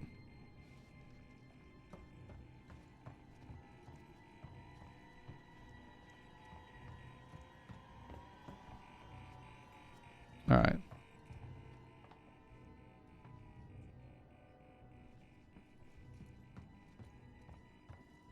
All right, now we can do this again.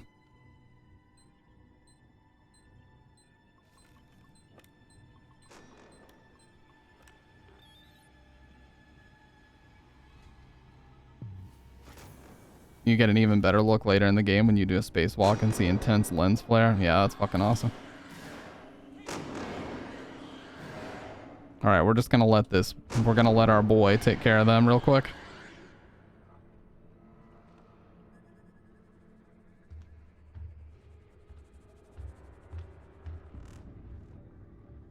They should all be dispatched fairly quickly. We're just gonna excuse ourselves.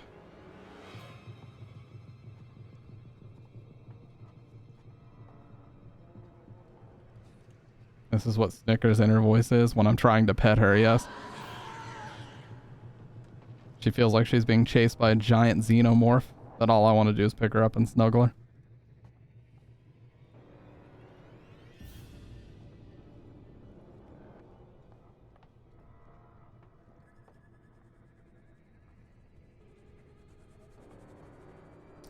Well, P wiped him out. Deserved.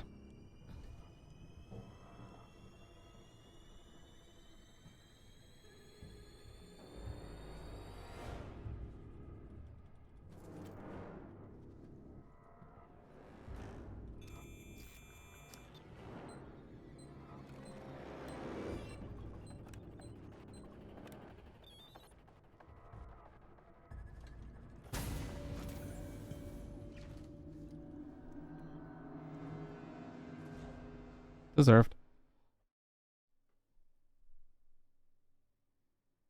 That's what they get for even having the audacity, dude.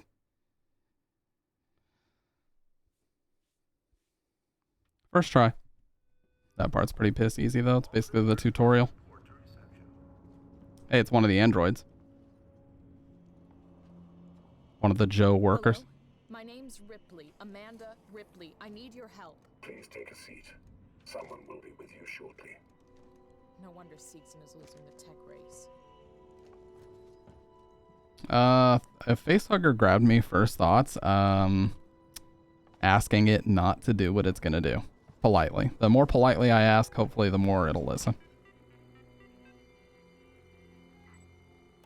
Yeah, you can rewire the systems.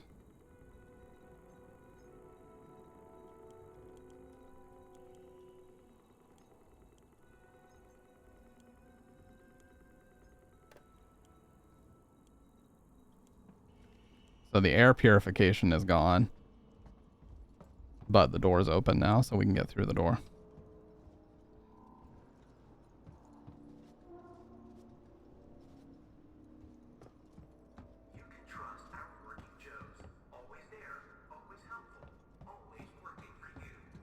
Yeah, 2 things we need the ion torch for. We're about to find it, I'm pretty sure.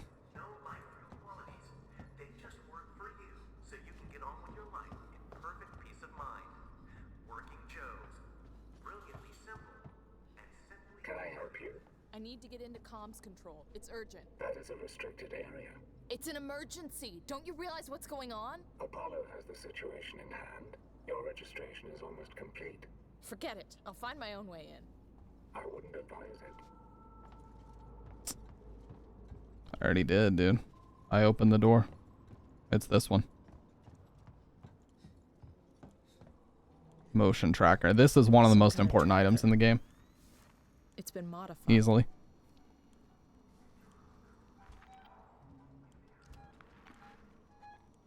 This tells us where to go at all times, too. Are you lost? No, no problem. Hug it like a baby. Door override. Hughes, I've put a manual lock on the door leading upstairs. Don't want any accidents until we figure out what's going on here. Our manifesto. First published in Ion Seegson, February 2115. We don't want to show you a new world. We want to discover it with you. Here at Seegson, every new technology, research project, and discovery is driven to find real-world applications to help you. We hope you'll join us for the journey. Together Tomorrow, Seegson's Journey into Colonial Space, an official history by Sebastian Sieg, first printed in Ion Seegson. Our origins in space. 2034 changed everything. The advent of faster-than-light travel put Seegson, then known as Sieg and Son, on the path to success. The race into space began in earnest, and under the steady hand of our founder Josiah Sieg, our company was primed and ready for the years that followed. Sieg and Son built the components that enabled ships to extend colonial space beyond the Sol system. As history relates, Wayland Corp was reluctant to share its FTL technologies with other corporations. Fortunately, Josiah Sieg was on hand to speculate, innovate, and produce.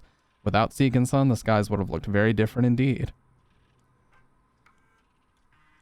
Marie, if you get this, I'm making my way to Seegson Communications now. I didn't wake you because I knew you'd try and stop me. Please understand, this is our best shot. Someone has got to reestablish communications. We need to make sure that Aliens, too. know what's going on here. No, you mean a sequel specifically to Aliens? I'm not going to leave you and Claire alone. Claire, like Redfield?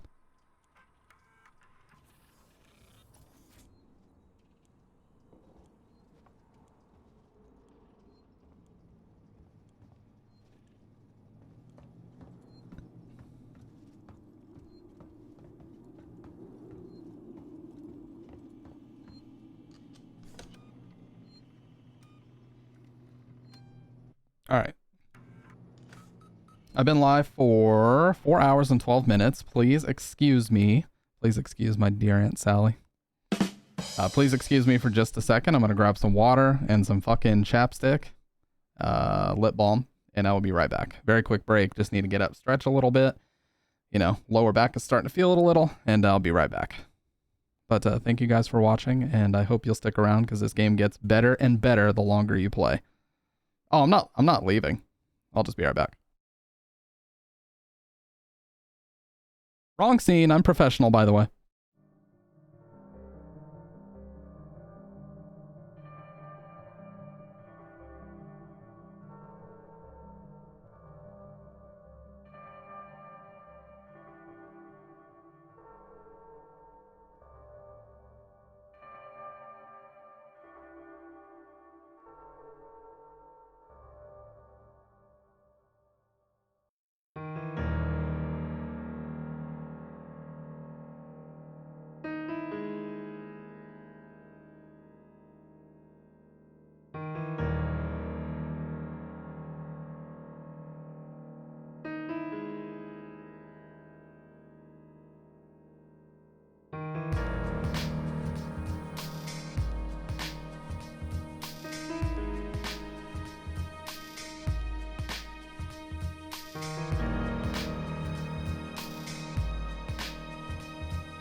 In here is a tragedy. Art thou player or audience? Be as it may, the end doth remain. All go on only toward death. The first words at thy left hand, a false lunacy, a madly dancing man, hearing unhearable words, drawn to a beloved's grave, and there, mayhap, true madness at last. As did this one, playing in death, find true death at the last.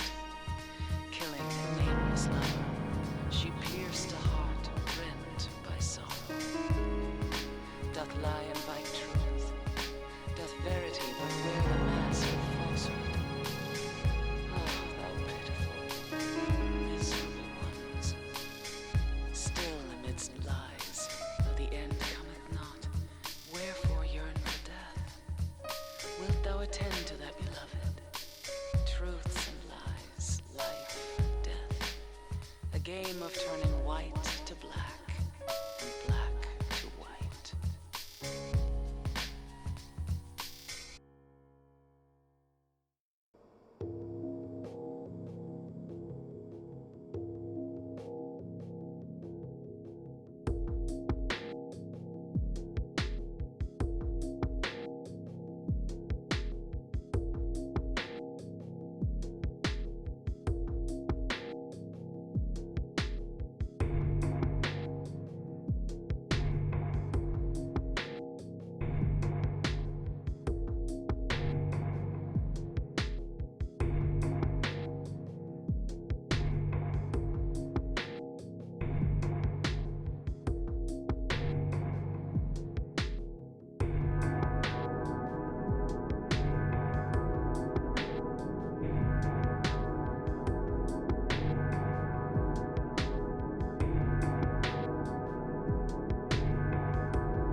I have a protein shake.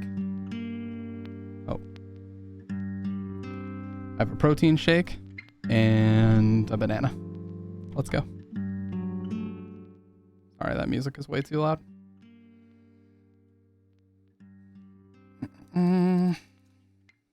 Alright, what shape is this banana in?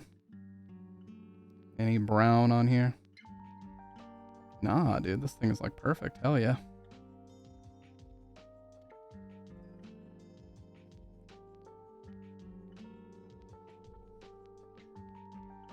Also the goated lip balm. Carmex, you can't see it. It's getting keyed out, but I have it.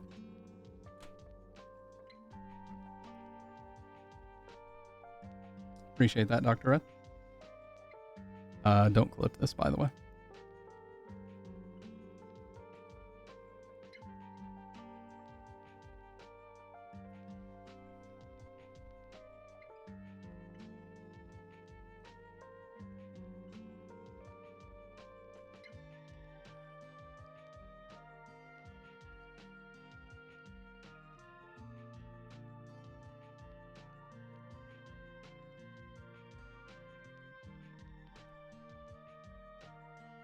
Dude, this banana is like flawless, dude.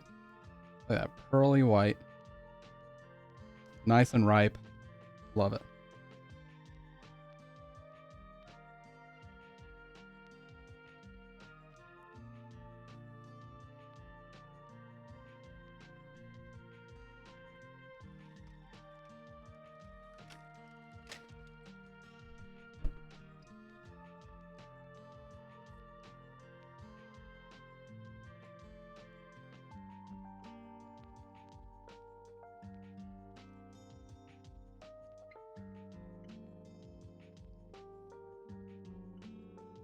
Almost done. And I promise we'll get back to actual content. Not just me absolutely destroying a banana.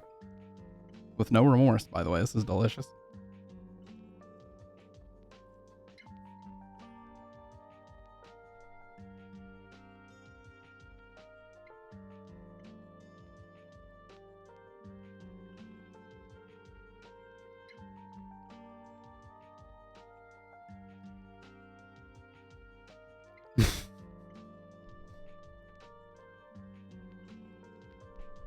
Oh, you don't have to tell me.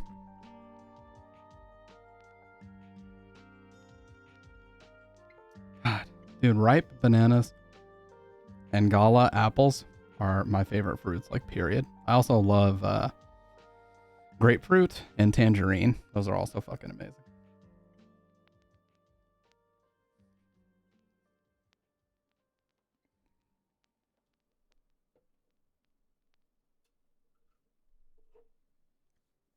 All right.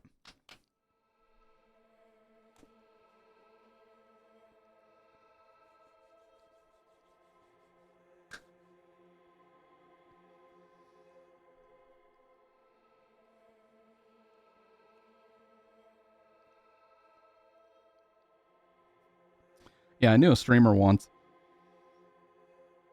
Majora's Mask speedrunner named Enop112. He told me he would only ever eat green bananas. I was like, what is going on? What is going on in your mind?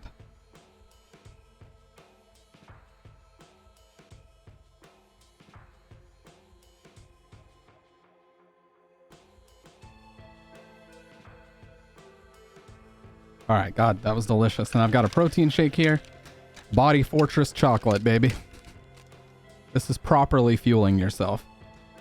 Good protein, fruit, carbs. Let's go.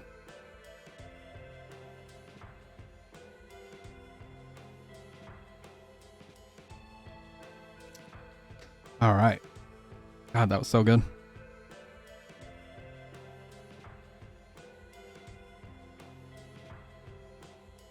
Let's get back to it.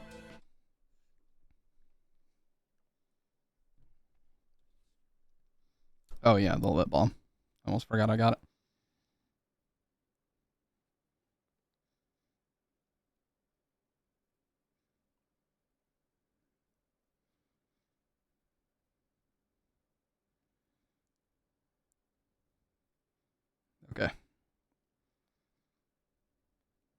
Much better. Holy shit. Resident Evil 2 always walking backwards. That would be a crazy challenge run, dude.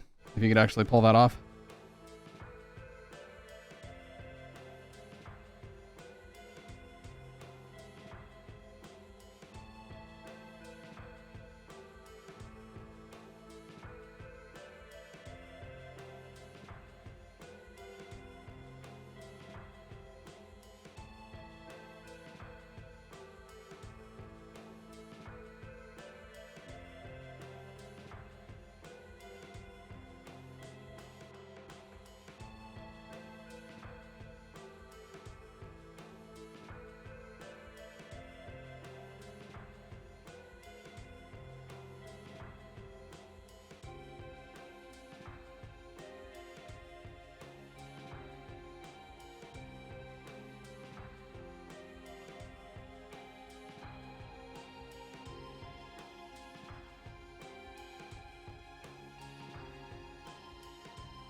Okay. Sorry about that. Let's get to it.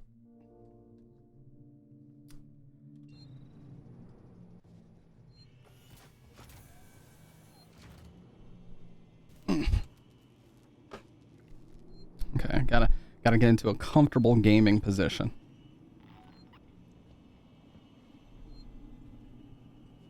I just saved.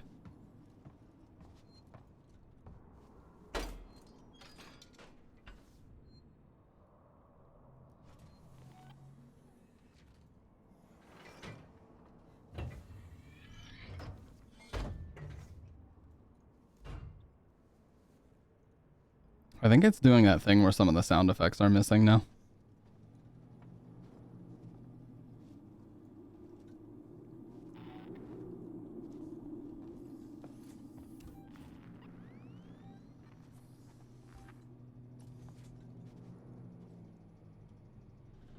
Marker on the edge of your motion tracker points to your objective. Yeah, this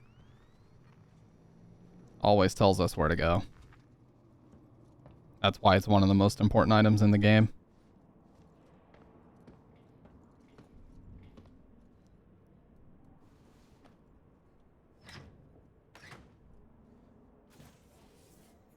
Oh yeah, G adults would definitely be a fucking pain. Yep. Yeah, like why is she moving so slow? This is so weird.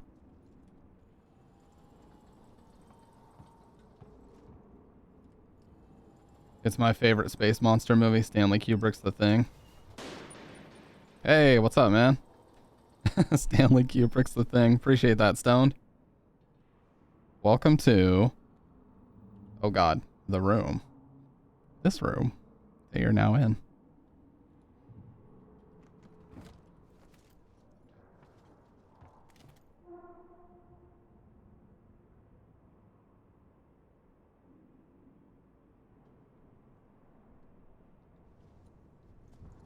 Yeah, we got the green screen out tonight. Certainly nothing demonic. Never. Let me in. I need to contact my Not a first play, but I've never finished it before.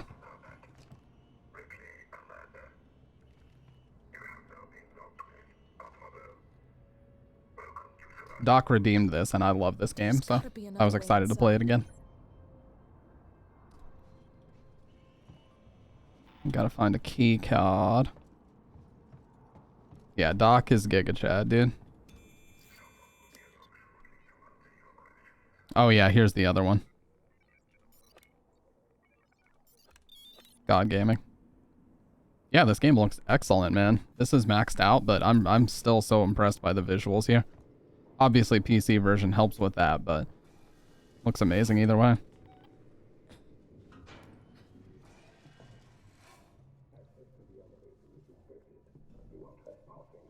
Let me pass. It's me, Hughes. Don't you recognize me? Listen to me. We've got to re-establish long-range communications. You're becoming hysterical. Get back! I'm warning you! Tut, tut. Let's resolve this amicably.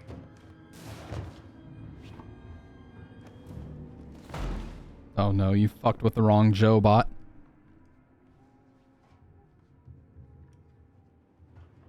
Oh my god. Yeah, tut tut. Got my protein shake.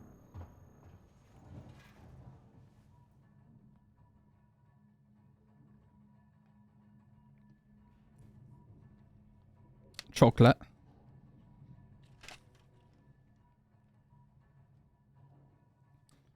Stay hydrated, get the protein in. Had myself a banana for some quick energy. Feeling good, feeling good.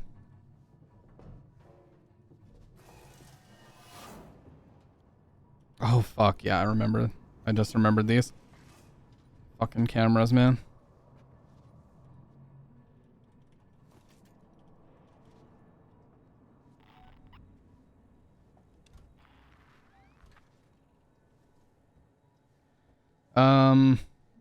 Yeah, he's working on 2, right? Like Death Stranding 2 is one of them, and then what about that Xbox collaboration?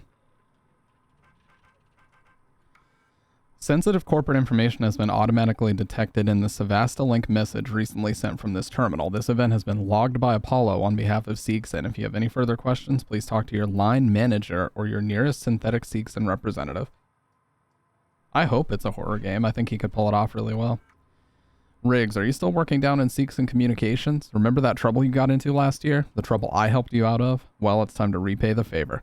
One of our colleagues has been looking into some of the import documents and found a few problems. He's new, so he doesn't understand how we do things on Sevastopol, and he's threatening to go to Waits about it. This could hurt us all, so I need you to keep an eye on him. See if anything interesting comes up. Apollo has cameras everywhere, just needs someone to tell it where to point to. His name is Daniel Halden, lives in Josiah Sig Executive Apartment 651. If this goes well, I might have some more work for you. We could clean up here. Ransom. I've only heard rumors. Yeah, he's very bad about like teasing a bunch of things and not necessarily producing on them, you know?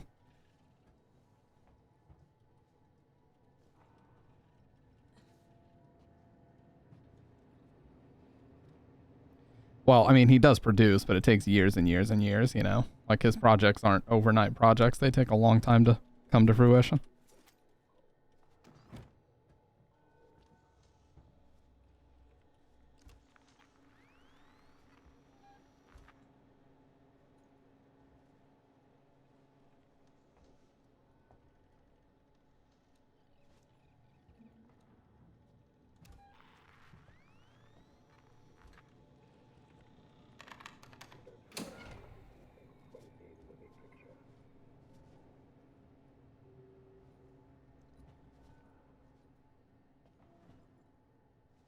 In a good way.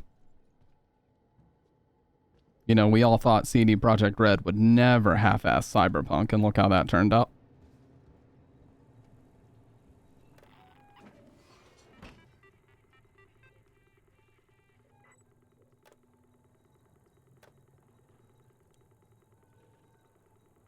Alarm system.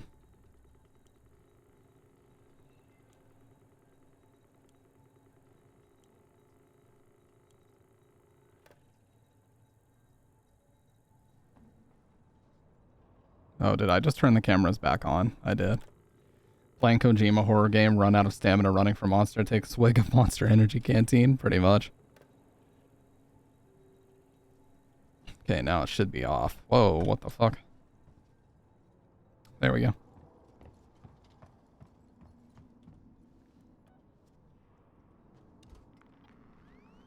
Pretty funny that they just straight up removed the whole Monster Energy branding and swapped over to generic Bridges energy drink. Brother got screwed with internet land, it died, also grinding out the last record I need in RE3R.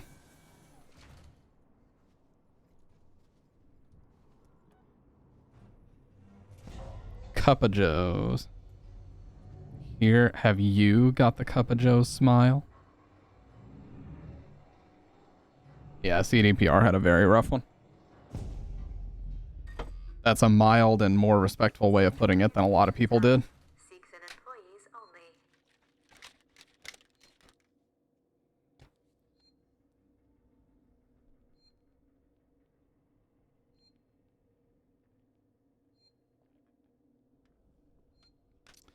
But yeah, really appreciate the support tonight, you guys. Trust me, I don't take it for granted. I just get into the game, but it means a lot.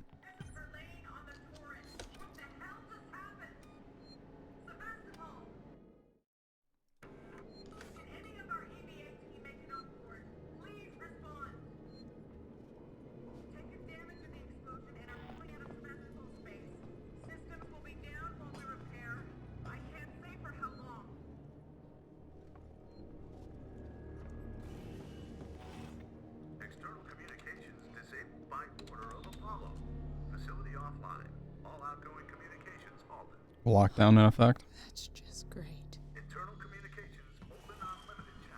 To me, Someone on the station I can contact. CD Projekt Red is a joke. Made a GTA clone when GTA is boring. It's one of the worst games ever made. Also, how long were they developing it? I don't think GTA is one of the worst games ever made. I love GTA games. I just feel like we've waited way too long for GTA 6, and it's time for them to actually like make progress toward it. Like, they've beaten the dead horse of GTA 5 for far too long now.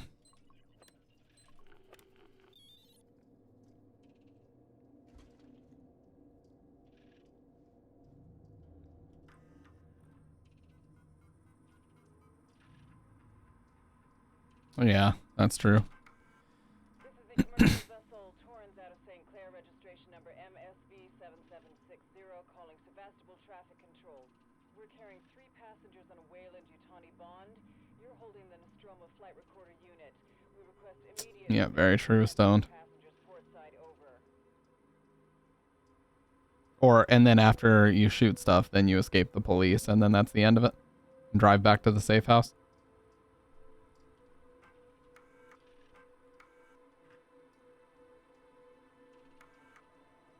This is Waits, Colonial Marshal at Sevastopol Station.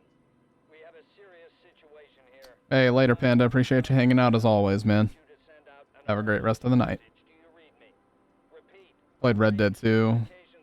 Dude, talk about you guys need to try out Red Dead Revolver. Red Dead Revolver is fucking awesome. On PS2. I might actually pick that up on the PS3 store just to show you guys how great it is. Because it's on PS2 Classics.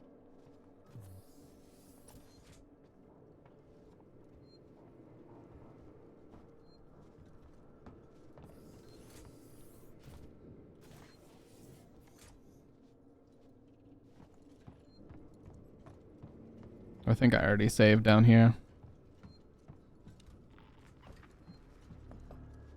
Got to be a little bit careful out here because now that these bots have gone rogue. Got to make sure we don't alert them.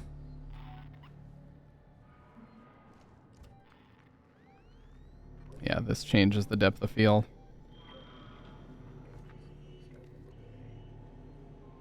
And if you go here, you can actually crawl under these tables, which is very helpful for avoiding them. But if they see you crawl under here, it's not going to help you much. Okay, I just had to get a good idea of where he actually was.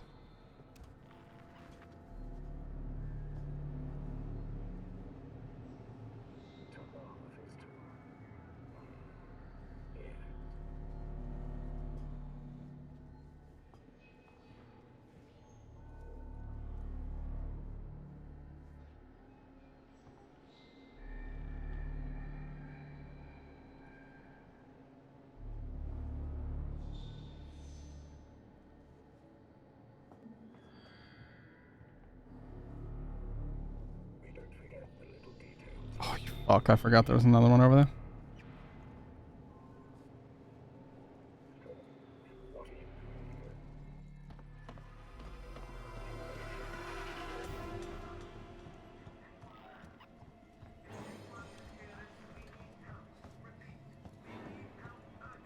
Oh God.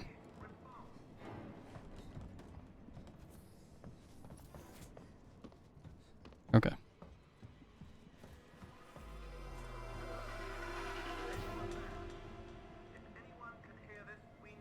You bitch.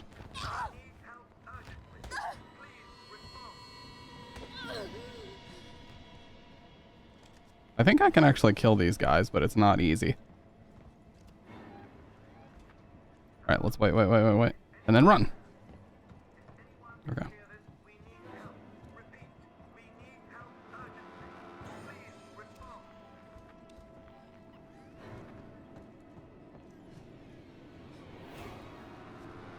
This is not gonna work. Shit.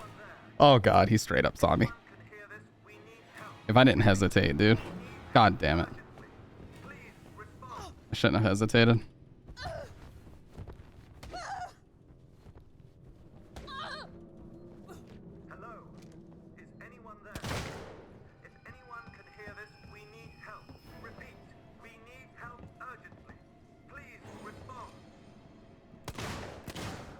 Yeah, I don't think I can kill them like this. We gotta hide first.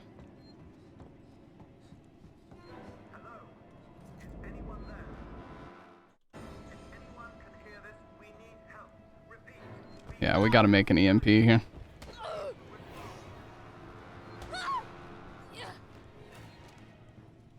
EMP does help with these guys quite a bit, actually. God, dude. Leave me alone, dude. I didn't ask for this.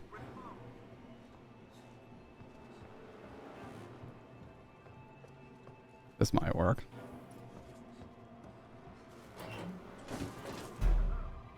Okay, that should work.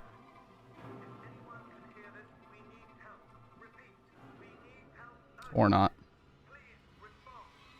Wait, is he actually oblivious?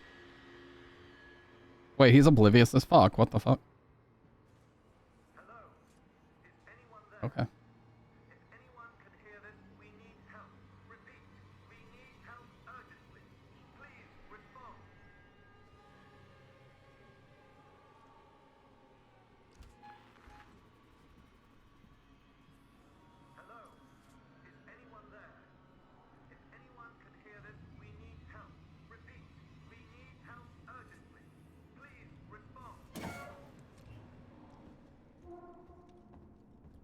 Oh, he did not leave. I thought he left.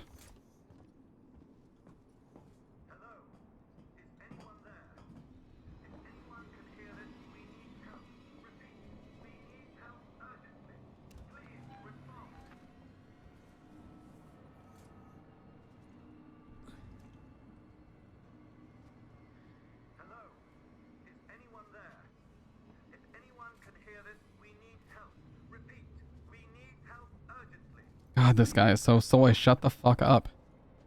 I know that you need help urgently, dude. I'm trying. Hello? Is anyone there? If anyone can hear this, we need help. Repeat, we need help urgently. Please respond. Oh my god. Samuels! You're alive! Is anyone there, please? I made it! Where are you? We're at a transit station now. It's right by medical. Okay. Samuels, listen to me. It's not safe here. Seegson's got this place locked tight. Their goddamn androids are killing people! That's impossible. It's contrary to primary synthetic programming. I've seen it, Samuels. I guess Seegson's got a different idea about synthetics. And there's something else here. A creature. It's big and it's lethal. Ripley, slow down. A creature? It's a life form. An unknown type. Some kind of alien organism. It's extremely dangerous. You and Taylor need to Ripley, make... Taylor is hurt. She was injured by debris during the crossing. Oh, but she's still alive? I can't move her. I need medical supplies. We need to treat and pack the And injury. the Torrens? The radio is broken. I can't contact Verlaine. We're on our own. Shit. Okay. I'll come to you. Keep your eyes open. I'll send a transit car to you.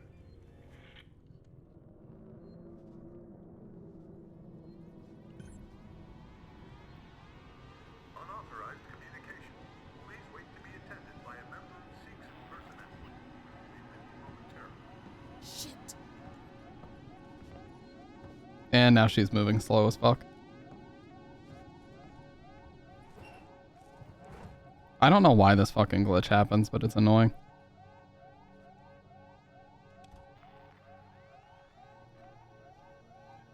Alright, here they come.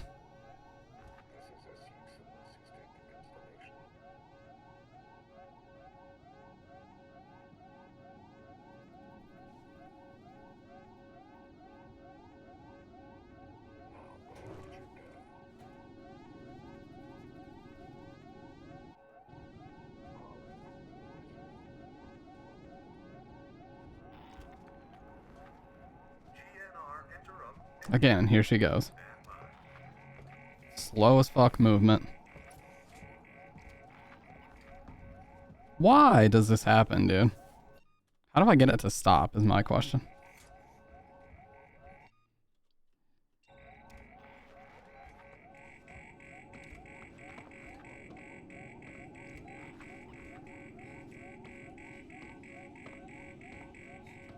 Actual slow motion movement.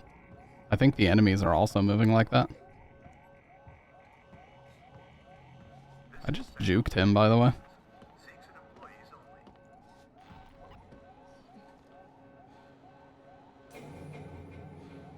Yeah, like he knows I'm here.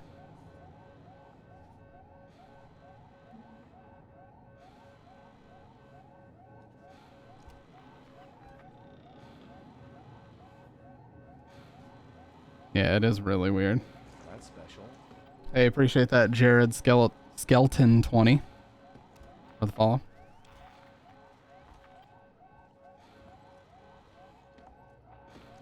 I wasn't even trying to hide, dude.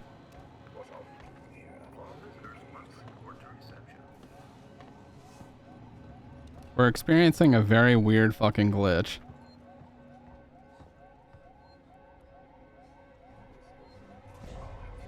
That makes all the animations really slow. I have no idea why this happens. Yet here we are.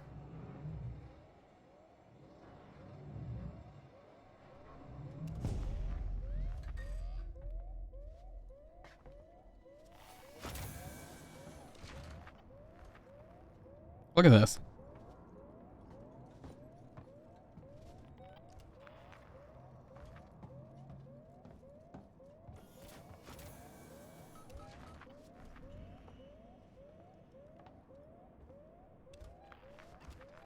It's like we're out in space even when we're not.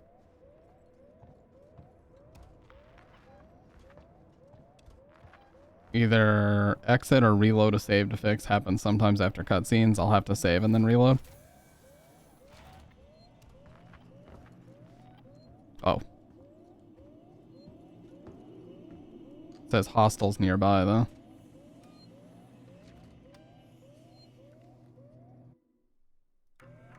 VSync? No, VSync is off.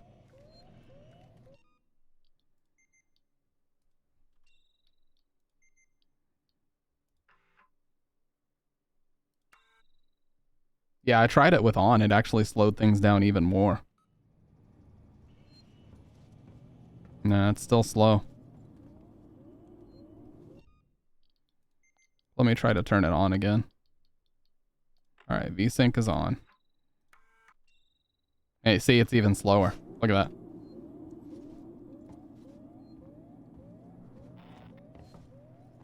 That's still slowed from the original speed. Okay, that seems closer. 2014 PC ports, they were still kind of getting there. I'll give them the BOTD though. It's not game breaking or anything. Certainly could be worse.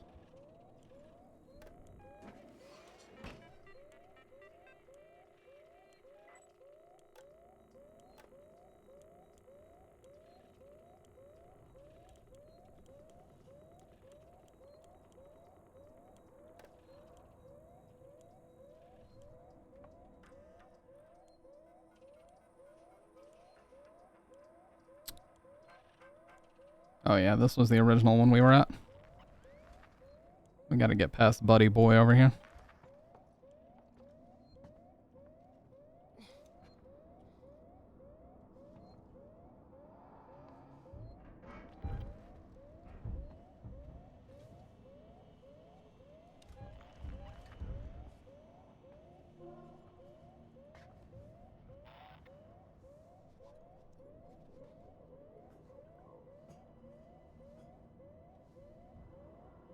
Hopefully he doesn't see us here.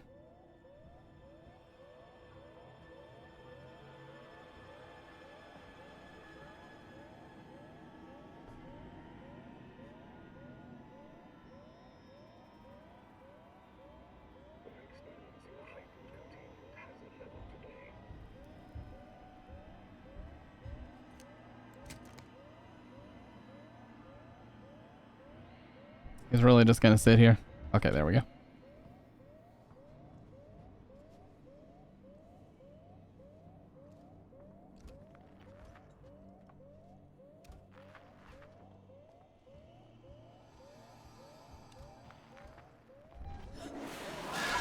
Oh. Yeah, that happens. That's why you pay attention. Yeah, literally, that was the last thing that I expected to happen right there. That was literally... There's full speed. That was the last thing. Quite literally the last thing I expected to happen right there. I was not aware. I completely forgot. Okay. It happens.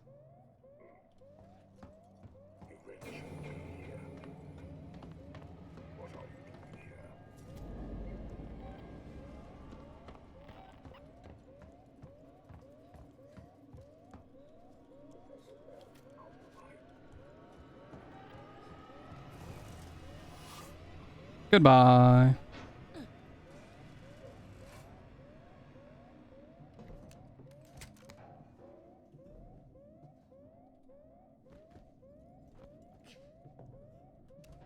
Fairly certain I'm not even supposed to be here, but hey, why not? Oh, he went to the other side and he's waiting for me, I bet.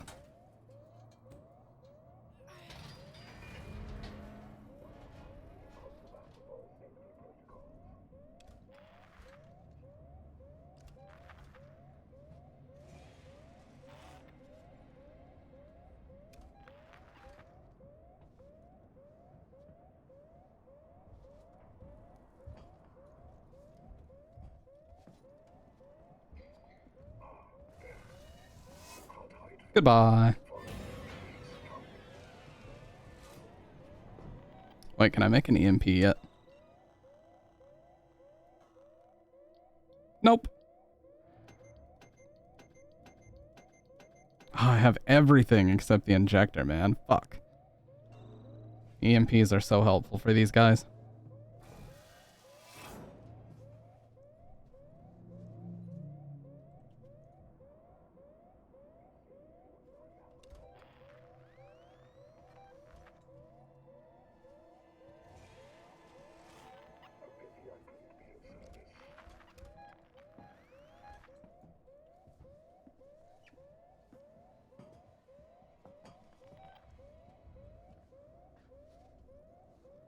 That's kind of clutch.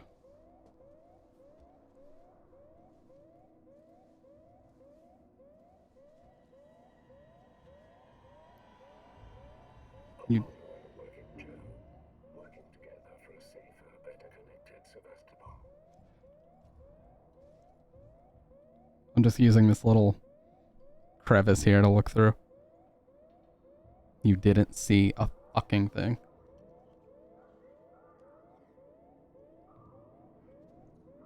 Was he really just gonna sit there? We don't forget the little details when seeing the big picture.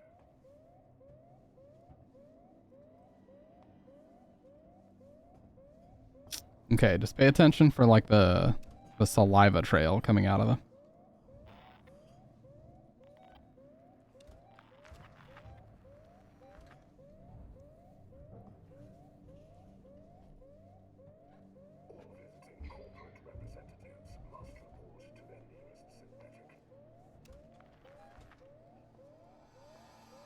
Yeah, don't go there.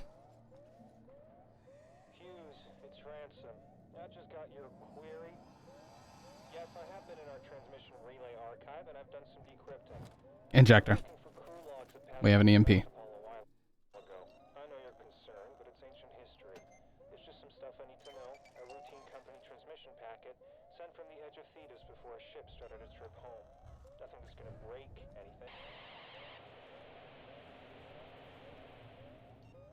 This is Captain Dallas, logging an initial report from the return leg of our Thetis voyage.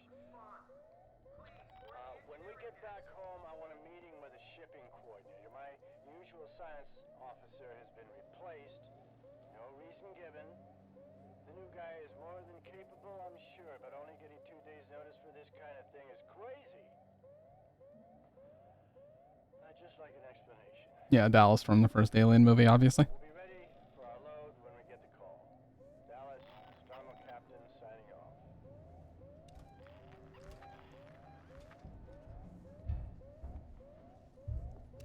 So EMP, what this lets us do is shut down the bots temporarily, not forever.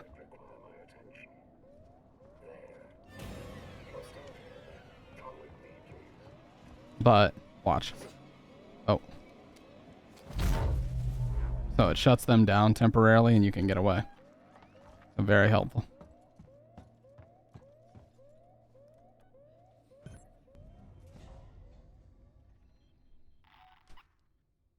I didn't even need to do that, but... And as you can see, they take a lot of supplies to make, so it's not necessarily easy, but very helpful to have it.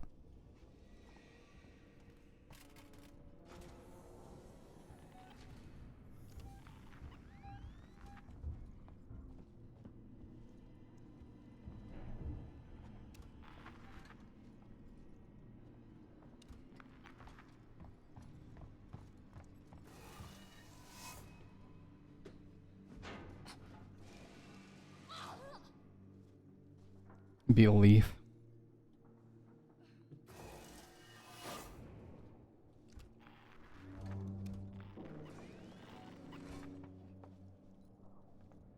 Ah, fuck, I don't have the plasma torch yet.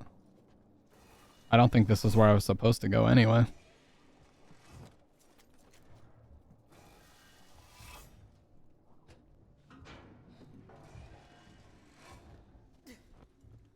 Oh no, I definitely didn't have to waste it, you're right.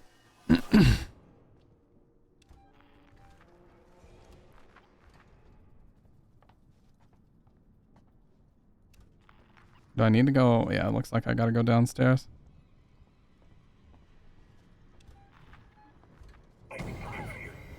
Oh yeah, I forgot about that.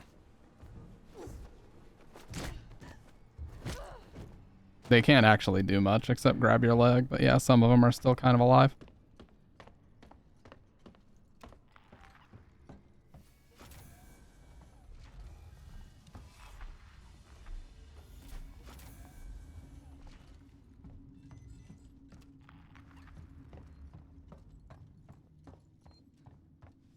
Always save when you're here. This is kind of like the main hub of the game, the transit area.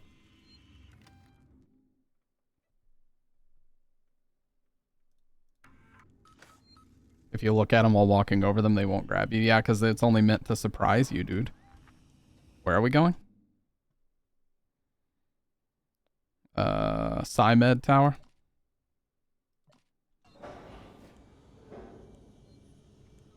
Yeah, Psymed Tower. Station serving Seegson Communication Technologies, tech support services.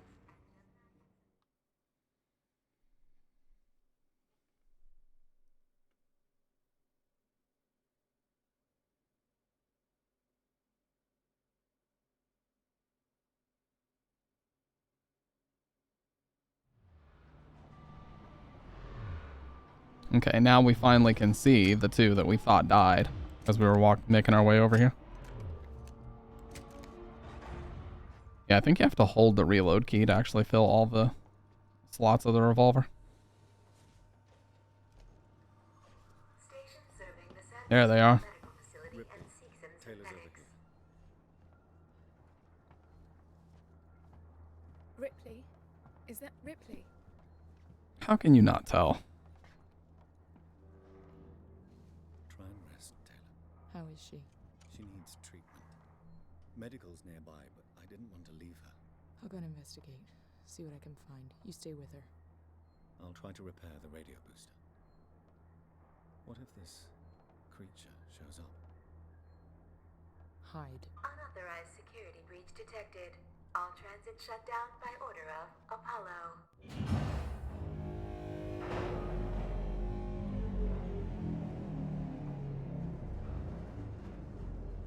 You can also hear the save over here.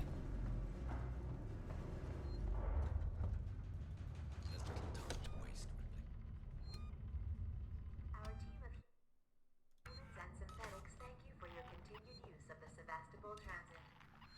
Oh. Completely the wrong way.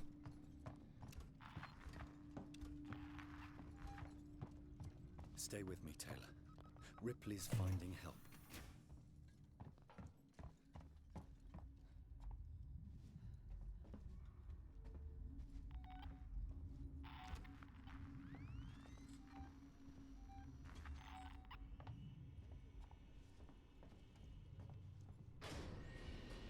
Yeah, I remember this part.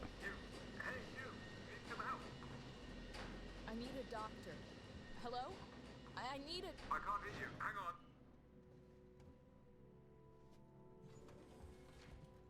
Come up, I've opened the elevator for you. Yeah, I remember this part. I got stuck here for quite a while, my first playthrough.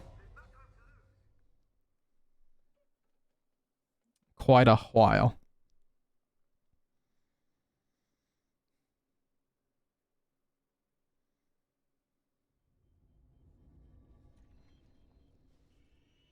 Forget the door.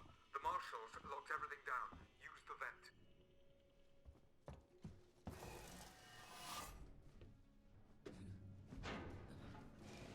Relax. I'm closing the vent behind you. Just be still.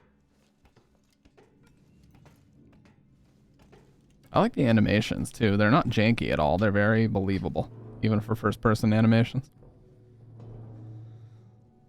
Janky animations in first person can give you like motion sickness and shit, you know? You can tell when they're good. Visiting hours are 10 a.m. to 1 p.m. and 3 p.m. to 7 p.m. Thank you. Oh yeah, you do this to update your map. You're not catching us with our best. Right.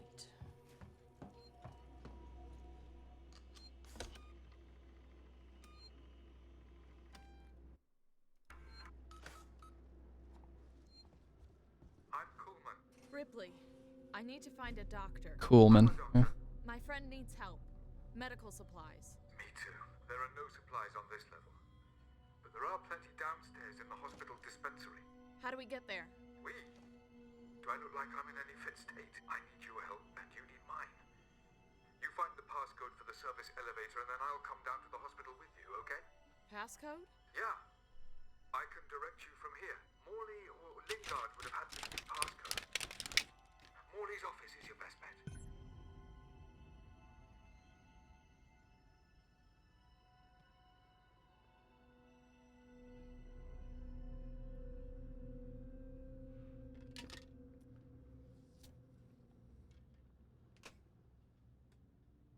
Jesus, making a mess out here.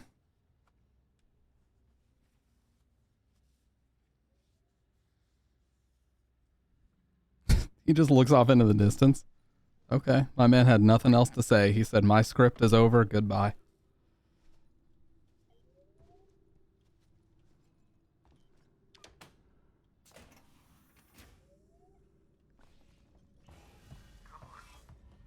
Let's work together, huh? Mutual benefit. The area you're in was for our more unstable patients, those who had trouble adapting to deep space. Just tell me where to go, Cole. Tragic cases. That's right. Along that corridor.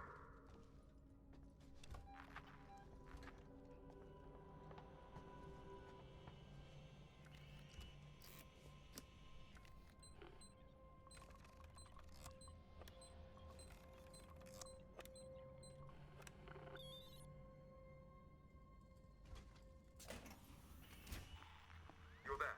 That's Morley's office. The passcode should be in there somewhere. Low on meds. Dr. Lingard, we need more supplies of mood stimulants up here. We're getting really low, and it doesn't help that Coolman seems to be handing them out like candy. Logs show he's been to the dispensary 16 times this week. We need to start rationing medication. Sevastopol's people are only going to need these more and more the closer we get to shutdown. Can you talk to Coolman? Find out where these prescriptions are going? Have you found the passcode? Look, we'll need the physical keycard too. Morley always kept it on him. Find him. 1702. Warning. Medical facility quarantine breach detected. Warning. Relax. Medical I'm facility just trying to find out breach what that is. detected. You focus on finding that keycard. Shit.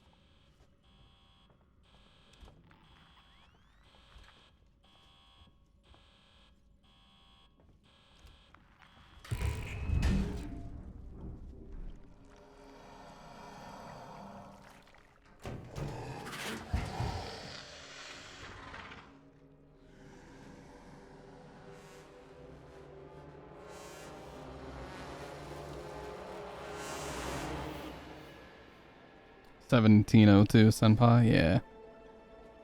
Just don't forget 1702. You see the door open for him before he even went over there?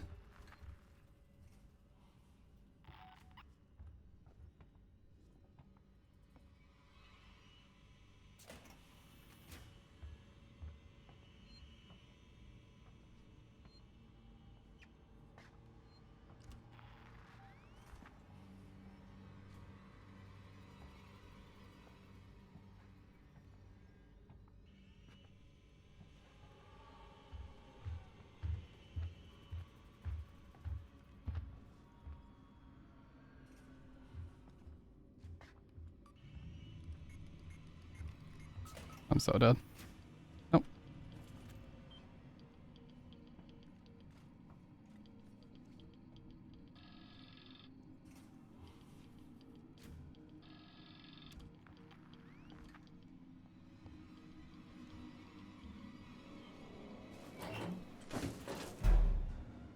I don't think I needed to do that, but I just wanted to play it safe, really.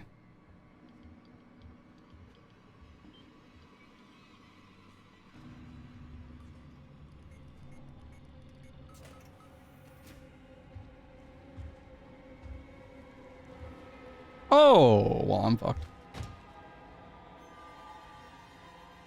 Yep. Yeah, see, this is another glitch on PC, is that it doesn't make any sounds when you die. No sound whatsoever when you die. Isn't that cool? Yeah, it's, I don't know what's up with that, but it's a major glitch on PC. Ripley, I need to find a doctor. I'm a doctor. My friend needs help. Medical supplies. Yeah, he's got the suppressor on it. On the pike. How do we get there? Do I look like I'm in any fit state? I need your help and you need mine. You find the passcode for the service elevator and then I'll come down to the hospital with you, okay? Passcode? Yeah. I can direct you from here. Morley or Lingard would have had the new passcode.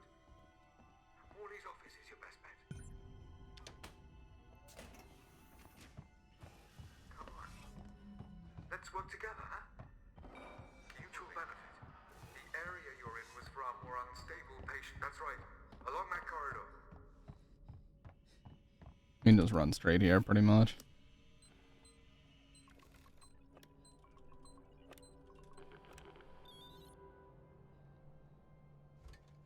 The shit only starts going down once you already grab this code. Which, would I even need to do this? Have you found the passcode? Look, we'll need the physical key card too. Morley always kept those. Find it. Relax. I'm just trying to find out what that is. You focus on finding that key card.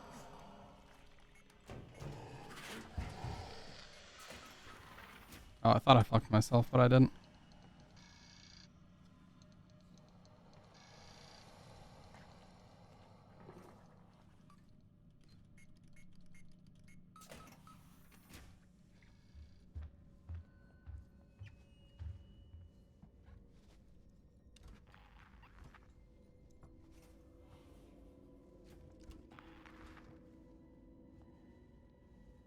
Yeah, that's Morley's office again, so I just went the wrong way.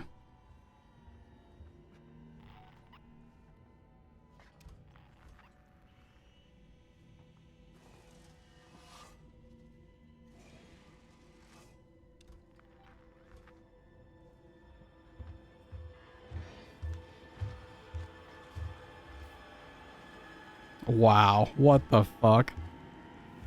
How did that work?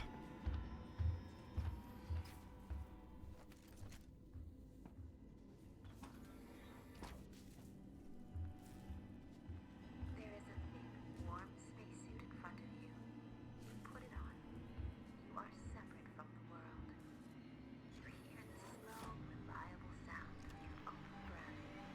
Troubles cannot break through. You are alone. Yeah, he was blind there for sure.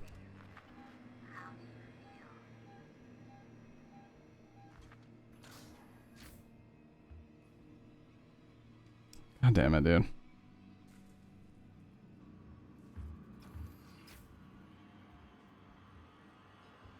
Oh yeah, you're right. You're right. He is.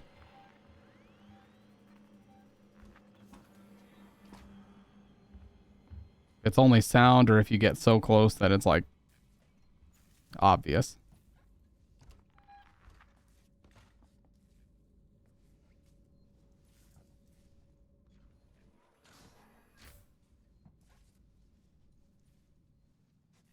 You are standing on a hill. Your home is in the valley below. You are far away, but you can see it clearly. You know you can The fucking door. Again, no sound. It's so cringe that there's no sound, dude.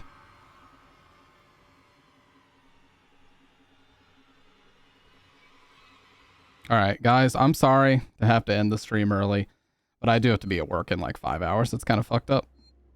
Yeah, I have to be at work in 6 hours, actually, but I only work Thursday and Friday, then I'm off Saturday and Sunday, so I'm off Christmas Eve and day of.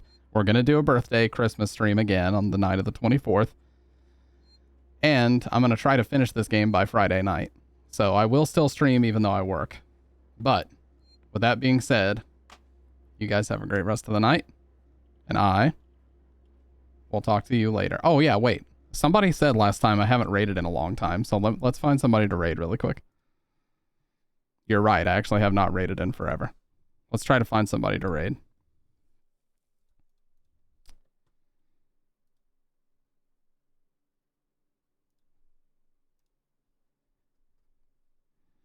Let's see, who is live?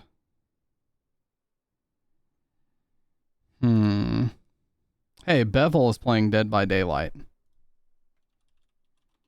Doc, did you want to stream tonight? If you want to stream, I can raid you, but if you're not going to, that's okay. If not, we'll raid Bevel.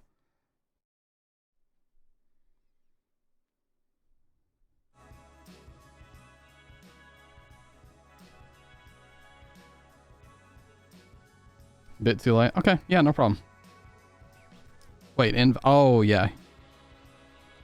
He changed his name. Oh, I did it to his, Alright, you guys. He's playing Dead by Daylight. Go hang out with him. Aussie. He's an Australian. Got a very cool accent. And, yeah, we'll be back tonight. I will talk to you guys later. Have a great rest of the night. Goodbye.